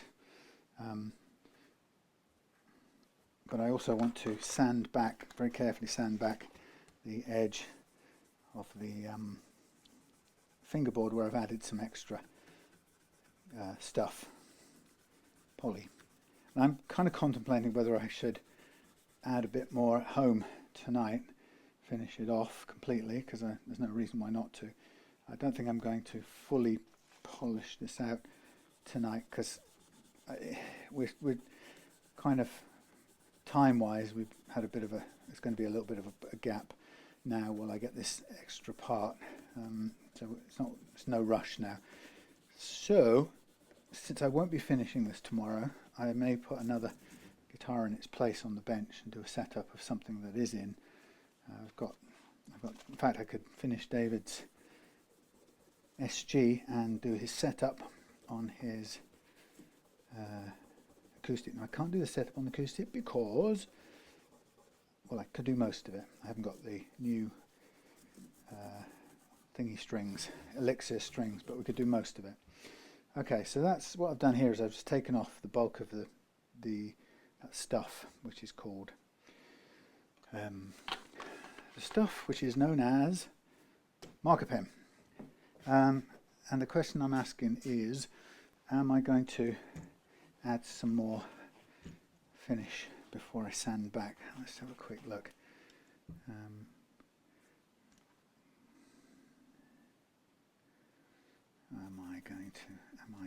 Shall I? I'm going to need to just sand back a little bit. And then there's obviously a little bit on the surface just to tidy up, which is nice. There's a little bit of fine scraping on the fingerboard where I've tidied up glue spillage and stuff. So there's a gentle bit of tidying up to do all round. But the question is, do I think I need more poly? And I think the answer is no. In which case, I should be in a position really to gently sand this back now.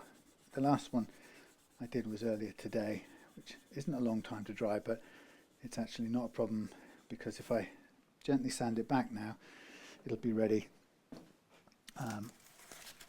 It'll just sit and cure or dry, or whatever the word would be, set over the next few days while I'm waiting for the other bits and pieces. Now, I also have got a little bit of overrun on the poly, so I just want to go down the edges here and just tidy that back. Often the case when you hand finish, not unusual, said Tom Jones.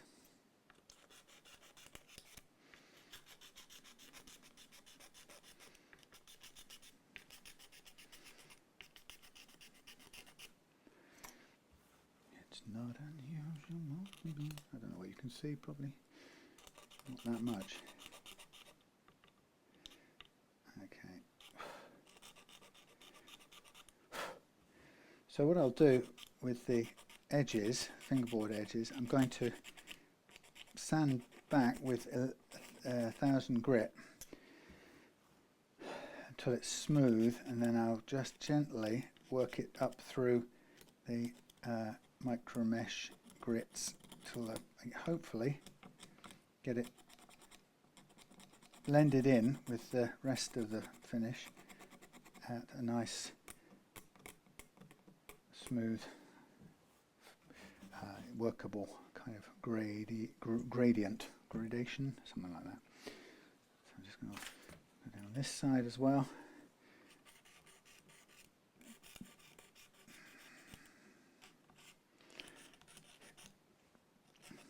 Whatever happened to Saturday night? Remember that? Meatloaf in Rocky Horror.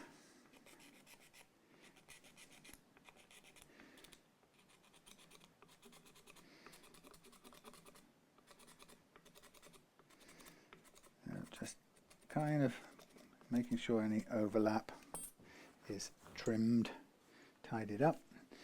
So now I'm going to get some that stuff, kitchen roll, and I'm going to get a little bit of water, and I'm going to together, it's a bit mucky water, but it'll do. It's sort of gluey water actually. Ow.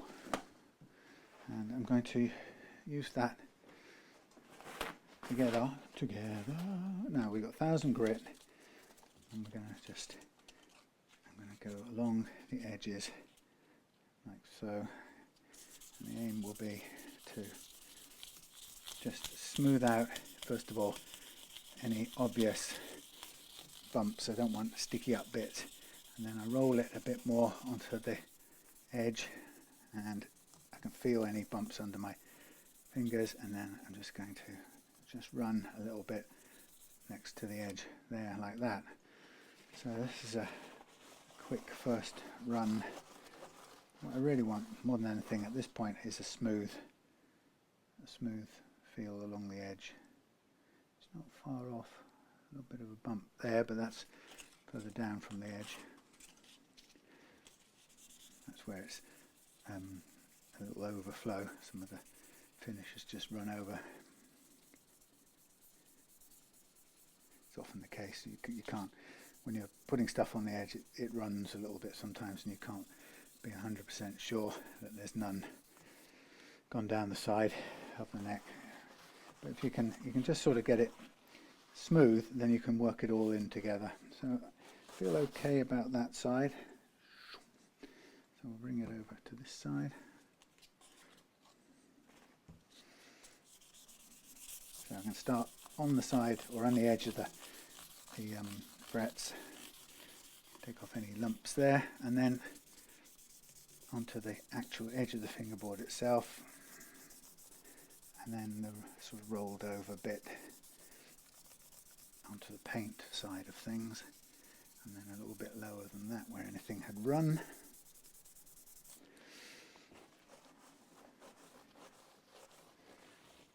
So at this point, if I'm kind of confident that I've got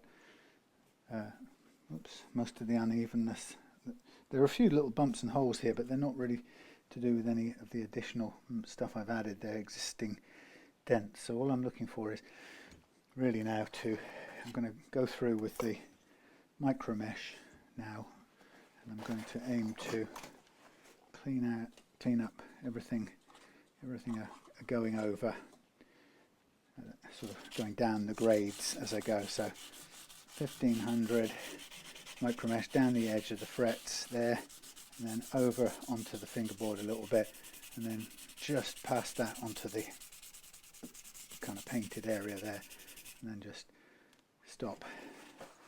And that's 1500 there on that side, and we'll do the same on this side. Down the frets first, down the fingerboard edge, and then just over a bit onto the painted part, and that's the first one out of the way. So the aim now is just to follow it all through with the different grades.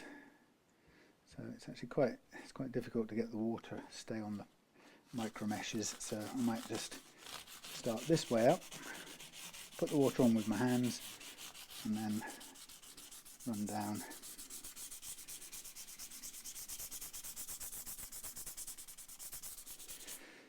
That's that side. Turn over, second part of this side.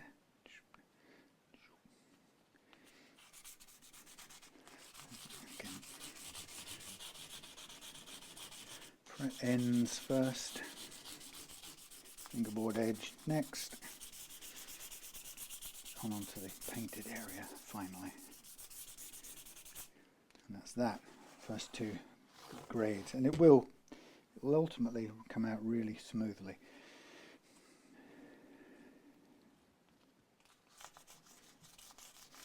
That's what's really good about the, what do you call them, micro mesh papers.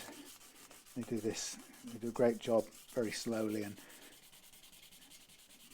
carefully, gently I should say. There we go.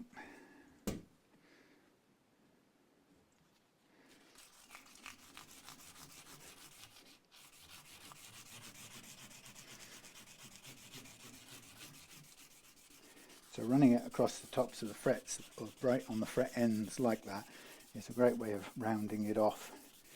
And if I get it all right at this stage, then I won't actually have to include the fret ends in my overall sanding of all of this bits, because that will be the bit that shines everything up.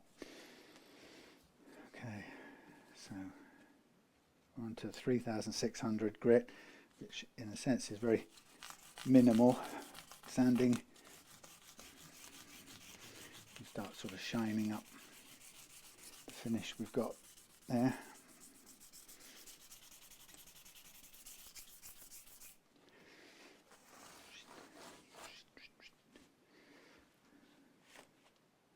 We got there, that's a little hole that was there before. We haven't really filled it, so that's okay. Not much we can do about it.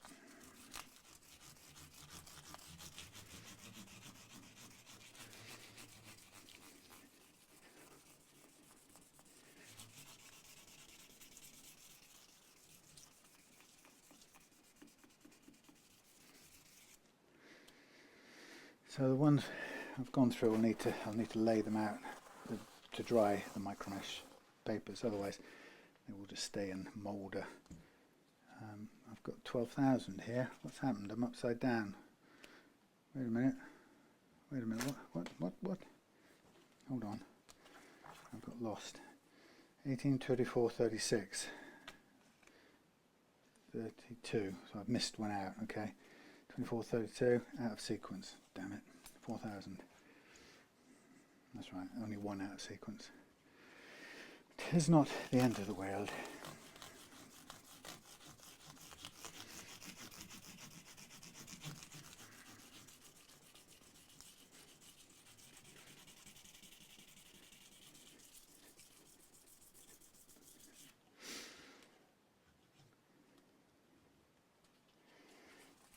Yeah, you can do quite amazing things with micro mesh when you need to. Kind of recovery repairs like this.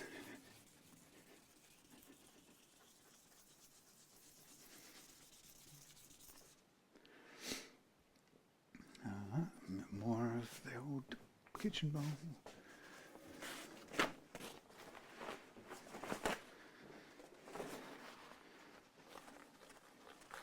So I've got about 3 more grades to go, and because this wasn't a new fingerboard, you know, a new neck, it was pretty old and it's got lots of knocks and stuff. We're not really going to notice that this doesn't go to a showroom gloss at the end.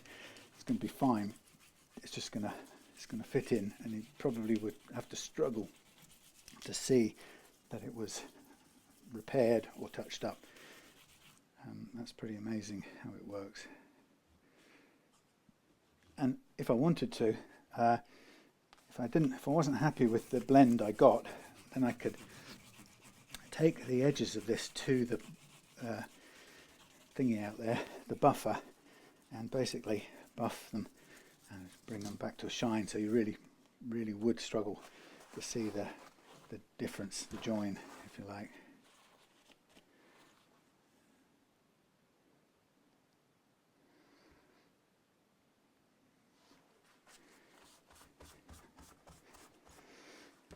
So at the moment, until I've finished the sanding out part of everything, you'll notice I've not put any oil on there because I don't want oil on there when I'm trying to mask it off with masking tape. I want that to be able to stick to it nicely. Now I just was feeling the edges and seeing if there are any little sharp bits still left, and I did feel one little sharp bit, so I may still have to work a tiny bit on the edge with my the file just to get rid of those sharp corners of the frets, but those bits I can then sort of bring into the polishing sequence when I do the frets themselves, so it should be fine.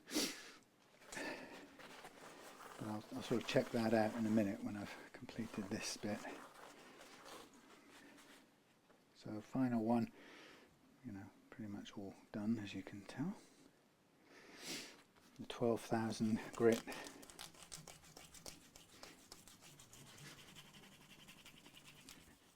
And I think for a workable vintage neck like this that has been used and abused over the years, I think this will kind of finish and look pretty convincingly playable just as it is, without even buffing it.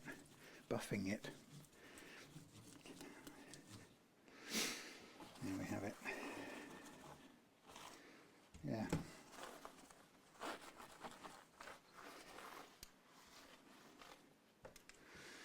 So we can get a clean bit of cloth and give this a sort of good wipe down, and it's quite good.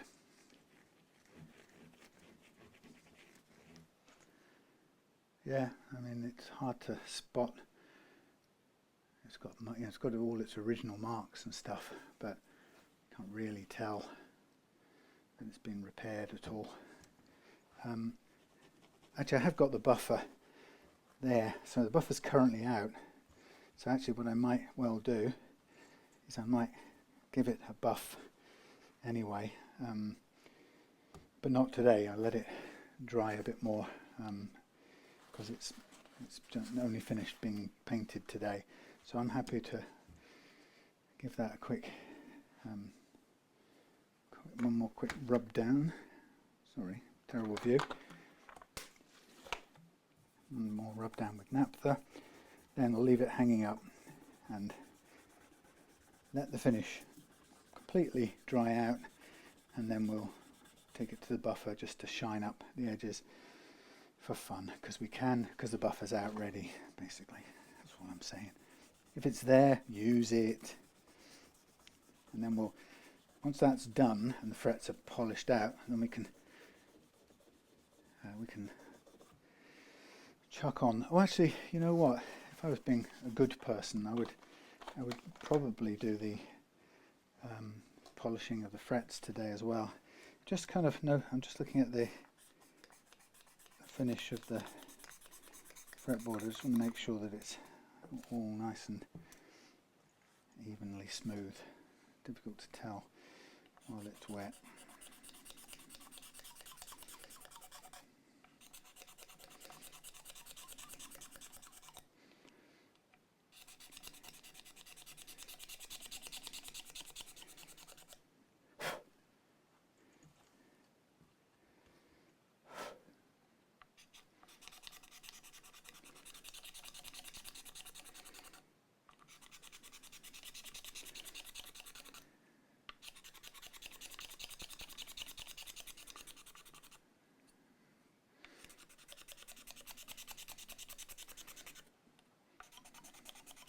What I'll do next then is I'll just get it covered up, masked off, ready to sand out all the frets. And if I do that, then pretty much everything's done, and it will just be, well, in fact I could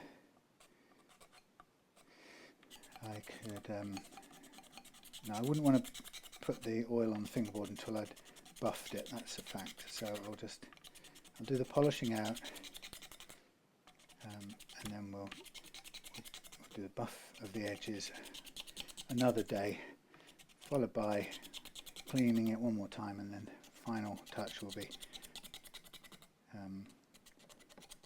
a few coats of oil over a few days while it absorbs it, and hopefully the colour darkens back. There we go, that's pretty good. Right, so I will chuck this away. I'm going to go off because I've been on for a while, and I won't show the polishing out the frets part, but it's pretty straightforward. You've seen it on other videos. Alright, see you later.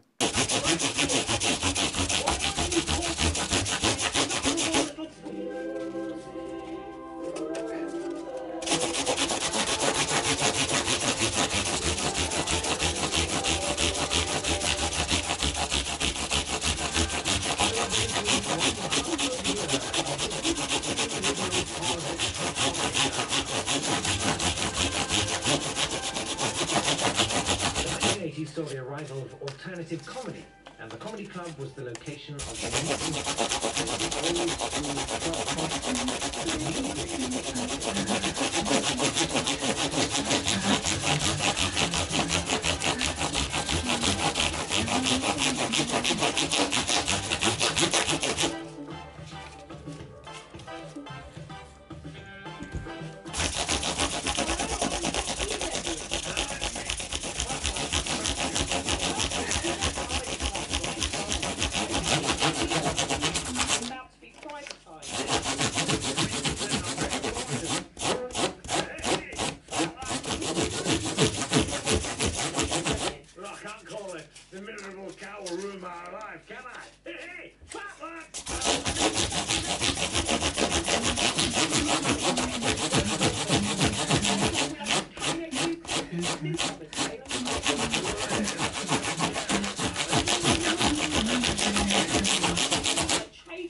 Just racking up live performances to get my exercise.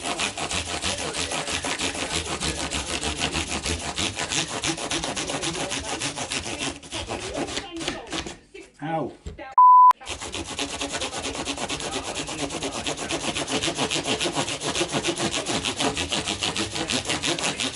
Foundation for young boys. Oh, well, that's great. What's it do? I got out and bought it.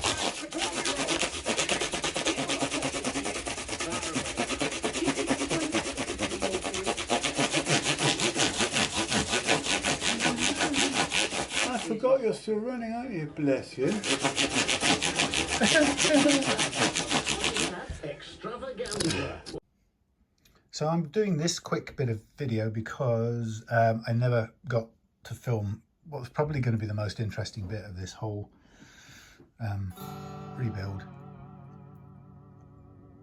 and that was the installation of the crazy wiring system in here. But I apologize for not showing that, but the truth is it probably took 24 hours of time here and there. No, I mean, it was a good couple of days of struggling to do it.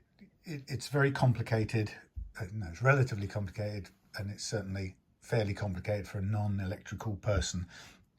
So it's always going to take far longer than it would be comfortable to watch. And I don't, as you know, my kind of rule of thumb is not to do editing other than putting clips together and exporting them, which is why sometimes you get them with no sound, and I haven't noticed, and I apologize. So what I did is I spent those couple of days fitting this wiring. So the whole of this thing came about because this guitar was sitting around for a few years now unplayed, and it had the magnetic pickups in it, but it had a big gap here and a hole and a lever switch over here, and it had been used in lots of interesting ways, as I've said at the beginning of this video, but one of which was to have this sort of pre-digital chaos pad type of thing here, and kept the original dome nuts on there to remember that.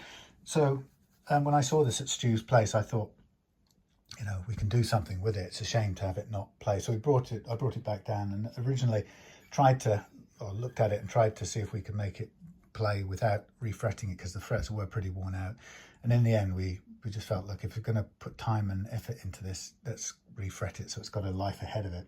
So that's kind of one of the first things I did. The other thing I did was to make a custom scratch plate, which is covered over. It's obviously non-standard, but it covers over the very large hole, well, bigger than standard hole, so it sort of looks like a Strat, but it isn't quite, as you can see.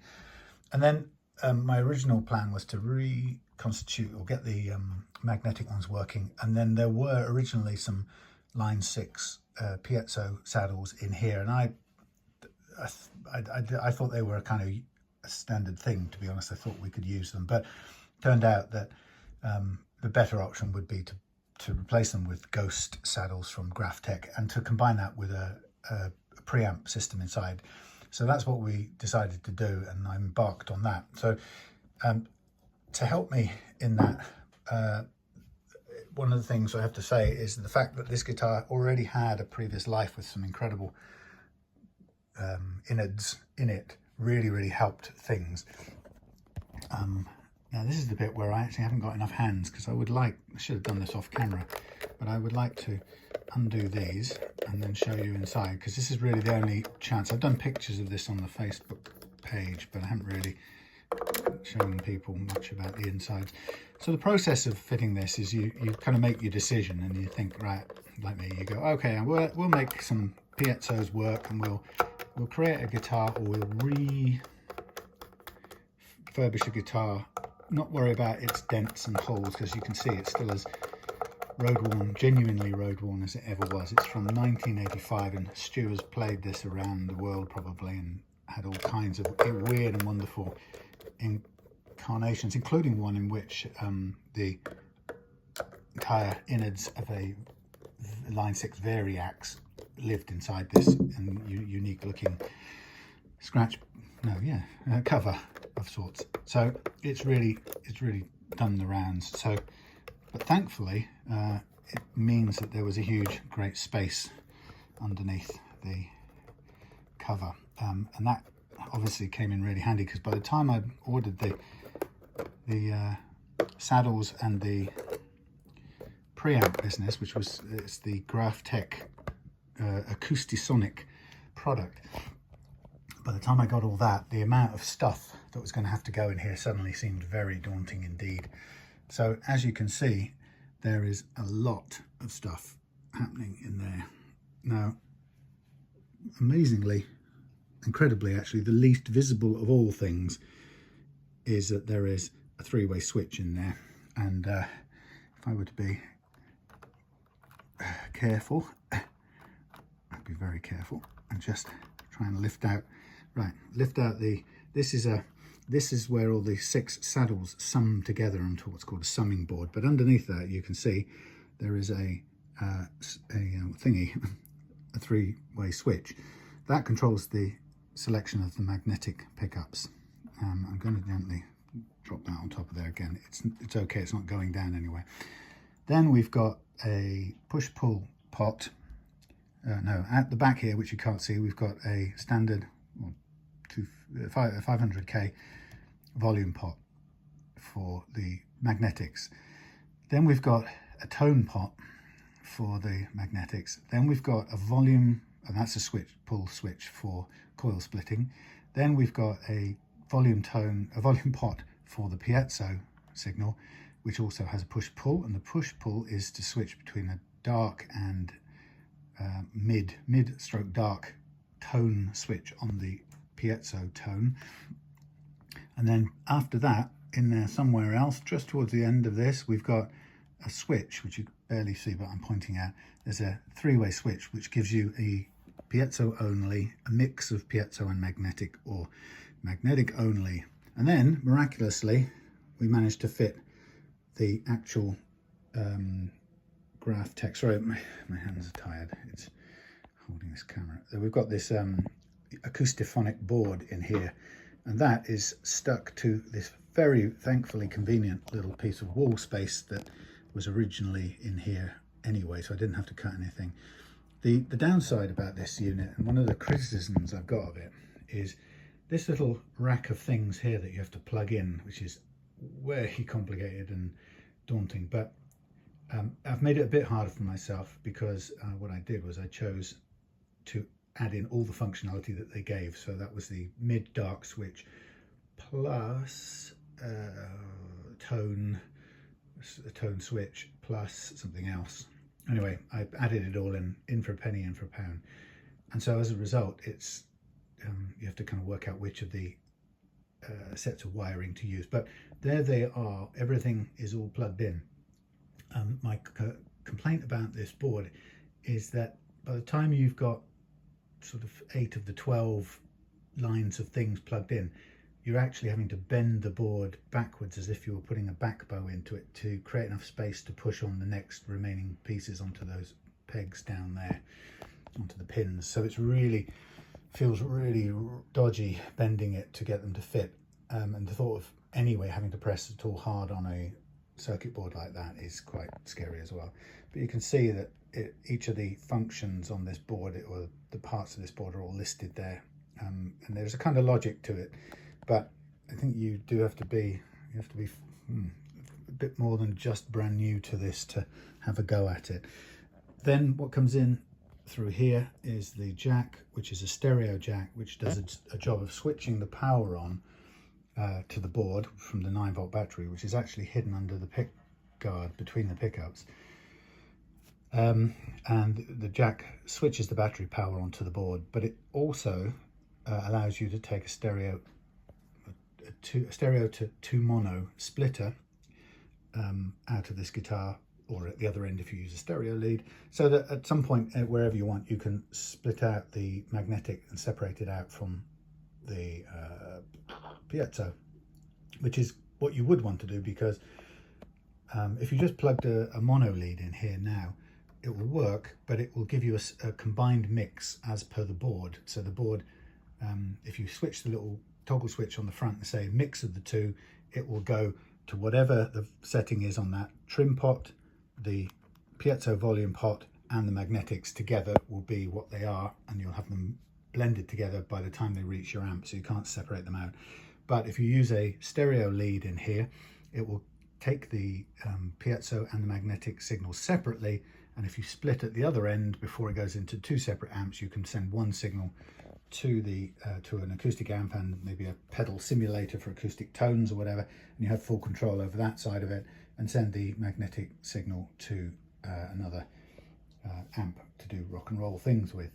But you can see in here, this used to have a different, I think a line 6 flavored output from here, but it's kind of irrelevant at the moment. So what I did was I sealed it up with a bit of scratchplate plastic on the inside. So, and the reason I chose to continue using this, I was going to make a metal one, but this is actually perfectly sized for the gaping hole under there.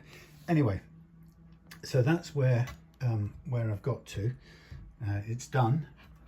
It works, and really the main thing now is for Stu to get it back home and to explore making it work in some sort of musical context. We've got the thing floating here a little bit like it was in the beginning. The other thing to note about this is there is a little bit of a bend up on here. Now there's 2 things you can see. One is there's a hole there. Originally I wanted to put the amp in there with the battery next to it, and I wanted to be able to, the plan originally was to, you could see when I placed it first, you could see the trim pot through there, so in real terms you could not have to take the strings off and you could make an adjustment to the output. Of course you've got the control here of the volume for the piezo anyway. Piezo only, mag only, both. Piezo volume, the knob is not very straight, unfortunately. It has to be pushed around a bit first. 3-way switch for the magnetics, volume and tone for the magnetics, coil split for the magnetics. So the other thing to notice is, so there's that hole, but it's no longer used because when I tried it, there just simply isn't enough space for the way that that board is configured. It makes all of the connections stick out about an inch vertically, and there was no room. You'd have to break them and bend them to get them to fit. So unfortunately, it's a custom plate, so I had to live with that hole, but it's not out of keeping with all the other weird and wonderful things, appointments that this guitar sports, as you can well see. Anyway, so that was one thing. The other thing is the battery is under there, and it's a tiny little bit, there's a little bit of a rise in the middle. I don't know if you can see, it's very, very slight. I was going to cut away underneath that to make the battery fit in, and then I really thought about it, and the wood behind there, between that and the tremolo claw in the back, is not that thick, and I just thought I don't want to weaken it.